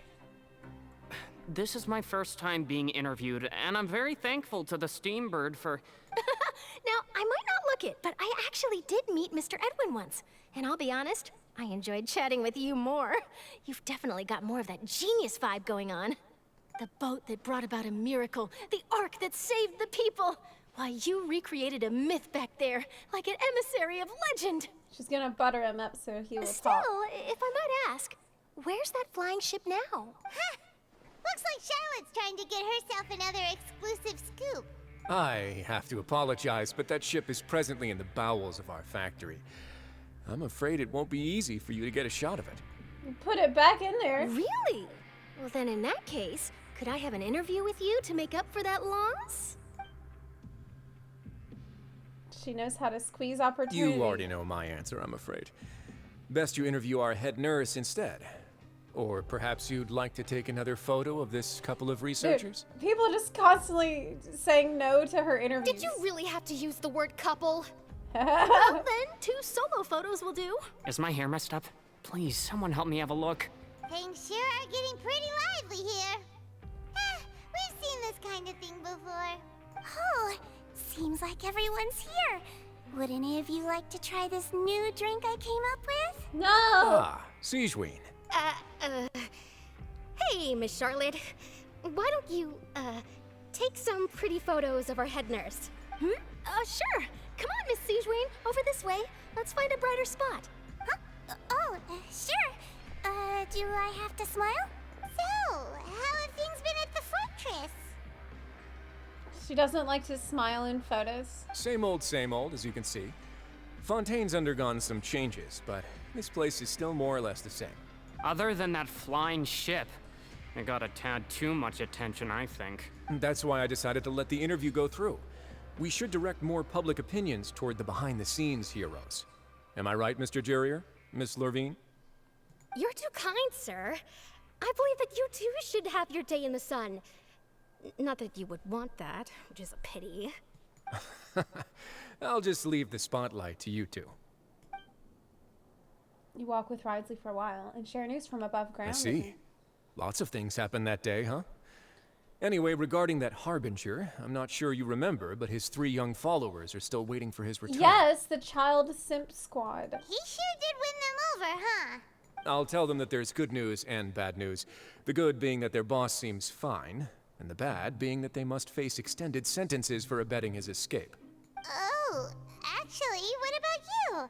Are things gonna change for you too? What change can there be?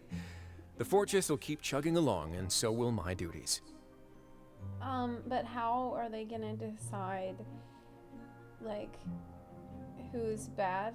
As to what Miss Farina's departure will mean for the nation, and if our laws and governance will be transformed, we'll leave those to the folks in the overworld. Hey everyone, the photo shoot's done. Good. In that case, let's call it a day here. Thanks for your cooperation. Come on, Traveler, let's go. Till next time, everyone. There'll be a next time? Maybe. Who knows? I might write a story about the underwater factory next time. Until then. All right. Last stop, the docks. The docks. Wait. Oh, you know, I'd love to see you in one of Charlotte's photo shoots one day. Yeah, photo shoot. Is that really necessary? Yes. Our line of work doesn't really require much photographing. It's precisely because we don't need the picture that they'll have value as keepsakes. You don't really look all that opposed to the idea, you know. Maybe I'm just happy that I managed to once again avoid the spotlight. I think this interview went well either way. Yes, you successfully kept prying eyes away by using Mr. Jurrier and Miss Lurvine as shields. Very good. You should be happy for them. They have a bright future ahead of them. He loves the darkness. He said he doesn't want the spotlight. Oh, it's too late! Crap. I can't talk to them, I already left. Crap. I should have, man! Oh no! I need to go on the lift? I guess. Missed it. What? I can go back?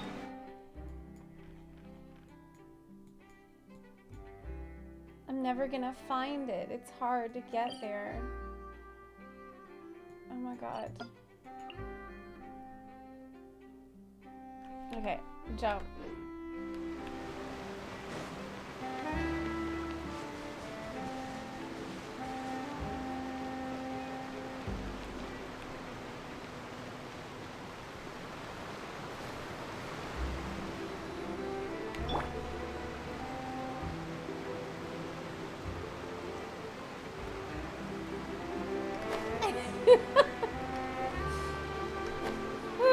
That was close. That was pretty close. They really are here! How did you know? Navia mentioned that she stayed in touch with Linny and the others after working together. Apparently, they've been at the docks distributing these strange pockets the whole time since. Traveler, Paimon. Ah, and Miss Charlotte, too. Would you like a magic pocket? Is that like a hot pocket? What sort of gadget is it? It's a wondrous bag that can be used to carry many things. The water level has returned to normal, but if you see any of your things floating around, you can use this to carry them. Or you could trick a friend into doing it for you. Trick a friend? It just sounds like a regular bag. I wonder which of my friends would fall for that. How is that a magic bag? No. No. No. You could just make a friend like Fremine here. Isn't that right, Fremine? Wait, is she trying to... Is this what you meant by I'll help you make some more friends? Wait, is she trying to introduce them? To be honest, that sounds pretty sweet. Could I have your contact, please? Oh my god. She wants your number. Oh my god. Sure. Your address. Please, write down my address. You sure are working hard to help Fremine socialize. He was the one who proposed doing this. He even wants to assist in our magic shows. That's nice. That's really sweet, Lynette. Yes, I was planning to first introduce Pear as an assistant, and later Fremine himself. In the future, I think we can leave underwater escape magic to him too. That said, would anyone want to see a diver escape underwater? Yes. Well, yeah. Oh, it'll work out. Every journey begins with the first step. He'll become a part of our show eventually. Lynette, could you come over? Miss Charlotte says she wants to take a picture of us. Oh my god. My, that Charlotte is rather perceptive. She got rid of everyone the moment she realized I had something to say to you. So, how have things been, Traveler? I'm doing good. Father says that you did Don't a great ask me deal about during the latest Wait, events. do not. She's very grateful for your contributions to Fontaine. If he brings up this weasel... That's alright. We were more than happy to help. So, what's she doing now? Oh, I guess you haven't heard. Well, after Lady Farina left, Father and Monsieur Neuvillette opened negotiations, during which he gave Fontaine's gnosis to her as a diplomatic gift. But... the gnosis doesn't matter for him. A diplomatic gift? A gnosis? Yes, I was quite surprised at first myself. But when I thought it over, there were actually a number of things going for it. It could have been done as an apology for the incident with Lord Child, or as thanks for his help in tying the all-devouring narwhal down. That makes sense. Furthermore, Father did also lend significant aid to Fontaine and Poisson. That's true, but this is a gnosis we're talking about. Doesn't this seem a bit irresponsible? Everybody's just handing over these things to the Fatui. I mean, they're getting them all. I would agree, but I've also heard that it seems that Monsieur Neuvillette has had a significant change of heart regarding the matter. Well, they must have a really good reason if they persuaded even him. They persuaded him, they persuaded, Nahida. So there's some reason for Yeah. this that only Neuvillette It must be a knows good about? reason. I trust him completely. I suspect you'll have to ask him about that yourself. Ah, yes, speaking of which, I did see him strolling around the entrance to the Fortress of Meripede a while back. I bet they're gonna help us tell Celestia to eat shit. Isn't he real busy and stuff? Paimon didn't think he'd have the time for that. But back to the topic. The gnosis was given to the knave, right? What about Child? Yeah, what about Child? They say that he's returned to Snezhnaya to recover from his wounds. But he got yeeted I back hear to that the recent Snezhnaya. disaster really did a number on his health. I gotta go see him. I guess I can now call him one of my war buddies. That's true. When you think about it, we've had loads of run-ins with the Fatui. To think we'd be allied with them this time. Yeah, like, what are we gonna do about all the Fatui guys in the world we have to fight? Maybe we can just change them a little bit and have a new faction called the Batui. Since we're gonna be more friendly with the Fatui, we'll just change all the existing Fatui guys into Batui.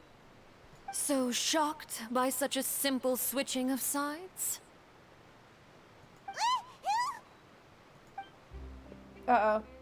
Uh-oh. Father!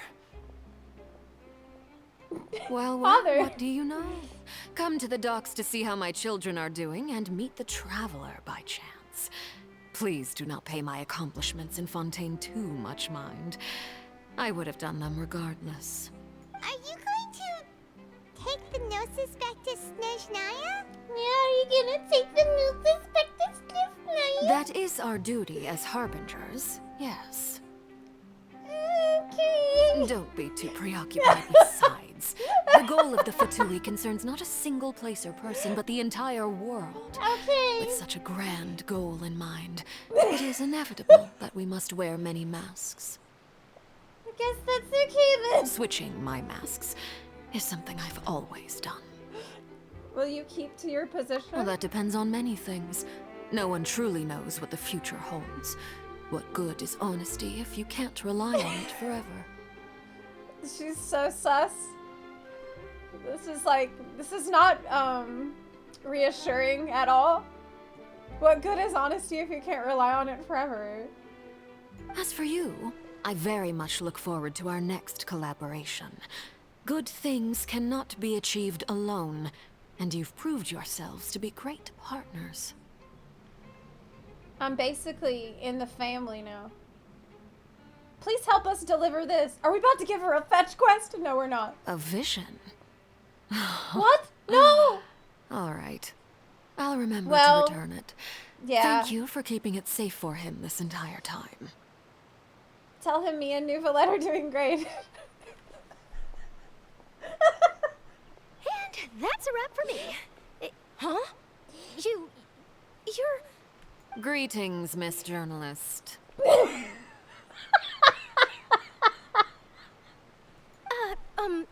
Hello.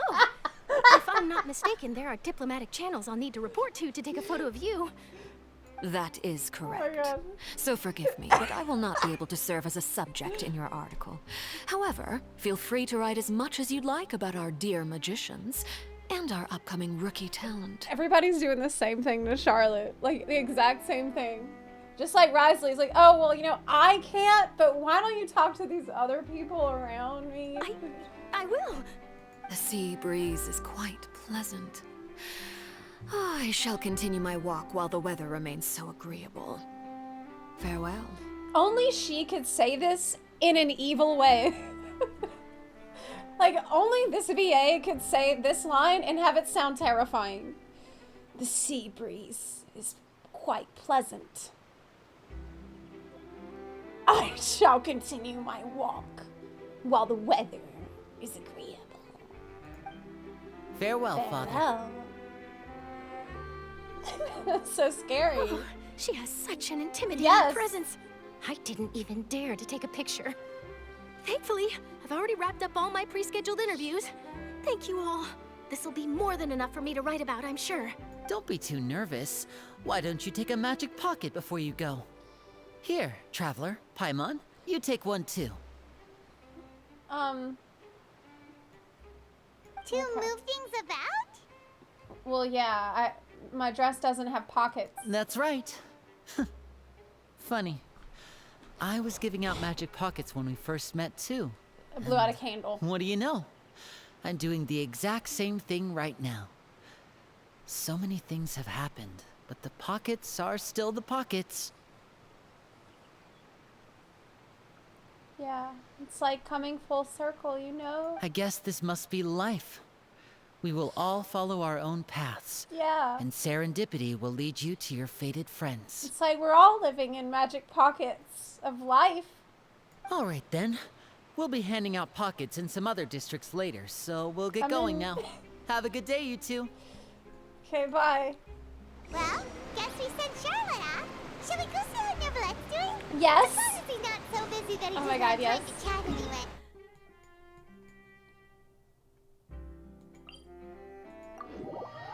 Yes, we should definitely go see how Nouvellette is doing. Let's move out. I'm gonna show up with like... Life is like a pocket of chocolates.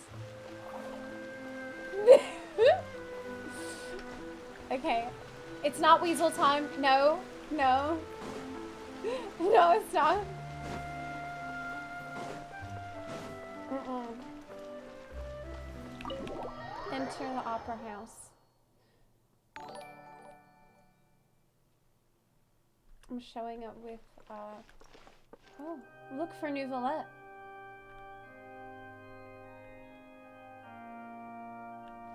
Oh wait, he's outside.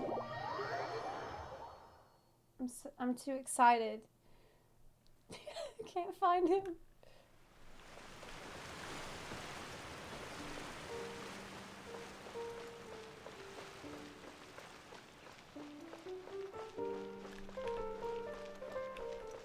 The entrance to the fortress! There he Ooh, is. He really is there!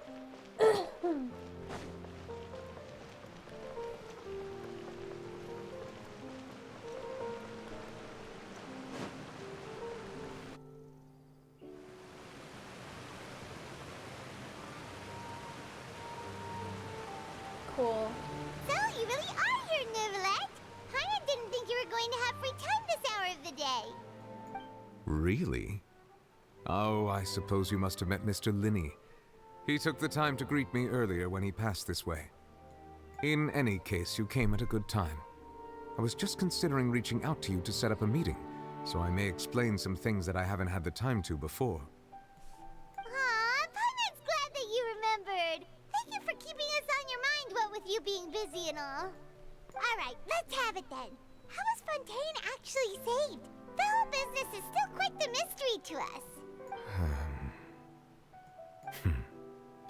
It is strange how words can often leave a bitter taste in the mouth when it finally comes time to say them out loud.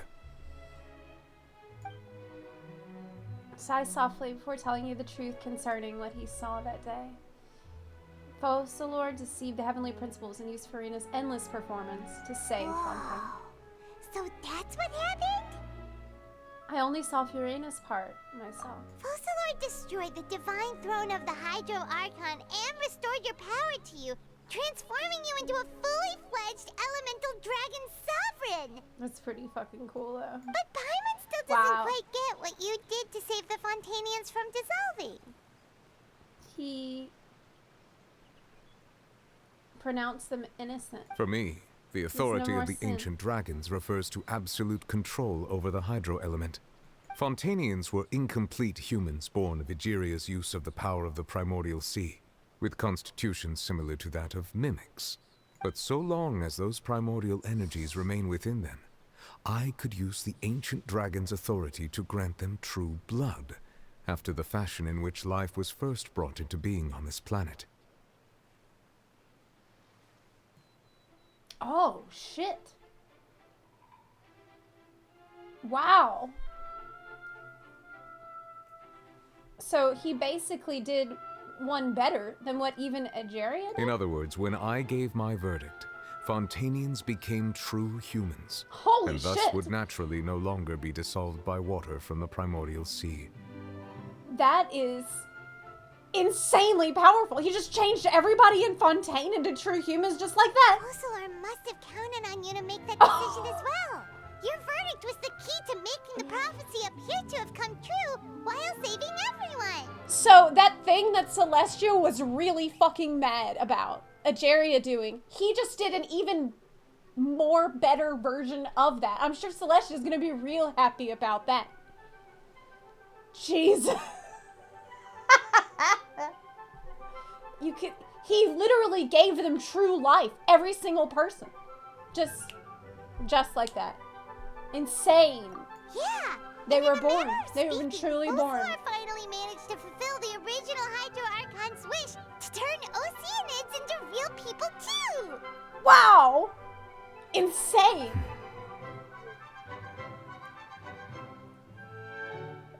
It seems from your expressions that you still have more things you wish to ask. And yet he's so soft and gentle too, and kind. Ask away. just I will love tell him you the so truth much. as I know it. Whew. About the initial verdict, that was, yeah, why I have investigated his case along many avenues, and I have learned that he once fell into an unknown chasm when he was young. Yes. There, by chance, he awakened the all-devouring narwhal. But whether it be by sentiment or reason, that should not have been enough to consider him the root cause of the disaster. At most, he would have had tangential liability. As for the judgment passed by the oratrice during the trial, whether it was due to that liability by association, or Focalor deliberately using him to buy time for us on the assumption that he would be able to hold the creature off, I cannot say. It was one of those. Yeah. It was one or the other. Guess Focalor had Fontanians in mind the whole time. In the end, it was thanks to her that they finally became real humans. I would say it's most likely the latter, but... Hang on a second. Paimon suddenly got another question. Back when Fontanians hadn't yet become real humans, were the children they had also transformed Oceanids? Well, yeah... Life has always flowed like water. Do you recall how Fontanians would often come to the Fountain of Lucine to pray for children? Yes, yeah. Said the fountain I is remember where that. all the waters in Fontaine converge. In truth, even those couples did not know that such prayers were no mere custom, but instead a form of ritual. Those Oceanids who were blessed within the spring water would later descend as new humans in the coming months.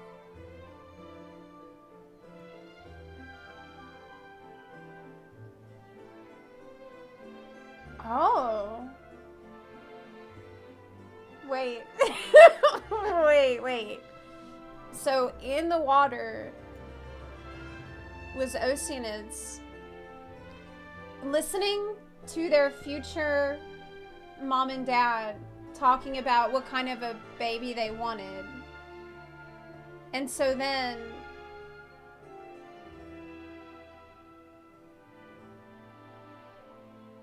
are they having sex?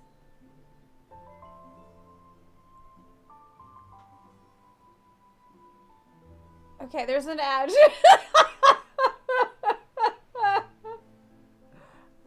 I'm genuinely. What about sex? In my Genshin? There's an ad right now. Acrylic Madness, thank you for the 5 gift subs. Unlucky, thank you for subbing. Furotha, thank you for the sub as well. Swanost, thank you for the 41-month resub. Damn! Marek Destiel, thank you for the 21-month resub. Vitas, 23, thank you for subbing. Lick Chen, thank you for the 21 months resub. Appreciate y'all. Okay, there is no sex. There is definitely sex. Because remember what Navia said about how Risley took her for a ride but didn't say anything?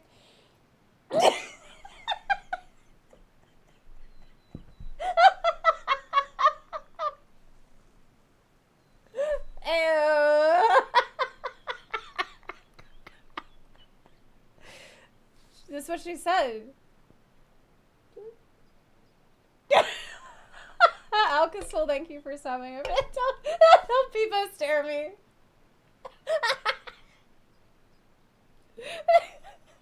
Yes, yes, just so. So for the tea water. What about the tea water? Oh. I don't know. Okay, the ad is over in one. Okay, the ad is over. Paimon sorta gets it now. Either way, it seems like this ritual won't be of any further use, but it'll probably live on as a local custom. Probably. But how does it descend? Like, where does it descend out of? Ask away. I will tell you the truth as I know it. Okay. I think they were. Okay, it doesn't matter. Next, about Fontaine's fusion. Yeah, about that. Risley said Marina has already left. What's that all about? Lady Farina. The people are only aware that her death sentence has not been carried out. She abdicated the post of Hydro Archon and left affairs related to that title to me, before leaving the Opera House. I would really like to go talk to her. Where is she now? Like, what is she doing now? I related Focalor's words to her faithfully and completely. After hearing them, she seemed neither saddened nor comforted. She's probably traumatized from what she's been through, to be honest. She simply said that she was tired. Yeah. And needed to rest. Yeah. Yeah. Having said that, she then packed her things and moved out of the Opera House. Not unlike how an ordinary person might. But she's still got a place to stay, right? Yeah. You need not worry. I will make arrangements to ensure that she will not want for food, clothing, board, or travel. In truth, I am somewhat happy for her. The wear and tear on her spirit will, of course, take time to heal. Won't she now age normally? But now that she no longer has to play the role of Focalor the Hydro Archon, she can finally lay down her burdens and lead a normal life. What about you then? What are your plans now that you've regained your full powers as the Hydro Dragon? After Focalor passed on, the Oratrice also ceased to function. This matter will directly affect our trials. After much careful consideration, I've decided to take over its role in our courts. From now on, I shall hear cases and pass verdicts by myself. Yeah, I mean, he pretty much always agreed with it anyway, except when it was wrong. Since he's basically never wrong, this is the correct. Looks like you're still considering stuff from the perspective of the Udex, huh? That's his job. Like, what else? I think he likes doing it. As an elemental dragon, there are indeed many things that I must do. But this power and this duty, in a manner of speaking, you could say that both were granted to me. I think he likes doing it. As such, before I attend to my other responsibilities, I must first and foremost continue to serve Fontaine as its highest judge. The duty of the Hydro Sovereign and the duty of the Udex shall coexist within my person. Additionally, the Hydro Archon's departure has brought about another problem, which is that the Opera House shall no longer produce indemnitium. Yeah, that's the huge problem. That's true. That power was derived from the people's faith in the Hydro Archon, wasn't it? Wait, but the various mechs and machines in the city are all still okay. Where are they getting their energy from? As I am now, I have full command over New Musia, and it can serve as a complete substitute. Another reason why I cannot quite leave Fontaine immediately. Wait, is he considering leaving Fontaine immediately, but he can't because there's other shit he has to handle? What else is on his mind that he feels like he needs to handle right now? Wait, is he fucking charging everybody's battery in the entire city? Is he using Pneumosia to charge, to be all the electricity in the entire city? What? Wait, does this mean that he knows what you're doing on your phone that he's charging? Wow. This ancient dragon's authority stuff is really quite useful, huh? This is insanely powerful. He's not even, like, thinking about it. He doesn't even have to think about this. He's just having a normal conversation. Like, this doesn't stress him at all to power the entire fucking city. Ask away. I will tell you the truth as I know it. This is wild. This is just crazy. Oh, that's right. They say you've given it to the knave as a diplomatic gift or something. Leaving aside their intentionality, the two Fatui Harbingers have indeed done much for us during this crisis. He's the 5G. He controls the 5G.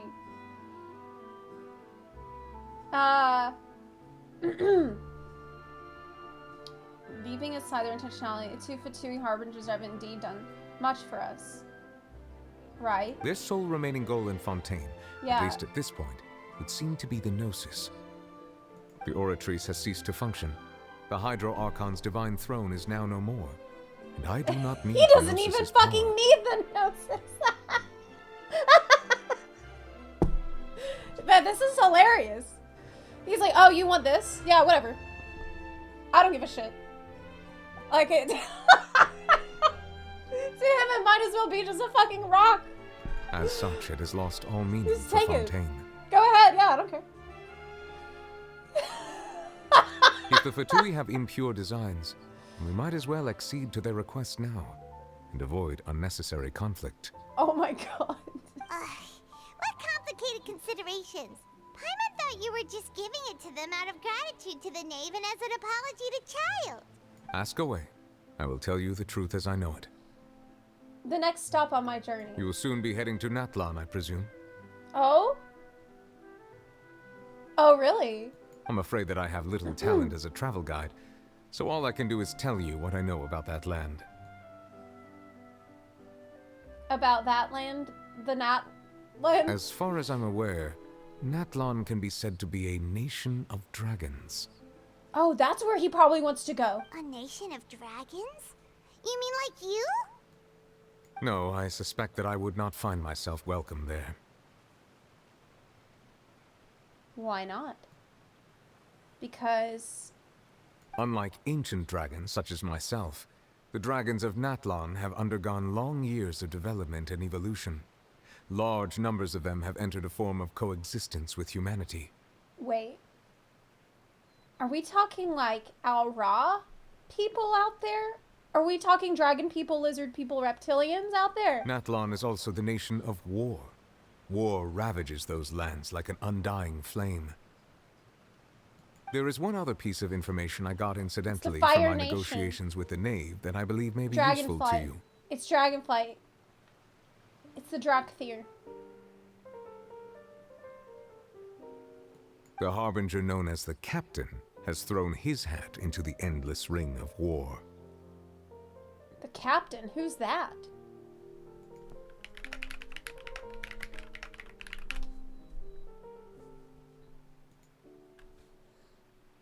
Oh no, he's hot.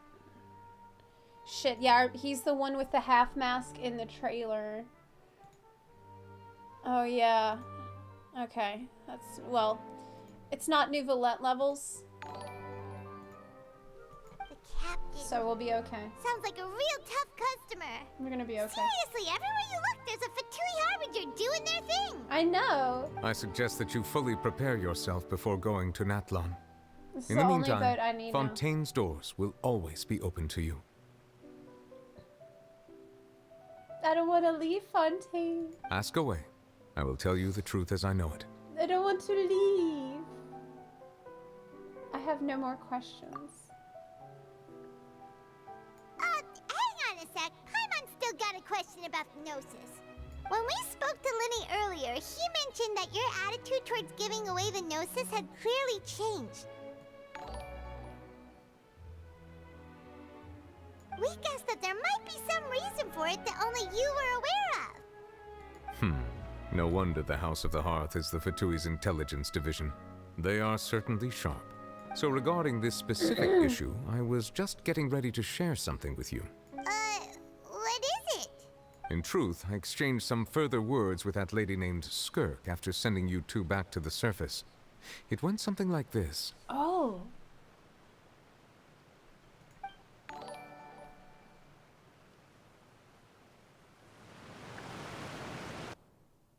What else did you say?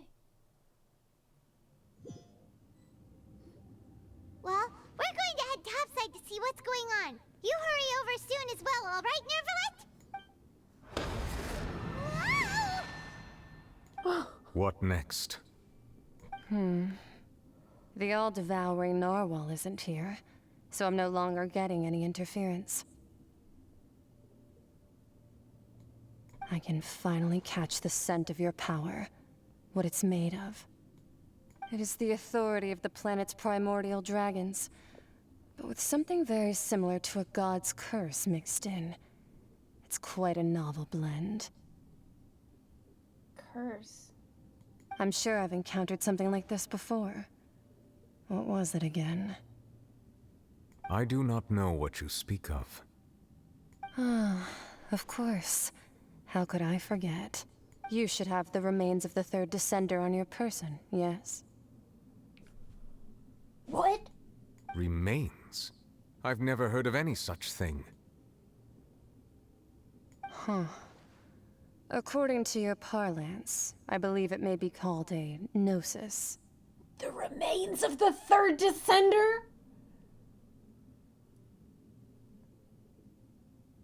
What? Well, that much is true. After Focalor's divinity faded, she handed her gnosis to me. What the fuck? But I fear I have never heard of it described in the manner that you just did. I've been training with my master, the Fowl, ever since I was young, and I have never returned to the surface body since. parts. So most of the information I possess, I got from him.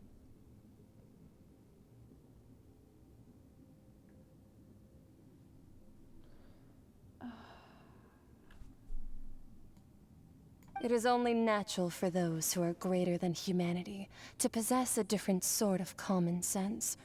Which is why there are so many problems in our attempts to communicate with humans. Regardless, you should probably get rid of objects of misfortune to prevent any disasters from befalling you. Oh, she warned him to get rid of it. Because it's like a cursed... Oh my god. What the fuck? To live in itself is a blessing. But once a person dies, the bonds he once had with this world shall all turn to curses. What? What does that mean? What do you mean by that? No need to fret. These are just my personal thoughts. And my reason for no longer wishing to return to the surface. The bonds he once had will turn into curses.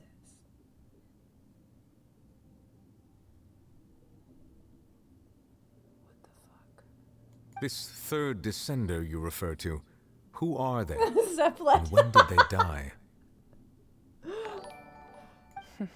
Master never mentioned them to me. Perhaps it just wasn't that important for me to know. If you're interested, though, I could ask him. I'll be sure to pass the answer on to you next time. Next time? You believe we will meet again? I do. Wait. I have a disciple of my own, don't I? He can be the messenger then. Yeah. Tartaglia.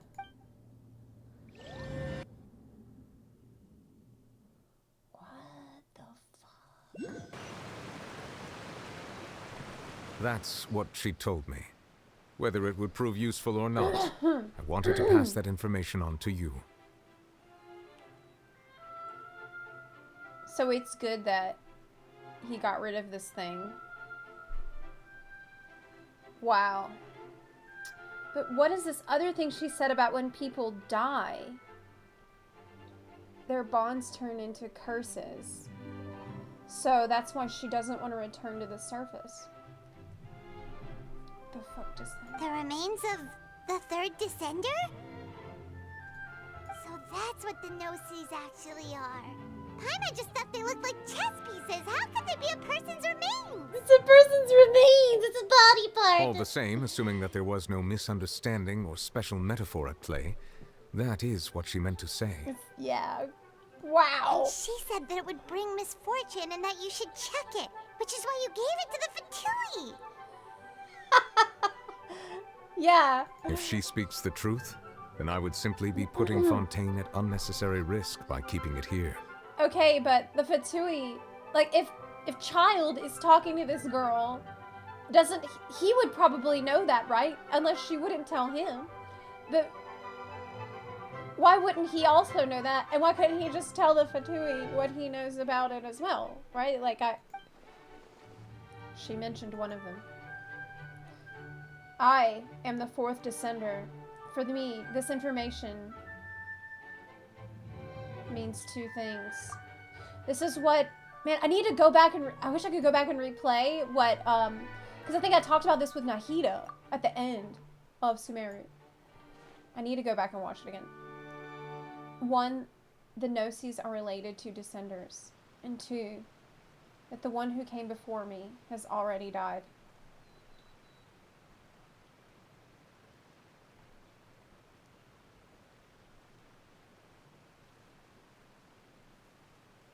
Oh, I can check the archive. Okay. Does this mean...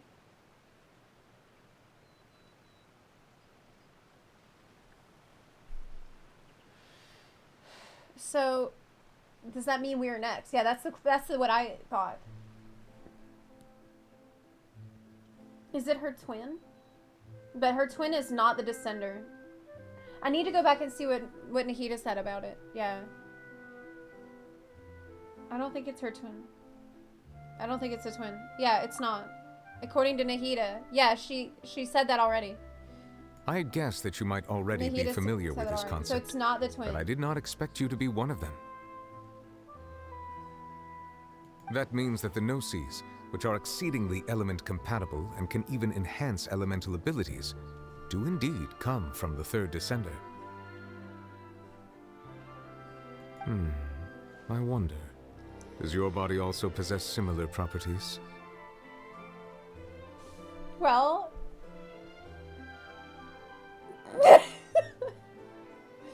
I mean, there are ways to test that.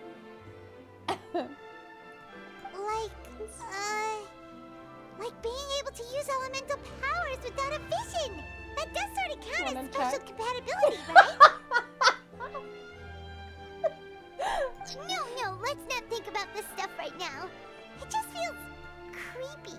It does feel creepy. Comparing the Traveler to the dead third descender and all. Don't worry, I won't die. That's what you say, but this topic still feels like bad luck.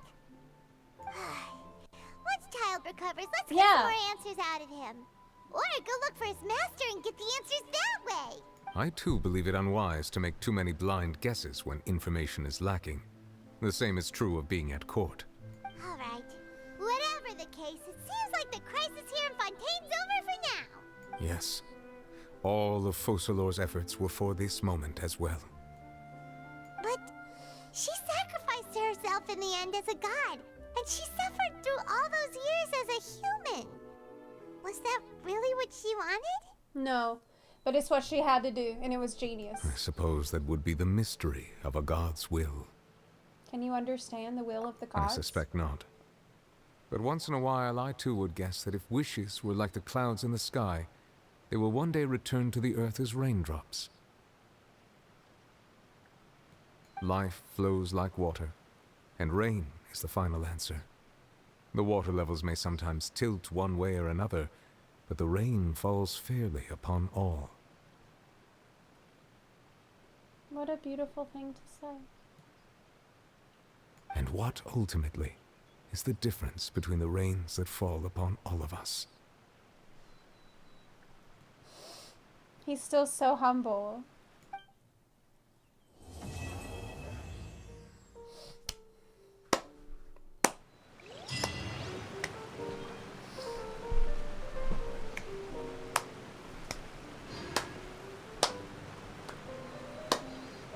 Holy shit. Holy fucking shit. What a quest. Oh my god. Oh my god. The best Archon quest? Yeah, I think so. Yeah, I do think so. I cried so much. Sumeru was very fucking good. It was as good as Sumeru. Oh man. I loved Sumeru so much. I didn't think Sumeru could be topped. It was really, really fucking good. But this was as good. At least as good. I cannot believe this game is so fucking good. How do they keep getting away with this? I know.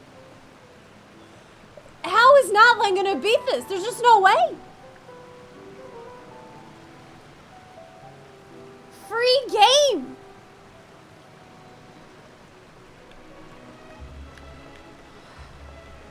This character, look, simping aside, which is impossible, but aside from him being incredibly beautiful, he's just a fantastic character who defied everybody's expectations so much. You first see the picture of him and you think, okay, this guy is going to be really strict, judge guy. He's nothing like we expected. And he ended up being just such a humble, kind, thoughtful person who's like opinions of the humans changed over time. And Focalor, Furina, I gotta go see her, man. Furina, we still don't know who the weasel is. Maybe in Notland we'll find out.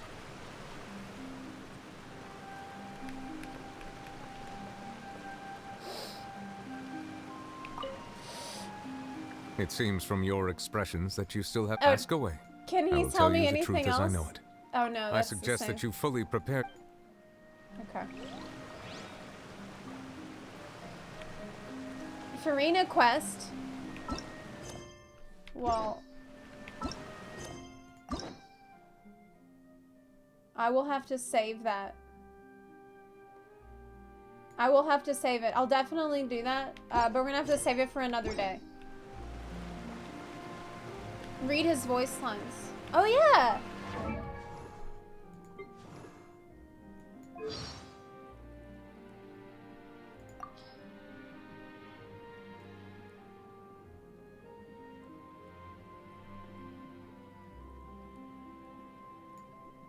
Now the curtain has finally I fallen always forget on her about this. performance.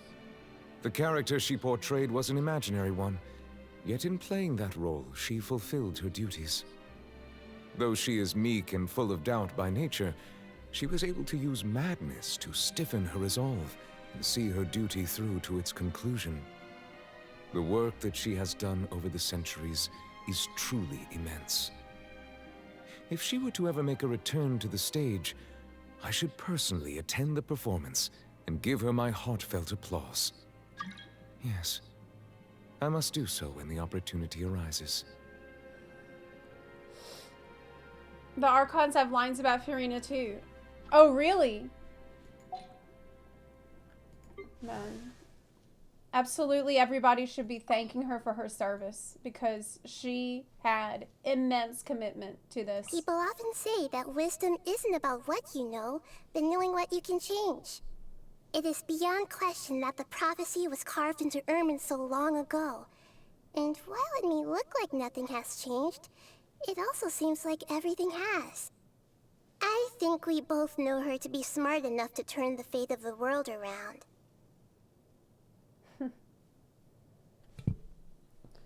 While it may look like nothing's changed, it also seems like everything has.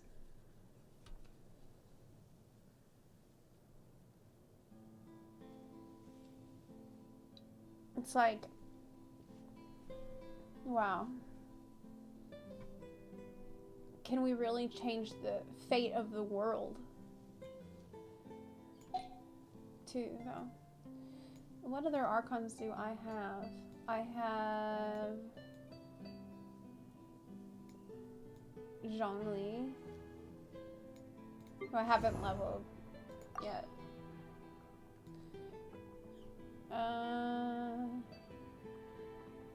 I don't know.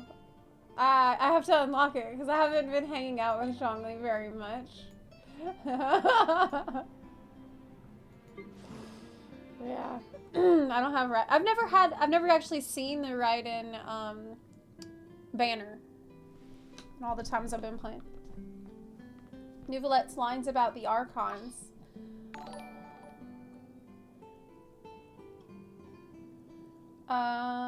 I can't yet. What's friendship level I need? 6? What are we at? We can't be that far off. 4. Yeah, I gotta work on it. Okay. Am I pulling for Farina? I really feel like I should save. I love her so much, but I still feel like I need to save. Okay, I have 1 10 pull already. We can do 1 10 pull. We can do 1.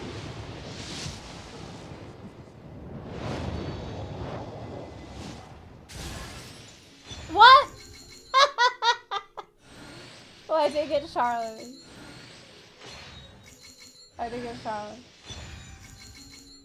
That's pretty good. I mean, it's a new character to have. That's pretty awesome. Nice. Cool. That was luck. Yaya Publishing House has released numerous works that lay out military strategy and... Alright, well, that's a wrap for Fontaine. What a fantastic fucking experience. I cried so much, and I'm really just... There was so many twists and turns that I absolutely did not expect at all.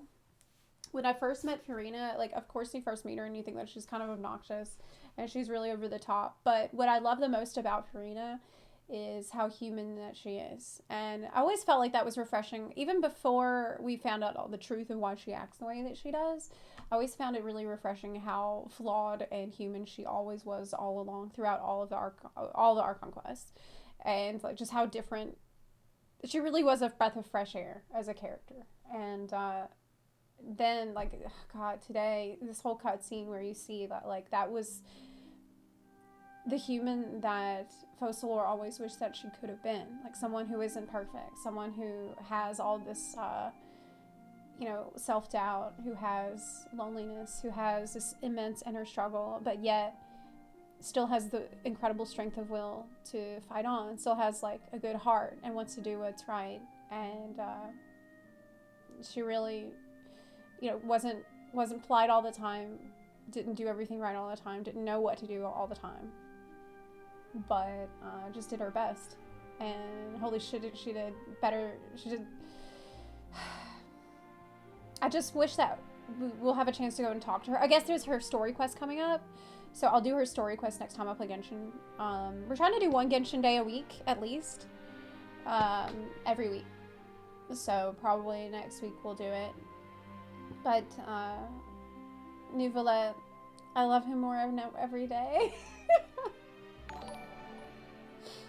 Yeah, I would like to point out Purina was excited and eager to put the Traveler on trial because she thought, with all the accomplishments we've done in Teyvat so far, oh yeah, that's a really good point. We would be the trial she was waiting for. Yeah, that makes a lot of sense. Oh man, I bet if I went back and played through it again, like, this is one of those stories that you play through it again, or you watch someone play it again, and so many things start to click that you might not have noticed the first time. Wow. That's incredible. And then we got,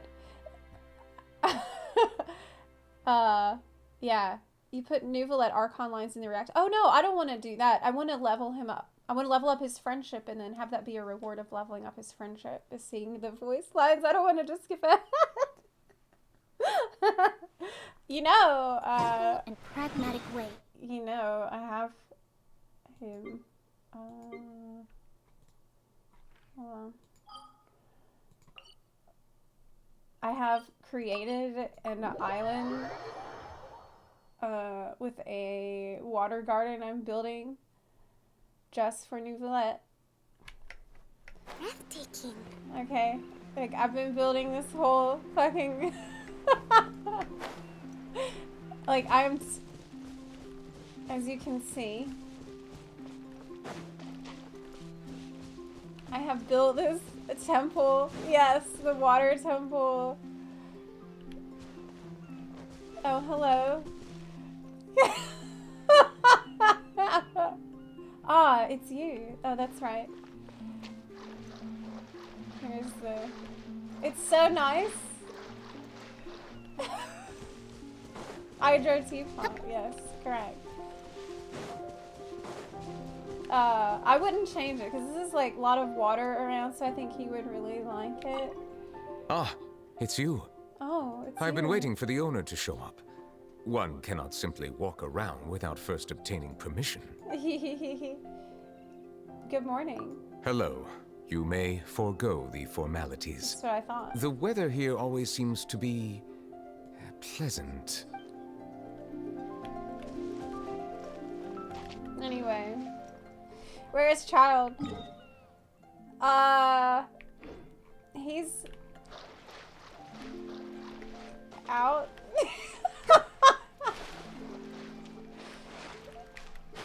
There's not enough water in all of Teyvat to quench the thirst that I have.